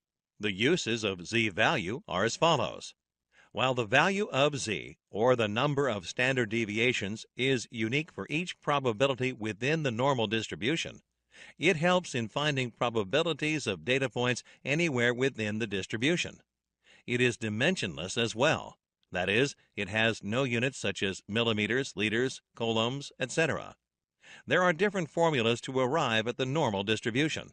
We will focus on one commonly used formula for calculating normal distribution, which is z equals y minus mu whole divided by sigma. Here, z is the number of standard deviations between y and the mean, denoted by mu. Y is the value of the data point in concern. Mu is mean of the population or data points, and sigma is the standard deviation of the population or data points. Let us look at an example for calculating normal distribution in the following screen. Suppose the time taken to resolve customer problems follows a normal distribution with a mean of 250 hours and standard deviation of 23 hours. Find the probability of a problem resolution taking more than 300 hours. Click the button to know the answer. In this case, y is equal to 300, mu equals 250, and sigma equals 23. Applying the normal distribution formula, z is equal to 300 minus 250 whole divided by 23. The result is 2.17. When you look at the normal distribution table, the z value of 2.17 covers an area of 0.98499 under itself. This means the probability of a problem taking 0 to 300 hours to be resolved is 98.5%, and therefore the chances of a problem resolution taking more than 300 hours is 1.5%. Hey there learners, check out our certified Lean Six Sigma Green Belt certification training course and earn a Green Belt certification. To learn more about this course, you can click the course link in the description box below. Let us understand the usage of z-table in this screen. The graphical representation of z-table usage is given here. The probability of areas under the curve is 1. For the actual value, one can identify the z-score by using the z-table. As shown, this probability is the area under the curve to the left of point plus a to 0. Using the actual data, when you calculate mean and standard deviation, and the values are 25 and 5 respectively, it is the normal distribution. If the same data is standardized to a mean value of 0 and standard deviation value of 1, it is the standard normal distribution. In the next screen, we will take a look at the z-table. The z-table gives the probability that z is between 0 and a positive number. There are different forms of normal distribution z-tables followed globally. The most common form of z-table with positive z-scores is shown here. The value of a, called the percentage point, is given along the borders of the table in bold and is to 2 decimal places. The values in the main table are the probabilities that z is between 0 and plus a. Note that the values running down the table are to 1 decimal place. The numbers along the column change only for the second decimal place. Let us look at some examples on how to use a z-table in the following screen. Let us find the value of p of z less than 0. The table is not needed to find the answer once we know that the variable z takes a value less than or equal to 0. First, the area under the curve is 1, and second, the curve is symmetrical about z equals 0. Hence, there is 0.5 or 50% above chance of z equals 0 and 0.5 or 50% below chance of z equals 0. Let us find the value of p of z greater than 1.12. In this case, the chance of z is greater than a number, in this case 1.12. You can find this by using the following fact. The opposite or complement of an event of A is the event of not A. That is, the opposite or complement of event A occurring is the event A not occurring. Its probability is given by P of not A equals 1 minus P of A. In other words, P of Z greater than 1.12 is 1 minus the opposite, which is P of Z lesser than 1.12. Using the table, P of Z less than 1.12 equals 0.5 plus P of 0 less than Z less than 1.12 equals 0.5 plus 0.3686, which is 0.8686. Hence, the answer is P of Z greater than 1.12 equals 1 minus 0.8686, which is 0.1314. Note the answer is less than 0.5. Let us find the value of P of Z lies between 0 and 1.12. In this case, where Z falls within an interval, the probability can be read straight off the table. P of Z lies between 0 and 1.12 equals 0.3686. We will learn about chi-square distribution in this screen. Chi-square distribution is also known as chi-squared or chi-square distribution. Chi-squared with k1 degrees of freedom is the distribution of a sum of the squares of k independent standard normal random variables. The chi-square distribution is one of the most widely used probability distributions in inferential statistics. It is also known as hypothesis testing, and the distribution is used in hypothesis tests. When used in hypothesis tests, it only needs one sample for the test to be conducted. Conventionally, degree of freedom is k1, where k is the sample size. Click the button to view the chi-square distribution formula. Chi-square calculated, or sigma, or the chi-square index equals f of O minus f of E, the whole square divided by f of E. Here, f of O stands for an observed frequency, and f of E stands for an expected frequency, determined through a contingency table. We will learn about the chi-square distribution in detail in the later part of this lesson. Let us proceed to the next screen to discuss t-distribution. The t-distribution method is the most appropriate method to be used in the following situations. When you have a sample size of less than 30, when the population standard deviation is not known, when the population is approximately normal. Unlike the normal distribution, a t-distribution is lower at the mean and higher at the tails as seen in the image. T-distribution is used for hypothesis testing.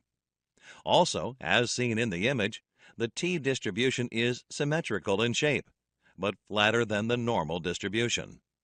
As the sample size increases, the t-distribution approaches normality. For every possible sample size or degrees of freedom, there is a different t-distribution. Let us learn about f-distribution in the following screen. The f-distribution is a ratio of two chi-square distributions.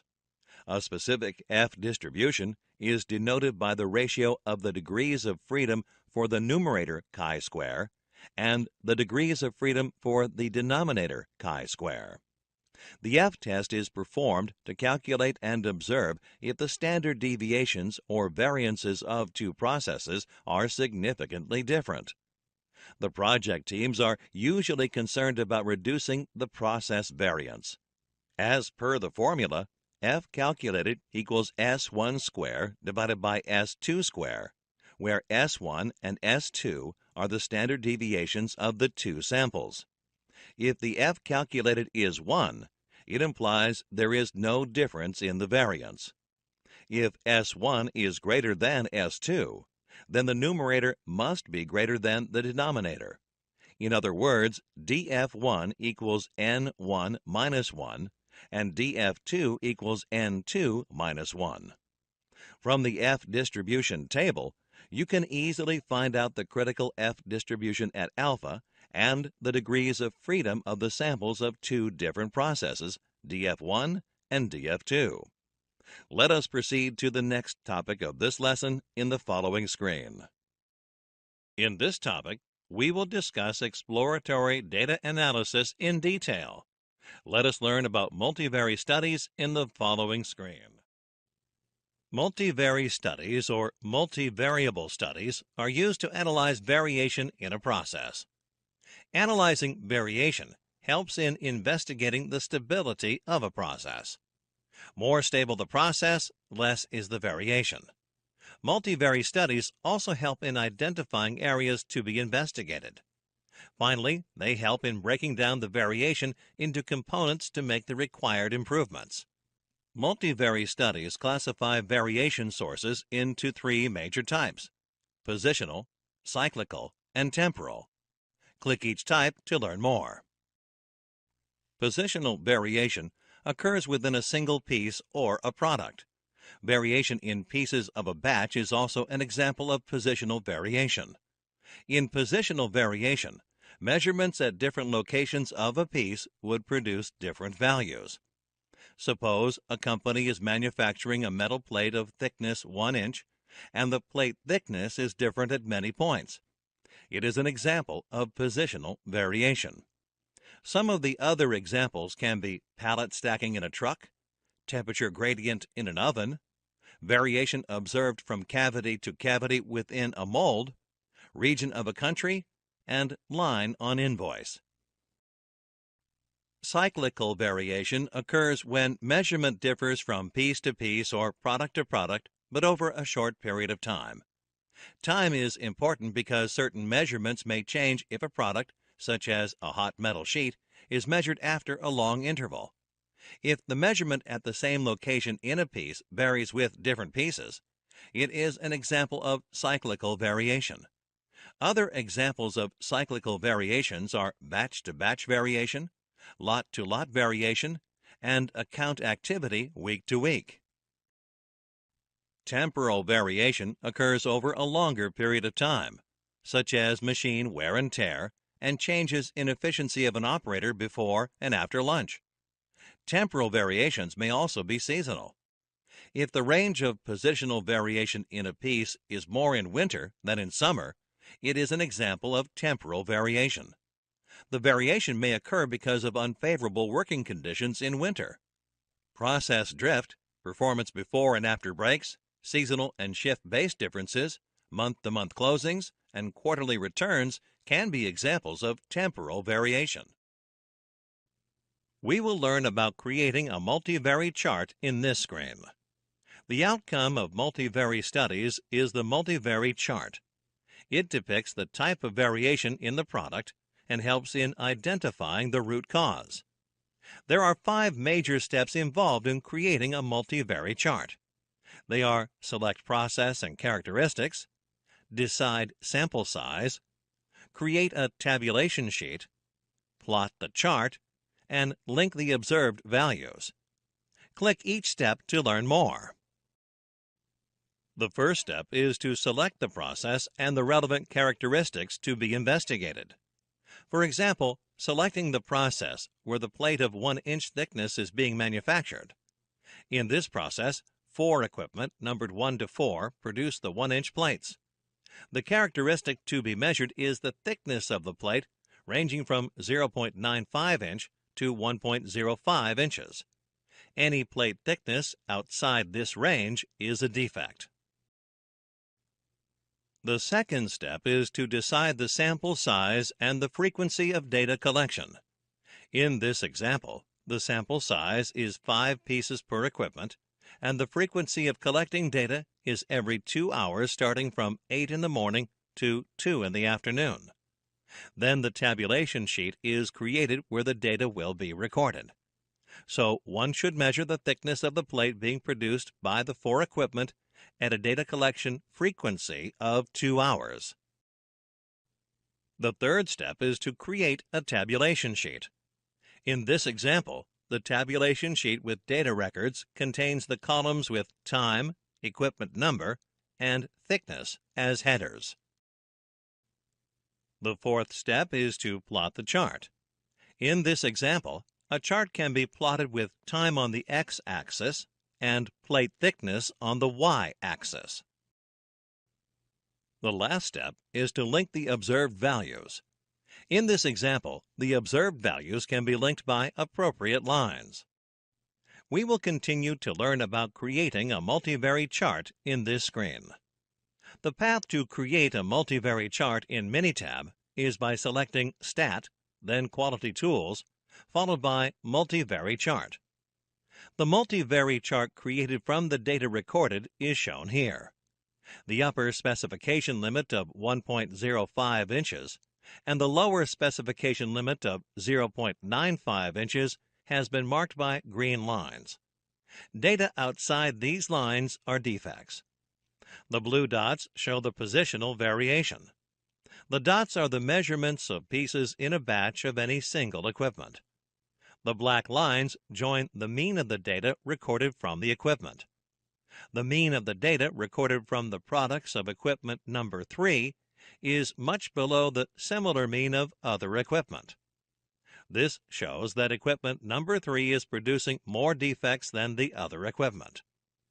The red line is the mean of the data recorded at a particular time. The red line rises toward the right, which means the data points shift up after 12 p.m. This may be because of the change in operator efficiency after a lunch break at 12 p.m.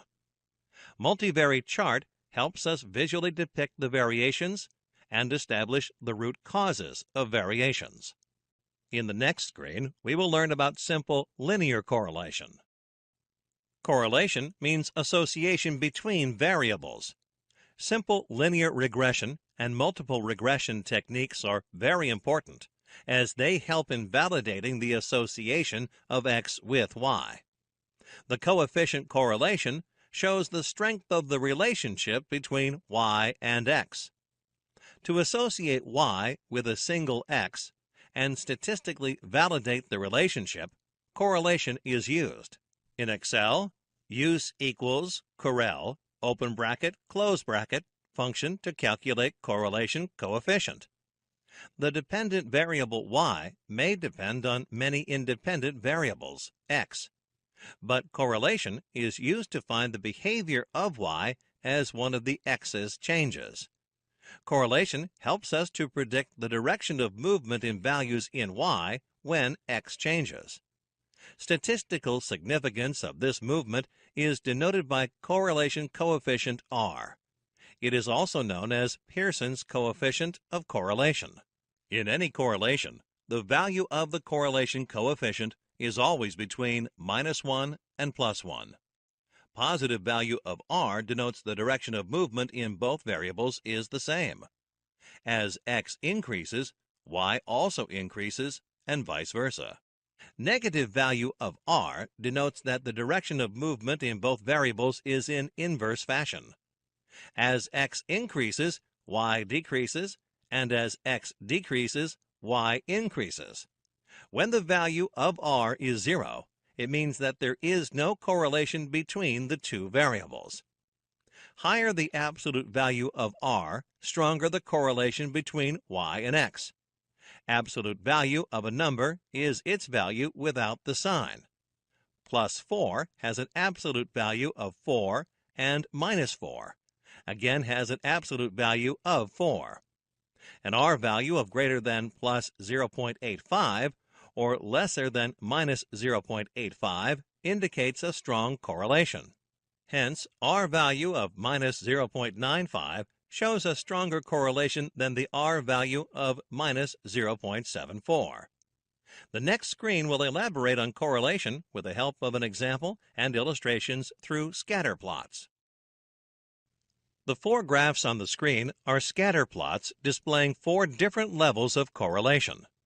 Correlation measures the linear association between the dependent variable or output variable y and one independent or input variable x. As can be deduced from the graphs, a definite pattern emerges as the absolute value of correlation coefficient r increases.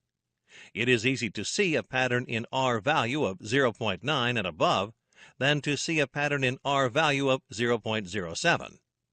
It is difficult to find a pattern below correlation coefficient of 0.5.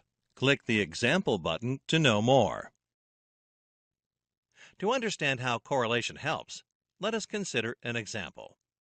A correlation test was performed on the scores of a set of students from their first grade, high school, and undergraduation. The undergraduation score was the dependent variable and first grade score the independent variable. The value of correlation coefficient r was calculated to be 0.29, and the correlation between undergraduation scores and high school scores was 0.45. This means the high school scores have higher correlation compared to the first grade scores. This states the performance of students in high school is a better indicator of their performance in undergraduation than their performance in the first grade. Although the correlation exists, as both the values of r are less than 0.85, it will be difficult to draw a straight line on the scatter plot. In this screen, we will learn about regression. Although correlation gives the direction of movement of the dependent variable y as independent variable x changes, it does not provide the extent of the movement of y as x changes. This degree of movement can be calculated using regression. If a high percentage of variability in y is explained by changes in x, one can use the model to write a transfer equation y is equal to fx and use the same equation to predict future values of y given x and x given y. The output of regression on y and x is a transfer function equation that can predict values of y for any other value of x. Transfer function is generally denoted by f, and the equation is written as y equals to f of x. Y can be regressed on one or more x's simultaneously. Simple linear regression is for one x, and multiple linear regression is for more than 1x. The next screen will focus on key concepts of regression. There are two key concepts of regression: transfer function to control y and vital x. Click each concept to learn more. The output of regression is a transfer function f of x. Although the transfer function f of x gives the degree of movement in y as x changes, it is not the correct transfer function to control y, as there may be a low level of correlation between the two. The main thrust of regression is to discover whether a significant statistical relationship exists between y and a particular x, that is, by looking at p-values. Based on regression, one can infer the vital x and eliminate the unimportant x's. The analyze phase helps in understanding if there is statistical relevance between y and x. If the relevance is established using metrics from regression analysis, one can move forward with the tests. The simple linear regression, or SLR, should be used as a statistical validation tool in the beginning of this phase. In this screen, we will understand the concept of simple linear regression. A simple linear regression equation is a fitted linear equation and is represented by the equation shown here. In this equation, y is the dependent variable and x is the independent variable. A is the intercept of the fitted line on the y-axis, which is equal to the value of y at x equal to 0. B is the regression coefficient, or the slope of the line, and C is the error in the regression model, which has a mean of 0. The next screen will focus on the least squares method in simple linear regression. With reference to the error mentioned earlier, if correlation coefficient of y and x is not equal to 1, meaning the relation is not perfectly linear, there could be several lines that could fit in the scatter plot. Notice the two graphs displayed. For the same set of 5 points, two different types of lines are drawn, and both of them have errors. Error refers to the points on the scatter plot that do not fall on the straight line drawn. The second graph shows the y-intercept. Statistical software like Minitab fits the line which has the least value of errors squared and added. As is clear from the graph, error is the distance of the point from the fitted line. Typically, the data lies off the line. In perfect linear relation, all points would lie on the line and error would be 0. The distance from the point to the line is the error distance used in the SSE calculations. Let's understand SLR with the help of an example in the next screen. Consider the following example. Suppose a farmer wishes to predict the relationship between the amount spent on fertilizers and the annual sales of his crops. He collects the data shown here for the last few years and determines his expected revenue if he spends $8 annually on fertilizers. He has targeted sales of $31 this year. The steps to perform simple linear regression in MS Excel are as follows. Copy the data table on an Excel worksheet. Select all the data from B1 to C6. This is assuming the years table appears in cells A1 to A6. Click Insert and choose the plain scatter chart. It is titled Scatter with only markers. The basic scatter chart will appear as shown on the screen. Right-click on the data points in the scatter chart and choose the option Add Trend Line.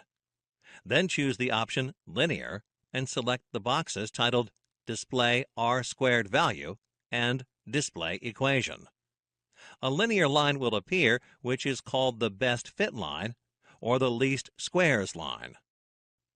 To use the data for regression analysis, the interpretation of the scatter chart is as follows. The R-square value, or the coefficient of determination, conveys if the model is good and can be used. The R-square value here is 0.3797. It means 38% of variability in y is explained by x.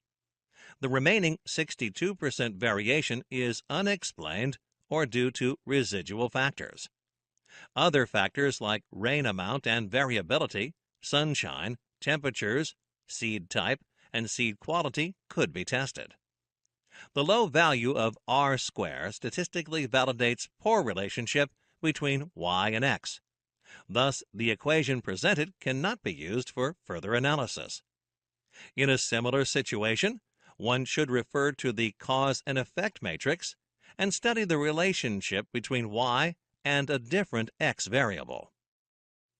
We will discuss multiple linear regression in this screen. If a new variable x2 is added to the r² model, the impact of x1 and x2 on y gets tested. This is known as multiple linear regression. The value of r² changes due to the introduction of the new variable. The resulting value of r², which can be used in cases of multiple regression, is known as r² adjusted. The model can be used if r² adjusted value is greater than 70%. We will look at the key concepts in the next screen. The key concepts in multiple linear regression are as follows. The residuals, or the differences between the actual value and the predicted value, give an indication of how good the model is.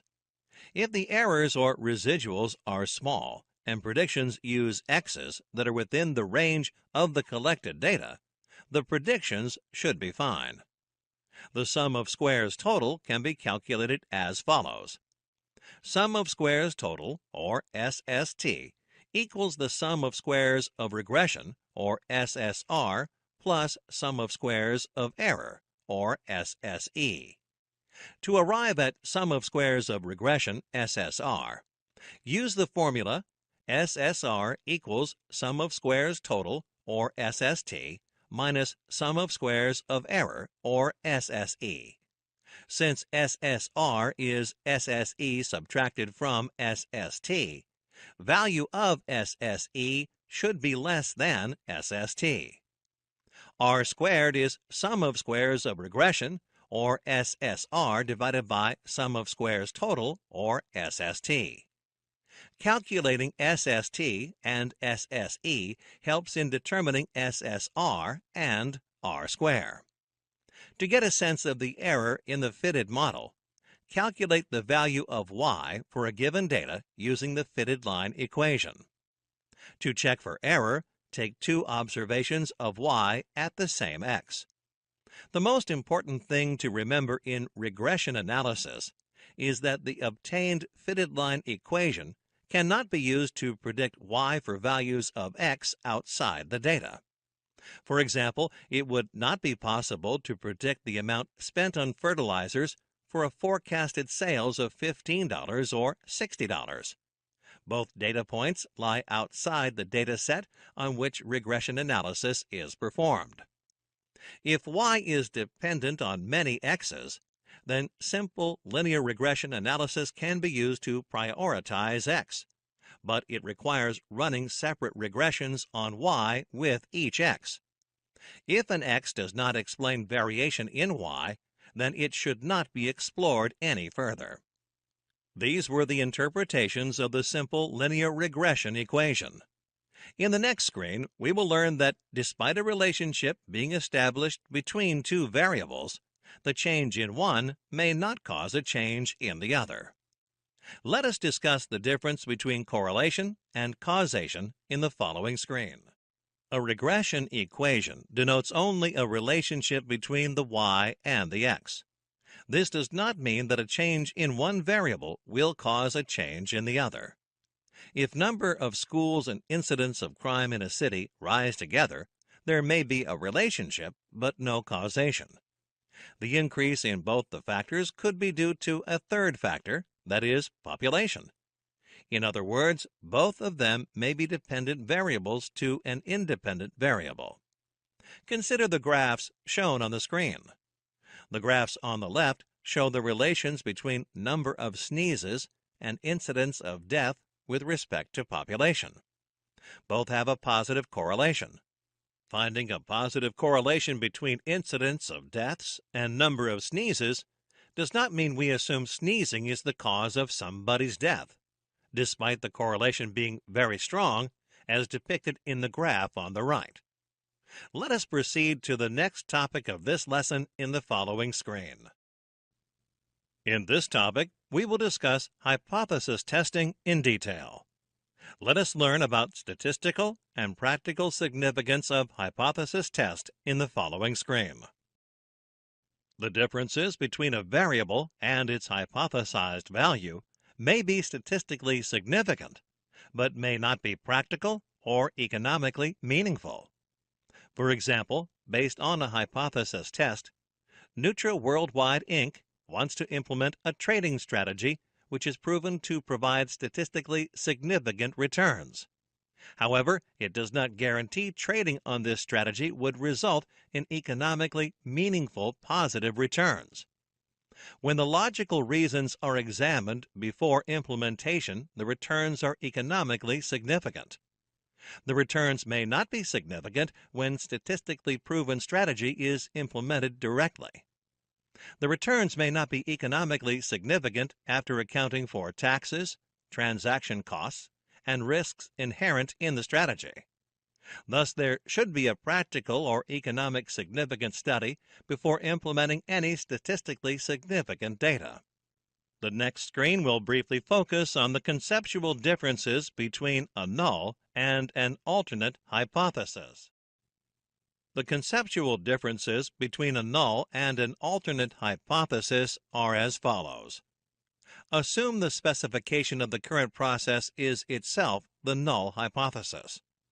Null hypothesis, denoted as the basic assumption for any activity or experiment, is represented as HO. Null hypothesis cannot be proved. It can only be rejected or disproved. It is important to note that if null hypothesis is rejected, alternative hypothesis must be right. For example, assuming that a movie is good, one plans to watch it. Therefore, the null hypothesis in this scenario will be movie is good.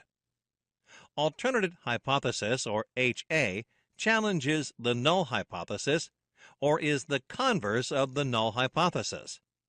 In this scenario, alternate hypothesis will be movie is not good. In the following screen, we will discuss type 1 and type 2 error. Rejecting a null hypothesis when it is true is called type 1 error. It is also known as producer's risk.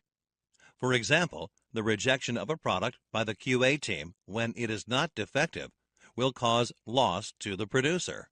Suppose when a movie is good, it is reviewed to be not good. This reflects type 1 error. In this case, the null hypothesis is rejected when it is actually true. The two important points to be noted are significance level, or alpha, is the chance of committing a type 1 error. The value of alpha is 0.05 or 5%. Accepting a null hypothesis when it is false is called type 2 error. It is also known as consumer's risk. For example, the acceptance of a defective product by the quality analyst of an organization will cause loss to the consumer who buys it. Minimizing type 2 error requires acceptance criteria to be very strict. Suppose when a movie is not good, it is reviewed to be good. This reflects type 2 error. In this case, the alternate hypothesis is rejected when it was actually true. The two important points to be noted are beta is the chance of committing a type 2 error. The value of beta is 0.2 or 20%. Any experiment should have as less beta value as possible. The next screen will cover the key points to remember about type 1 and type 2 error. As you start dealing with the two types of errors, keep the following points in mind. The probability of making one type of error can be reduced when one is willing to accept a higher probability of making the other type of error. Suppose the management of a company producing pacemakers wants to ensure no defective pacemaker reaches the consumer. So the quality assurance team makes stringent guidelines to inspect the pacemakers. This would invariably decrease the beta error or type 2 error. But this will also increase the chance that a non-defective pacemaker is declared defective by the quality assurance team. Thus, alpha error or type 1 error increases. If all null hypotheses are accepted to avoid rejecting true null hypothesis, it will lead to type 2 error. Typically, alpha is set at 0.05, which means that the risk of committing a type 1 error is 1 out of 20 experiments. In case of any product, the teams must decide what type of error should be less and set the value of alpha and beta accordingly. In the next screen, we will discuss the power of test. The power of a hypothesis test, or the power of test, is the probability of correctly rejecting the null hypothesis when it is false. Power of a test is represented by 1 minus beta, which is also the type 2 error. The probability of not committing a type 2 error is called the power of a hypothesis test. The power of a test helps in improving the advantage of hypothesis testing. The higher the power of a test, the better it is for purposes of hypothesis testing. Given a choice of tests, the one with the highest power should be preferred. The only way to decrease the probability of a type 2 error, given the significance level or probability of type 1 error, is to increase the sample size. It is important to note that quality inspection is done on sample pieces and not on all the products. So beta error is a function of the sample size. If the sample size is not appropriate, the defects in a product line could easily be missed out, giving a wrong perception of the quality of the product. This will increase the type 2 error. To decrease this error, the quality assurance team has to increase the sample size. In hypothesis testing, alpha is called the significance level, and 1 minus alpha is called the confidence level of the test. In the next screen, we will focus on the determinants of sample size for continuous data. The sample size can be calculated by answering 3 simple questions. How much variation is present in the population? At what interval does the true population mean need to be estimated? And how much representation error is allowed in the sample? Continuous data is data which can be measured. The sample size for continuous data can be determined by the formula shown on the screen. We will learn about the standard sample size formula for continuous data in the next screen. Representation error, or alpha error, is generally assumed to be 5% or 0.05. Hence, the expression of 1 minus alpha divided by 2 amounts to 0.975 or 97.5%. Looking up the value of Z97.5 from the Z table gives the value 1.96. The expression reduces to the one shown on screen. When alpha is 5%, Z is 1.96. To detect a change that is half the standard deviation, one needs to get at least 16 data points for the sample. Click the Example tab to view an example of continuous data calculation using standard sample size formula. The population standard deviation for the time to resolve customer problems is 30 hours. What should be the size of a sample that can estimate the average problem resolution time within plus or minus 5 hours tolerance with 99% confidence? To know with 99% confidence that the time to resolve a customer problem ranges between 25 and 35 hours, the value of Z for 99.5 must be 2.575. A good result should fall outside the range of 0.5%, which is 1 in 200 trials.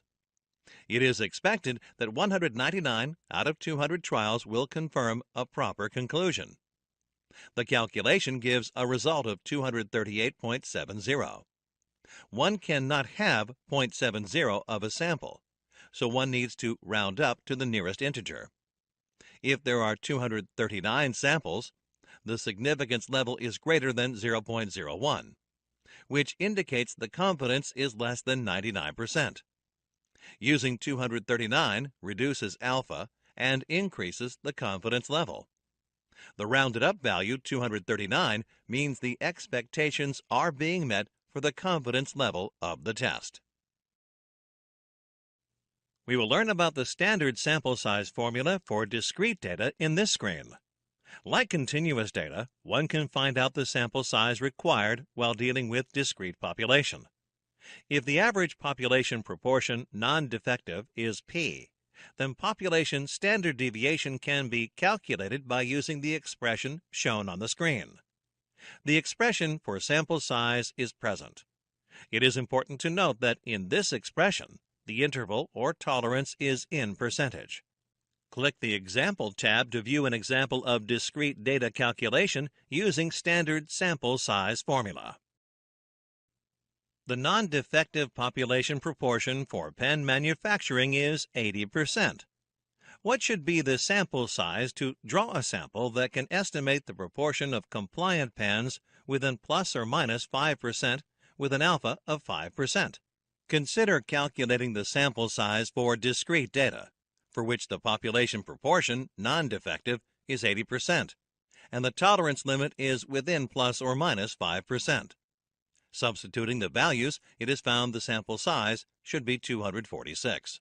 In this example, to know if the population proportion for good pens is still within 75 to 85%, and to have 95% confidence that the sample will allow a good conclusion, one needs to inspect 245.86 pens. 0.86 of a pen cannot be inspected, so the value is rounded up to maintain the confidence level. Inspecting 245 or fewer pens reduces the confidence level. This means the z-value would be lower than 1.96 and alpha would be greater than 0.05. Suppose one is willing to accept a greater range in the estimate. The proportion is within 20% of the past results and approximately within one standard deviation of the proportion. Delta changes to 0.20, and the number of needed samples is 15.4 is approximately equal to 16. This screen will focus on the hypothesis testing roadmap. Though the basic determinants of accepting or rejecting a hypothesis remain the same, various tests are used depending on the type of data. From the figure shown on the screen, you can conclude the type of test to be performed based on the kind of data and values available. For discrete data, if mean and standard deviation are both known, the z-test is used. And if mean is known but standard deviation is unknown, the t-test is used. If the standard deviation is unknown, and if the sample size is less than 30, it is preferable to use the t-test. If variance is known, one should go for chi-squared test. If mean and standard deviation are known for a set of continuous data, it is recommended to go for the z-test. For mean comparison of two with standard deviation unknown, go for t-test, and for mean comparison of many with standard deviation unknown, go for f-test. Also, if the variance is known for continuous data, go for f-test. The next few screens will discuss in detail the tests for mean, variance, and proportions. Let us understand hypothesis test for means theoretical through an example in the next screen. The examples of hypothesis testing based on the types of data and values available are discussed here. The value of alpha can be assumed to be 5%, or 0.05. Suppose you want to check for the average height of a population. North American males are selected as the population here. From the population, 117 men are gathered as the sample, and the readings of their height are taken. The null hypothesis is that the average height of North American males is 165 centimeters, and the alternate hypothesis is that the height is lesser or greater than 165 centimeters. Consider the sample size n as 117 for z-test and sample size n as 25 for t-test. Sample average, or x-bar, is 164.5 centimeters. Using the data given, let us calculate the z-calc value and t-calc value. The population height is 165 centimeters with a standard deviation of 5.2 centimeters, and the average height of the sample group is 164.5 centimeters. The test for significant difference should be conducted. First, let us compute z-calc value using the formula given on the screen. Hence, the z-calc is 1.04, which is less than 1.96 or t-critical. Therefore, the null hypothesis cannot be rejected. Since z 0.05 equals 1.96, the null hypothesis is not rejected at 5% level of significance. The statistical notation is shown on the screen. Thus, a conclusion based on the sample collected is that the average height of North American males is 165 centimeters. If the population standard deviation is not known, a t-test is used. It is similar to the z-test. Instead of using the population parameter, or sigma, the sample statistic standard deviation, or S, is used. In this example, the S value is 5.0. Let us now compute t value using the formula given on the screen. The statistical notation to reject null hypothesis is shown on the screen. The t-critical value is 2.064, and we know the t-calc value is 0.5, which is less than 2.064. Therefore, the null hypothesis cannot be rejected at 5% level of significance. Thus, a conclusion based on the sample collected is that the average height of North American males is 165 centimeters. The conclusion of not rejecting the null hypothesis is based on the assumption that the 25 males are randomly selected from all males in North America. Null and alternative hypotheses are same for both z-test and t-test. In both the examples, the null hypothesis is not rejected. In the next screen, we will understand the hypothesis test for variance with an example. In hypothesis test for variance, chi-square test is used. In the case of a chi-square test, the null and alternate hypotheses are defined, and the values of chi-square critical and chi-square are calculated. To understand this concept with an example, click the button given on the screen. The null hypothesis is that the proportion of wins in Australia or abroad is independent of the country played against. The alternate hypothesis is that the proportion of wins in Australia or abroad is dependent on the country played against. Chi-square critical is 6.251, and chi-square calculated is 1.36. Since the calculated value is less than the critical value, the proportion of wins of the Australia hockey team is independent of the country played or place. In this screen, we will discuss hypothesis test for proportions with an example. The hypothesis test on population proportion can be performed. To understand this with an example, click the button given on the screen. Let us perform hypothesis test on population proportion. The null hypothesis is that the proportion of smokers among males in a place named R is 0.10, represented as P0. The alternative hypothesis is the proportion is different than 0.10. In notation, it is represented as null hypothesis is P equals P0 against alternative hypothesis is P different than P0. A sample of 150 adult males are interviewed, and it is found that 23 of them are smokers. Thus, the sample proportion is 23 divided by 150, which is 0.153. Substituting this value in the expression of z given on the screen gives the result of 1.80. You can reject the null hypothesis at level of significance alpha if z is greater than z alpha. For 5% level of confidence, the z value should be 1.96. Since the calculated z value is more than what is required for 5% level of confidence, the null hypothesis is rejected. Hence, it can be concluded that the proportion of smokers in R is greater than 0.10. In this screen, we will focus on comparison of means of two processes. Means of two processes are compared to understand whether the outcomes of the two processes are significantly different. This test is helpful in understanding whether a new process is better than an old process. This test can also determine whether the two samples belong to the same population or different populations. It is especially required for benchmarking to compare an existing process with another benchmarked process.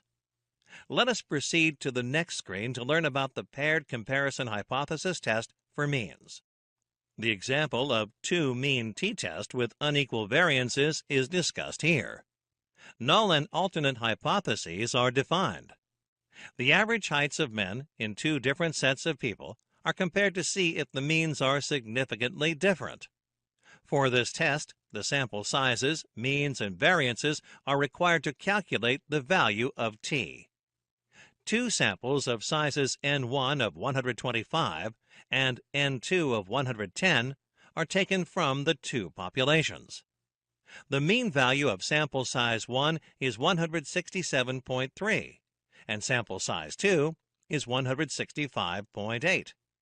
The standard deviation for sample sizes 1 and 2 are 4.2 and 5.0 respectively.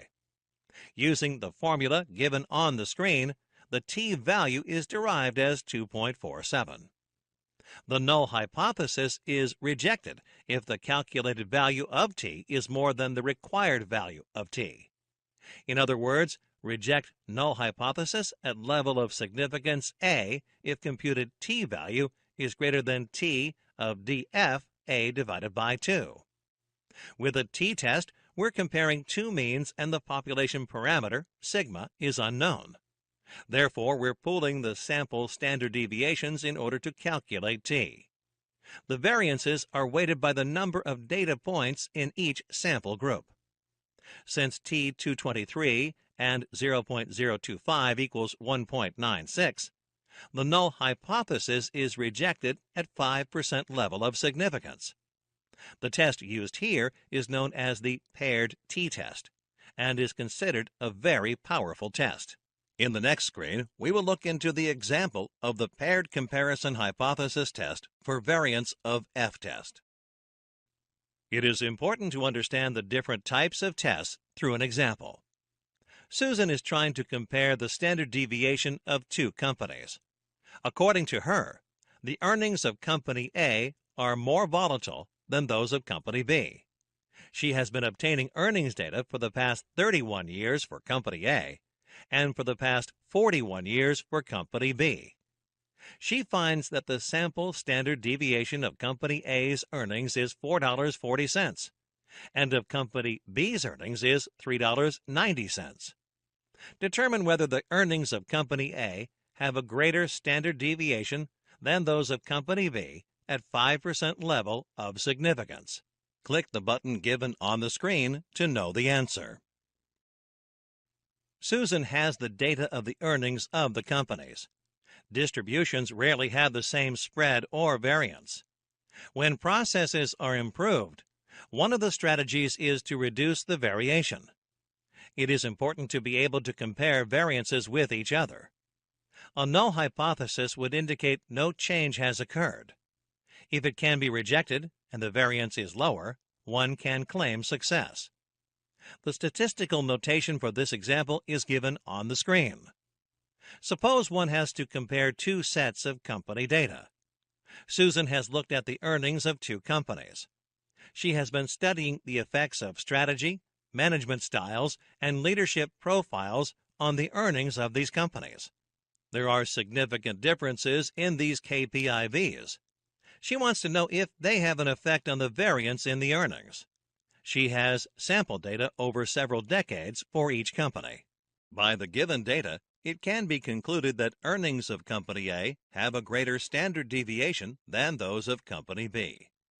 In calculating the F-test statistic, always put the greater variance in the numerator. Let us look at the F-test example of hypothesis test for equality of variance in this screen. The degrees of freedom for Company A and Company B are 30 and 40 respectively.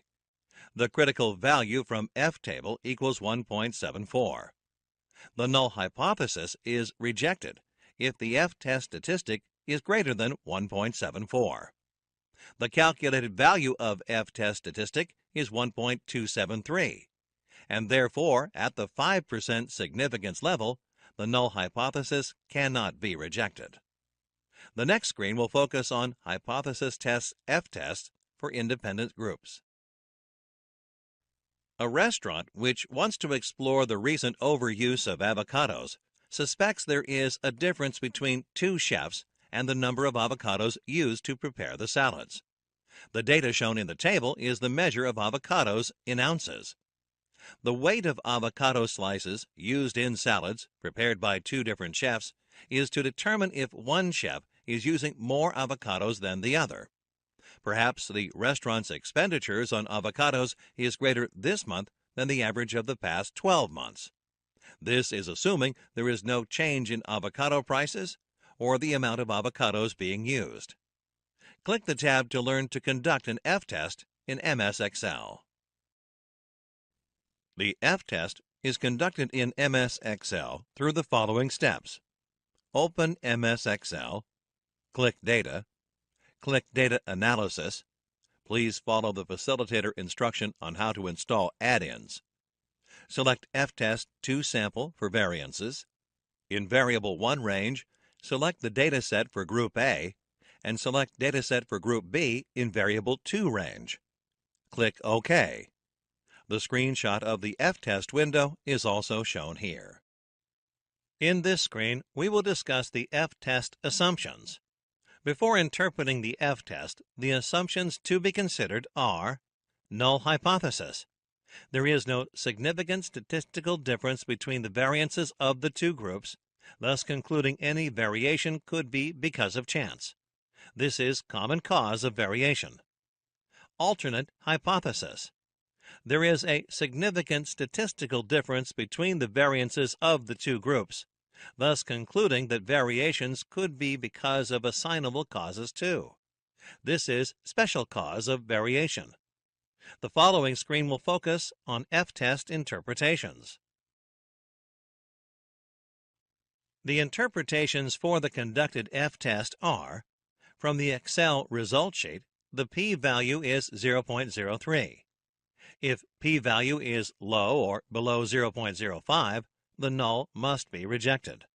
Thus, null hypothesis with 97% confidence is rejected. Also, the fact that variation could only be due to common cause of variation is rejected. It is inferred from the test that there could be assignable causes of variation or special causes of variation. Excel provides the descriptive statistics for each variable. It also gives the degrees of freedom for each. F is the calculated F statistic. F critical is a reference number found in a statistics book table. P of F less than or equal to F is the probability that F really is less than F critical, or that the null hypothesis would be falsely rejected. Since the p-value is less than the alpha, the null hypothesis can be confidently rejected. Alongside conducting a hypothesis test, a meaningful conclusion from the test has been drawn. The following screen will focus on hypothesis test t-tests for independent groups. As discussed earlier, the table shows the measure of avocados in ounces, and the significant difference in their means needs to be inspected. If a significant amount of difference is found, it can be concluded that there is a possibility of special cause of variation. The next screen will demonstrate how to conduct the two-sample t-test. The two-sample independent t-test inspects two groups of data for a significant difference in their means. The idea is to conclude if there is a significant amount of difference. If there is a statistical evidence of variation, one can conclude a possibility of special cause of variation.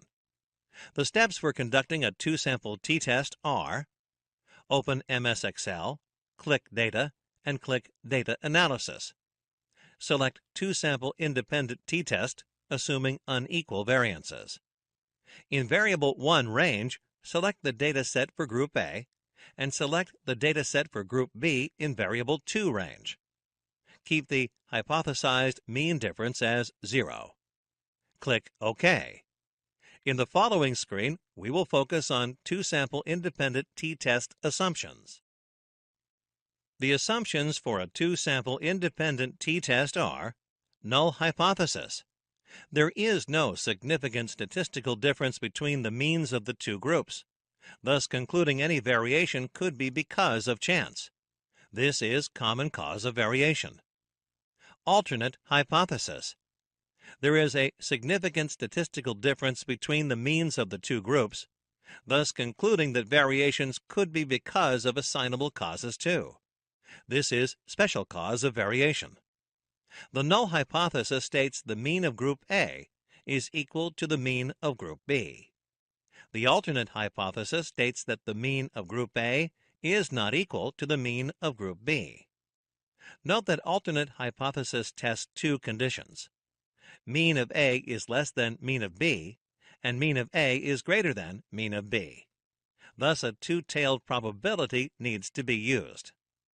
Before we interpret the t-test results, Hey there learners, check out our certified Lean Six Sigma Green Belt certification training course and earn a Green Belt certification. To learn more about this course, you can click the course link in the description box below. let us compare the two-tailed and one-tailed probability in the next screen. Two-tailed probability and one-tailed probability are used depending on the direction of the alternate hypothesis. If the alternate hypothesis tests more than one direction, either less or more, use a two-tailed probability value from the test. Example, if mean of A is not equal to mean of B, then it is two-tailed probability. If the alternate hypothesis tests only one direction, use a one-tailed probability value from the test. Example, if mean of A is greater than mean of B, then it is one-tailed probability. In the next screen, let us look at the two-sample independent t-test results and interpretations. The results are shown in the table on the screen. The inference is, as the two-tailed probability is being tested, the p-value of two-tailed probability testing is 0.24, which is greater than 0.05. If p-value is greater than 0.05, the null hypothesis is not rejected. This means one cannot reject the fact that there is no significant statistical difference between the two means. Similar to the F-test, Excel provides the descriptive statistics for each group or variable. The t-stat is shown. Excel also shows one-tailed or two-tailed data. For the one-tailed test, the alpha is 0.05. The error is expected to be in one direction. For the two-tailed test, the error is alpha/2 or 0.025. In this example, t-stat or t-calculated is less than either t-criticals. Therefore, the null hypothesis cannot be rejected. Thus, it can be inferred that both the groups are statistically same. We will discuss the paired t-test in the next screen. Paired t-test is another hypothesis test from the family of t-tests. The following points will help in understanding the paired t-test in detail. The paired t-test is one of the most powerful tests from the t-test family. The paired t-test is conducted before and after the process to be measured. For example, a group of students score X in CSSGB before taking the training program. Post the training program, the scores are taken again. One needs to find out if there is a statistical difference between the two sets of scores.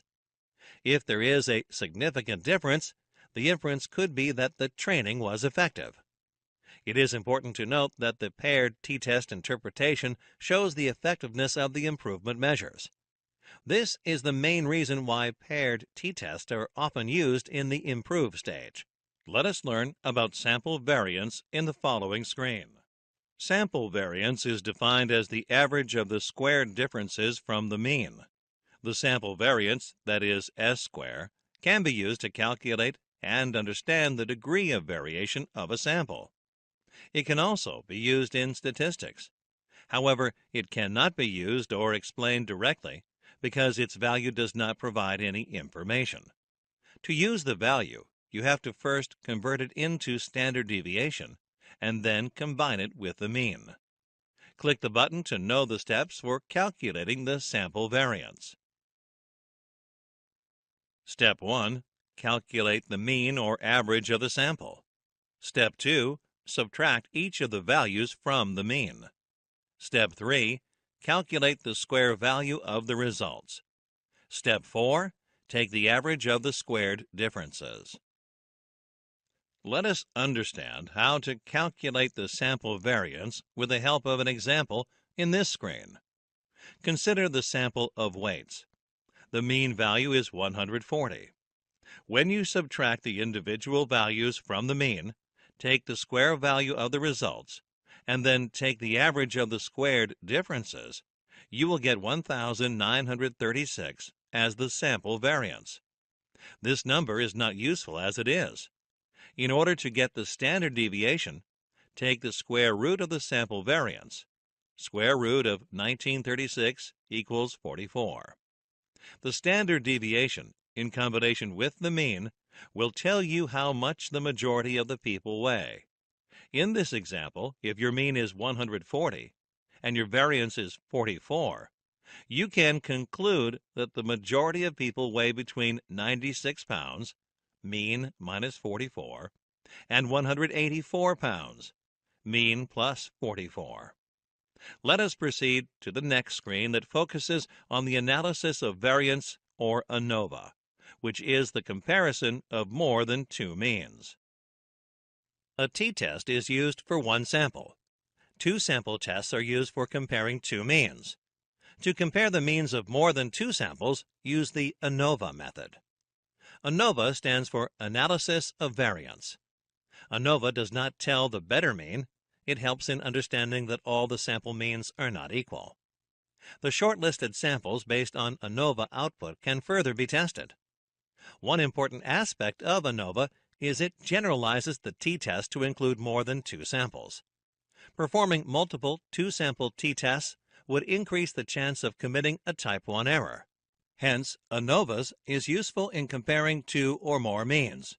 The next screen will help in understanding this concept through an example. As an example, consider the takeaway food delivery time of 3 different outlets. Is there any evidence that the averages for the 3 outlets are not equal? In other words, can the delivery time be benchmarked on the outlet? The null hypothesis will assume that the 3 means are equal. If the null hypothesis is rejected, it would mean that there are at least 2 outlets that are different in their average delivery time. In Minitab, one can perform ANOVA in one of the statistics packages. Ensure that the data of the table is stacked in 2 columns. In the main menu, go to Stat, ANOVA, and then One Way. The left column of the table will have the outlets, and the right column will have the time in minutes. This is similar to the table shown on the screen. In the one-way analysis of variance window, select the response as delivery time and factor as outlet, and click OK. The output of this process is shown here. Notice the p-value, which is much higher than 0.05. The steps to perform ANOVA in Excel are as follows. After entering the data to a spreadsheet, select the ANOVA Single Factor Test from the Data Analysis Tool Pack. Select the array for analysis, designate that the data is in columns, and select an output range. Excel shows the descriptive statistics for each column in the top table. In the second table, the ANOVA analysis shows whether the variation is greater between the groups or within the groups.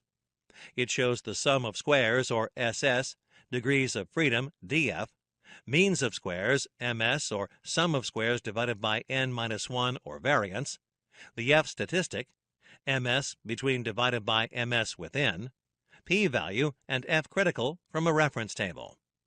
The F and P are calculated for the variation that occurs within each of the groups and between the groups. If the conditions in the groups are significant, it would be expected to see the between groups SS much higher and the MS slightly higher. Let us now interpret the Minitab ANOVA results. Since the p-value is more than 0.05, the null hypothesis is accepted.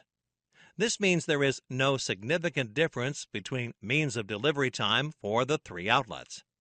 Based on the confidence intervals, it is found that the intervals overlap, which means there is little that separates the means of the three samples. In one-way ANOVA, where there was only one factor to be benchmarked, that is, the outlet of delivery. If there are two factors, you may use the two-way ANOVA. In this screen, we will learn in detail about chi-square distribution. The chi-square distribution is one of the most widely used probability distributions in inferential statistics. It is also known as hypothesis testing, and the distribution is used in hypothesis tests. When used in hypothesis test, needs one sample for the test to be conducted. The chi-square distribution is also known as chi-squared. It has k1 degrees of freedom and is the distribution of a sum of the squares of k independent standard normal random variables. Suppose in a field for 9 players, player 1 comes in and can choose amongst all 9 positions available. Player 2 can choose only amongst 8, and so on. After all the 8 players have chosen their positions, the last player gets to choose the last position left. The 8 players are free to choose in a playing field of 9. 8 is the degree of freedom for this example. Conventionally, degree of freedom is n1, where n is the sample size. For example, if w, x, y, and z are 4 random variables with standard normal distributions, the random variable f, which is the sum of w square, x square, y square, and z square, has a chi-square distribution. The degrees of freedom of the distribution, or the df, equals the number of normally distributed variables used. In this case, df equals 4. The formula for chi-square distribution is shown on the screen. It is important to note that f of O stands for an observed frequency, and f of E stands for an expected frequency. The next screen will explain chi-square test through an example. Suppose the Australian hockey team wishes to analyze its wins at home and abroad against 4 different countries. The data has 2 classifications, and the table is also known as a 2x4 contingency table with 2 rows and 4 columns. The expected frequencies can be calculated assuming there is a relationship. Thus, expected frequency for each of the observed frequency is equal to product of row total and column total divided by overall total. One has to find out how to calculate the expected frequency. If the observed frequency is 3 wins against South Africa in Australia, then it would convert to total wins at home, which is 21 divided by the total number of wins, or 31, and is the result multiplied by 5. The result is 3.39. Similarly, the expected population parameters for all cases are found. In this step, all the information of the previous screen is combined, and the table is populated. The estimated population parameters are calculated and added. The formula estimates the observed frequency to calculate the final chi-square index, which in this case is 1.36. It is important to note that there is a different chi-square distribution for each of the different numbers of degrees of freedom. For the chi-square distribution, the degrees of freedom are calculated as per the number of rows and columns in the contingency table. The equation for degrees of freedom should be noticed. The number of degrees of freedom is equal to 3. Assuming an alpha of 10%, the chi-square distribution in the chi-square table is noticed, and a critical chi-square index of 6.251 is arrived at. Chi-square calculated value is 1.36. Both the values of the chi-square index should be plotted. The critical chi-square distribution divides the whole region into acceptance and rejection, while the calculated chi-square distribution is based on data and conveys whether the data falls into an acceptance or rejection region. Therefore, as the calculated value is less than the critical value and falls in the acceptance region, the proportion of wins of the Aussie team at home or abroad has nothing to do with the opponent being played against. Let us proceed to the next topic of this lesson in the next screen. In this topic, we will learn in detail about hypothesis testing with non-normal data. Let us begin with the Mann-Whitney test in the next screen. The Mann-Whitney test, also known as the Wilcoxon rank sum test, is a non-parametric test which is used to compare two unpaired groups. In this test, the value of alpha is by default set at 0.05, and the rejection and acceptance condition remains the same for different cases. That is, if p is less than alpha, reject the null hypothesis. If p is greater than alpha, reject the alternate hypothesis.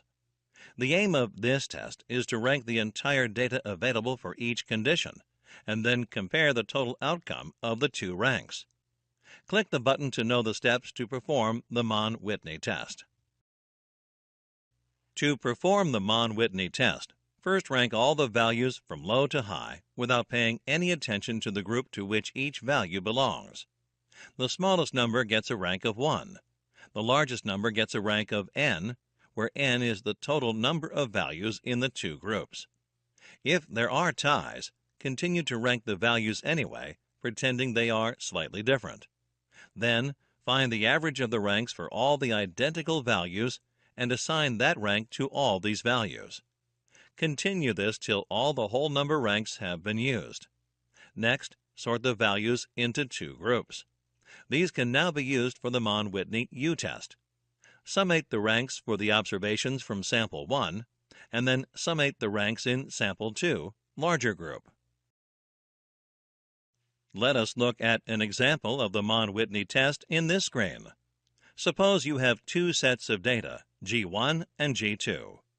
The G1 values are 14, 2, 5, 16, and 9, and the G2 values are 4, 2, 18, 14, and 8. Now, combine the G1 and G2 values, sort them in ascending order, and mention the group name against each value. Next, rank the groups from 1 to 10 and check if any values are identical. Take an average of the ranks of the identical values and place it against the identical values in the final rank column. Hence, the average final rank is 1.5 for ranks 1 and 2. Similarly, the average final rank is 7.5 for ranks 7 and 8. Next, calculate R1 and R2 by adding the ranks of the groups 1 and 2 respectively. In this example, the R1 value is 28 and R2 value is 27. From the given data, 5 is the value of both N1 and N2. The formula for the Mann-Whitney U-test for N1 and N2 values is U1 equals N1 multiplied by N2 plus N1 multiplied by N1 plus 1 whole divided by 2 minus R1. Similarly, U2 equals N1 multiplied by N2 plus N2 multiplied by N2 plus 1 whole divided by 2 minus R2. In this example, the value of U1 is 12 and U2 is 13. Now, the U value can be calculated by taking the minimum value among 12 and 13, which is 12. Look up the Mann-Whitney U-test table for N1 equals 5 and N2 equals 5. You will get the critical value of U as 2. To be statistically significant, the obtained U has to be equal to or less than this critical value. Our calculated value of U is 12, which is not less than 2. That means there is no statistical difference between the means of the two groups. In this screen, we will learn about the Kruskal-Wallis test. The Kruskal-Wallis test is named after William Kruskal and W. Allen Wallace. It is also a non-parametric test used for testing the source of origin of samples, for example, whether the samples originate from the same distribution or not. The characteristics of the Kruskal-Wallis test are as follows. It is the only way to analyze variance by ranks. This test compares the medians of two or more samples to find out if the samples are from different populations. Since this test is a non-parametric method, it does not assume the normal distribution of the residuals, unlike the analogous one-way analysis of variance. For this test, the null hypothesis is that the medians of all groups are equal, and the alternate hypothesis is that at least one population median of one group is different from the population median of at least one other group. Let us learn about the moods median in the next screen. The moods median is also a non-parametric test that is used to test the equality of medians from two or more different populations. This test works when the output y variable is continuous and discrete ordinal or discrete count, while the input x variable is discrete with two or more attributes. Click the button to view the steps involved in the moods median test. Following are the steps in the moods median test. First, find the median of the combined data set. Next, find the number of values in each sample that are greater than the median and form a contingency table. Then, find the expected value for each cell, and finally, find the chi-square value. We will learn about the Friedman test in this screen. The Friedman test is another form of a non-parametric test. It does not make any assumptions about the specific shape of the population from which the sample is drawn, and therefore allows smaller sample data sets to be analyzed. Unlike ANOVA, the Friedman test does not require the data set to be randomly sampled from normally distributed populations with equal variances. This test uses a two-tailed hypothesis test, where the null hypothesis is that the population medians of each treatment are statistically identical to the rest of the group. In the next screen, we will learn about the one-sample sign test. The one-sample sign test is the simplest of all the non-parametric tests that can be used instead of a one-sample t-test. It is similar to the concept of testing if a coin is fair in showing heads or tails. Here, the null hypothesis, represented as HO, is the hypothecated median or assumed median of the sample which belongs to the population. Click the button to view the steps involved in the one-sample sign test. Following are the steps in a one-sample sign test. First, count the number of positive values. These are the values that are larger than the hypothesized median. Next, count the number of negative values. These are the values that are smaller than the hypothesized median. Finally, test the values to check if there are significantly more positive values or negative values than expected. This screen will focus on the one-sample Wilcoxon test. The one-sample Wilcoxon test, also known as the Wilcoxon signed rank test, is another form of a non-parametric test. This test is equivalent to the parametric one-sample t-test and more powerful than the non-parametric one-sample sign test. Let us discuss the characteristics of this test in the following screen. Some of the characteristics of this test are as follows. This test assumes that the sample is randomly taken from a population, with a symmetric frequency distribution around the median. Also, in this test, the symmetry can be observed with a histogram or by checking if the median and mean are approximately equal. The conclusion in this test is that if the value is on the midpoint, you can continue and accept the null hypothesis. If not, you need to reject the alternate hypothesis. Click the button given on the screen to view an example. Let us consider an example. The median customer satisfaction score of an organization has always been 3.7, and the management wants to see if this has changed. They conduct a survey and get the results grouped by the customer type. The conclusion will be as follows. If the median value is 3.7, the null hypothesis, HO, can be accepted. If not, the alternate hypothesis needs to be rejected. The alpha value will be 0.05.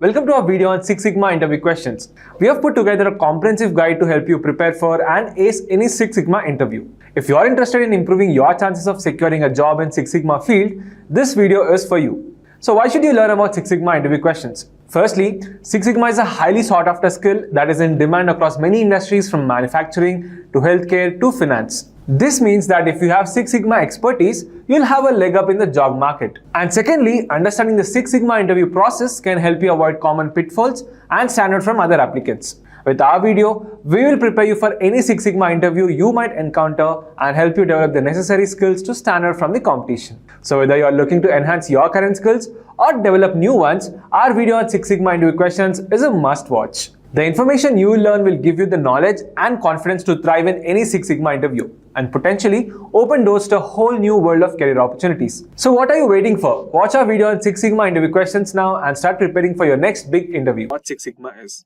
Now, Six Sigma is a data-driven methodology and set of tools aimed at improving business processes by minimizing defects, reducing variation, and achieving near-perfect levels of quality and efficiency. Now, it involves rigorous analysis, statistical techniques, and a structured problem approach to identify improvements and maintain control over processes. Well, it sounds too technical, right? So let's just understand in a simple way. Now imagine you are at a bakery and you want to eat your favorite and most delicious cupcakes. But sometimes the cupcakes may come out too dry or maybe too sweet sometimes. Very much frustrating, right? Now, well, Six Sigma is like having a secret recipe to ensure you bake the best cupcakes every single time. It's a special approach that helps businesses reduce mistakes and improve quality in their processes. With Six Sigma, you measure everything precisely and analyze data to find the root cause of the problems. Then with this knowledge at your disposal, you make improvements and set up controls to prevent those mistakes from happening again. So without any further ado, let us directly discuss some of the major interview questions that you might face in your next interview on Six Sigma.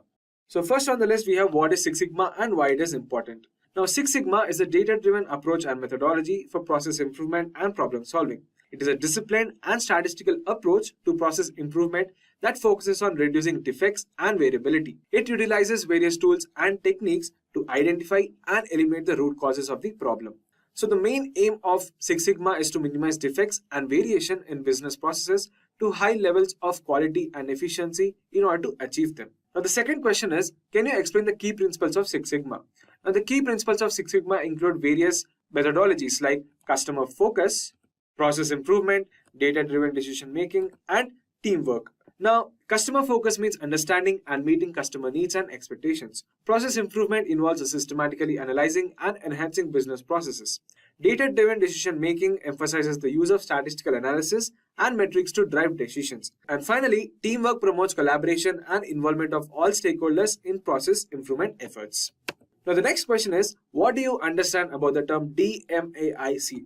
Another crucial question in the concept of Six Sigma. Now, DMAIC is a structured problem-solving methodology used in Six Sigma projects. It stands for Define, Measure, Analyze, Improve, and Control. So, it is a step-by-step approach for process improvement. It begins with defining the problem and project goals, followed by measuring current process performance and collecting data. Now, the next steps involves analyzing the data to identify a root cause of the problems and implementing solutions to improve the process. And finally, establishing controls to sustain the improvements, altogether confined as DMAIC. So the next question is, what is the purpose of using statistical tools in Six Sigma? Now, statistical tools are used in Six Sigma to analyze data, identify patterns, measure process performance, and make data-driven decisions. These tools provide a systematic and objective approach to analyzing data and making informed decisions. They help in identifying trends, patterns, and relationships within the data, which can guide process improvement efforts. Now, some of the examples of statistical tools used in Six Sigma include control charts, hypothesis testing, process mapping, Pareto charts, regression analysis, design of experiments, or DOE. Next question on the list we have is, explain difference between DPU and DPMO. Now, DPU or defects per unit measures the average number of defects per individual unit, while defects per million opportunities or DPMO measures the number of defects per 1 million opportunities. DPU is a simple measure that counts the average number of defects found in each unit of a process. It is calculated by dividing the total number of defects by the total number of units. While on the other hand, DPMO is a normalized measure that provides a standardized way of comparing defect trace across different processes or organizations. It is calculated by multiplying DPU by 1 million and dividing by the total number of opportunities for defects in a process. So those were some of the main differences between DPU and DPMO. Well, the next question on the list we have is, what is the difference between Six Sigma and Lean? Now, the interviewer wants to know whether you have a proper knowledge on how Lean and Six Sigma are different from each other, and this is why they might be asking you this question. So the answer for that would be, while both Six Sigma and Lean aim to improve process performance, Six Sigma focuses on reducing defects and variation, whereas Lean focuses on eliminating waste and improving flow. Now, Six Sigma and Lean are two complementary methodologies often used together in process improvement efforts. Six Sigma primarily aims at reducing defects, errors, and variability in processes, while Lean focuses on identifying and eliminating waste and non-value add activities to improve efficiency and flow. While both methodologies share common tools and principles and can be used in conjunction to achieve even greater results. So these were some of the main differences between Six Sigma and Lean. Well, moving ahead, the next question on our list is, what is the role of a Six Sigma Green Belt? Now, a Six Sigma Green Belt is a team member who assists in process improvement projects, gathers and analyzes data, and participates in problem-solving efforts. So basically, a Six Sigma Green Belt is a trained individual who works as a part of a Six Sigma project team. They support the project leader, that is Black Belt, in gathering and analyzing data, conducting process analysis, and implementing improvement solutions. Green Belts often lead smaller scale improvement projects and play a vital role in implementing and sustaining process changes. So moving ahead, the next question on our list is, what is the main difference between type 1 and type 2 errors in hypothesis testing? Well, type 1 errors occurs when a null hypothesis is incorrectly rejected, indicating an insignificant effect when none exists. Whereas type 2 error occurs when a null hypothesis is incorrectly accepted, failing to detect a significant effect. Now, in hypothesis testing, type 1 error, which is also called as an alpha error, refers to the rejection of a null hypothesis when it is actually true. Well, this error indicates a false positive result, suggesting that there is a significant effect when in reality there isn't. Now, type 2 error on the other hand is also called a beta error, occurs when the null hypothesis is accepted despite it being false. Now, this error indicates a false negative result, failing to detect a significant effect that exists in reality when there is actually one in reality. So moving ahead, the next question we have is, what is process map and how it is useful in Six Sigma? Now, a process map is a visual representation of steps, activities, and outputs of a process. It basically helps in understanding and analyzing process flow, identifying inefficiencies, and finding areas for improvement. Now, a process map, which is also known as a process flow chart or a process diagram, provides a graphical representation of the sequence of steps in a process. It helps in documenting and understanding the flow of activities, inputs and outputs within a process. Now, process maps are useful tools in Six Sigma for identifying bottlenecks, redundancies, and non-value added steps, which enable process teams to visualize the current state, identify any improvement opportunities, and develop future state maps for process optimization. Well, the next question on our list is, explain what is FMEA and its purpose. Now, the purpose of conducting an FMEA is to proactively identify and prioritize potential failures in a process or product, determine their effects, and take preventive or corrective actions. Now, the full form of FMEA is defined as Failure Mode and Effect Analysis, which is a systematic method used to identify and analyze potential failure modes in a process or product, assess their severity, occurrence, and detectability, and prioritize them based on their risk. Now, FMEA helps in understanding the potential consequences of failures, identifying the root causes, and taking appropriate actions to prevent or mitigate the risks associated with these kind of failures. Alright, moving ahead, the next question on our list is, what is the concept of sigma level in Six Sigma? Now, sigma level is a statistical metric that measures the capability of a process to perform defect-free work. It indicates the number of standard deviations that can fit within the specification limits. So you can say that it is a measure of process performance in terms of defects per million opportunities or DPMO. It provides an indication of the process capability to produce products or services within the desired specification. A higher sigma level indicates a higher level of process capability and lower levels of defects. For example, a process operating at a Six Sigma level would have a defect rate of 3.4 defects per million opportunities. Well, the next question we have is, what is the purpose of control charts in Six Sigma? Now, control charts are used in Six Sigma to monitor and control process performance over time, detect variations, and distinguish between common cause and special cause variations. These are basically graphical tools that help in monitoring process performance over time. You can plot data points against control limits to determine if the process is stable or exhibiting special cause variations. Control charts provide a visual representation of process variation and help in distinguishing between common cause variation and special cause variation. By analyzing these control chart patterns, process teams can take appropriate actions to improve process stability and reduce variations overall. So that was what control charts are and why they are important.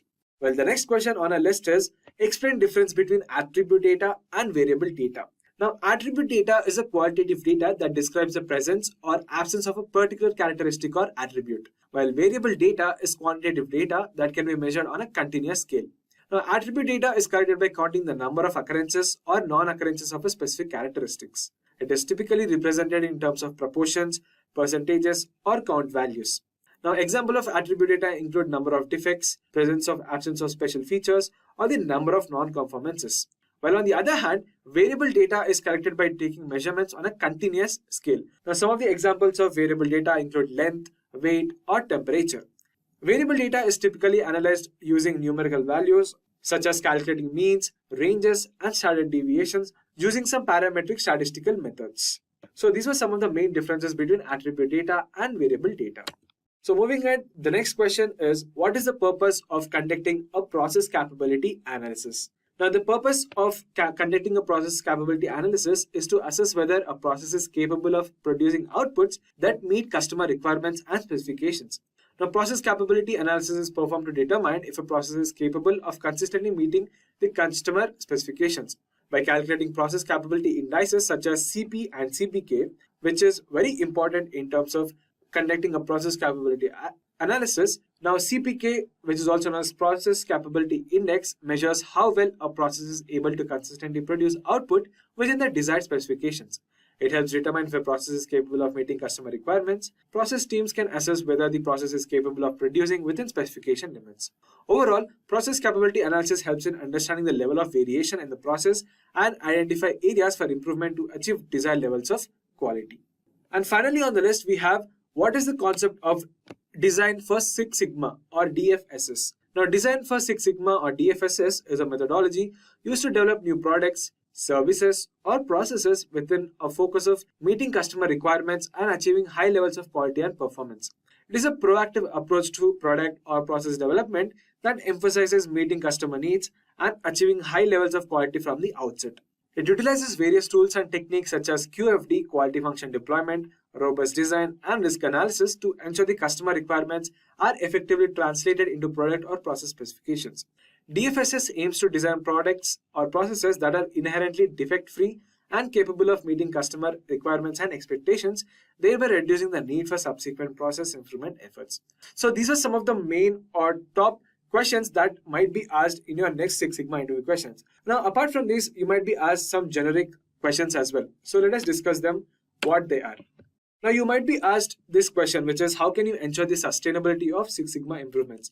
Now, ensuring sustainability of Six Sigma improvements requires ongoing monitoring, standardization of improved processes, effective training, engagement of stakeholders, and a continuous culture of improvement. Well, now to sustain Six Sigma improvements, it is essential to establish controls and monitoring systems to track process performance over time. This allows organizations to detect any deviations or issues and take corrective actions promptly. Engaging stakeholders at all levels of organization and creating a culture of continuous improvement encourages ongoing participation and ownership of the process. Regular reviews and audits can easily help identify opportunities for further improvements and ensure that the gains achieved through Six Sigma are maintained in the long run. Moving ahead, the next question will be, what are the benefits of implementing Six Sigma in an organization? Now, the interviewer wants to know whether you have a perfect clarity or whether you understand Six Sigma and how you are implementing in a real life for an organization or for their company. So you can say like this. Now, the benefits of implementing Six Sigma in organizations are numerous. It helps in improving the quality of products or services by reducing defects and variability. Now, this in turn leads to increased customer satisfaction and loyalty. By analyzing and optimizing processes, Six Sigma helps in enhancing process efficiency, reducing cycle times, and increasing productivity. Now, improved process performance results in cost savings, waste reduction, and higher profitability. And additionally, Six Sigma fosters a culture of continuous improvement, teamwork, and data-driven decision making, which can drive innovation, employment engagement, and overall organization success. So the next question is, how would you prioritize improvement opportunities in a Six Sigma project? Well, the interviewer wants to know that now that you have a clear understanding of what Six Sigma is and how you are implementing into the project, well, he wants to further know how can you further optimize improvement opportunities in a Six Sigma project. So you can answer him in this way. Now, when prioritizing improvement opportunities in a Six Sigma project, it is important to consider multiple factors. Now, the impact on customers should be a primary consideration, as it aligns with the organization's focus on meeting customer needs and expectations. Evaluating the potential cost savings or financial benefits associated with the improvement opportunity is also very crucial. Assessing the process risk or the likelihood of it and the impact of failures can help prioritize areas that pose the highest risk to the business. And finally, consider the feasibility of implementing the improvements, including resource availability, timeline, complexity, in order to ensure that selected opportunities can be successfully executed. So these were some of the main generic Six Sigma interview questions that might be asked apart from the technical questions. So with that, we've come to the end of today's session on top Six Sigma interview questions. So that's a wrap on full course. Thank you. Staying ahead in your career requires continuous learning and upskilling. Whether you're a student aiming to learn today's top skills or a working professional looking to advance your career, we've got you covered. Explore our impressive catalog of certification programs in cutting-edge domains, including data science, cloud computing, cybersecurity, AI, machine learning, or digital marketing. Designed in collaboration with leading universities and top corporations, and delivered by industry experts, choose any of our programs and set yourself on the path to career success. Click the link in the description to know more.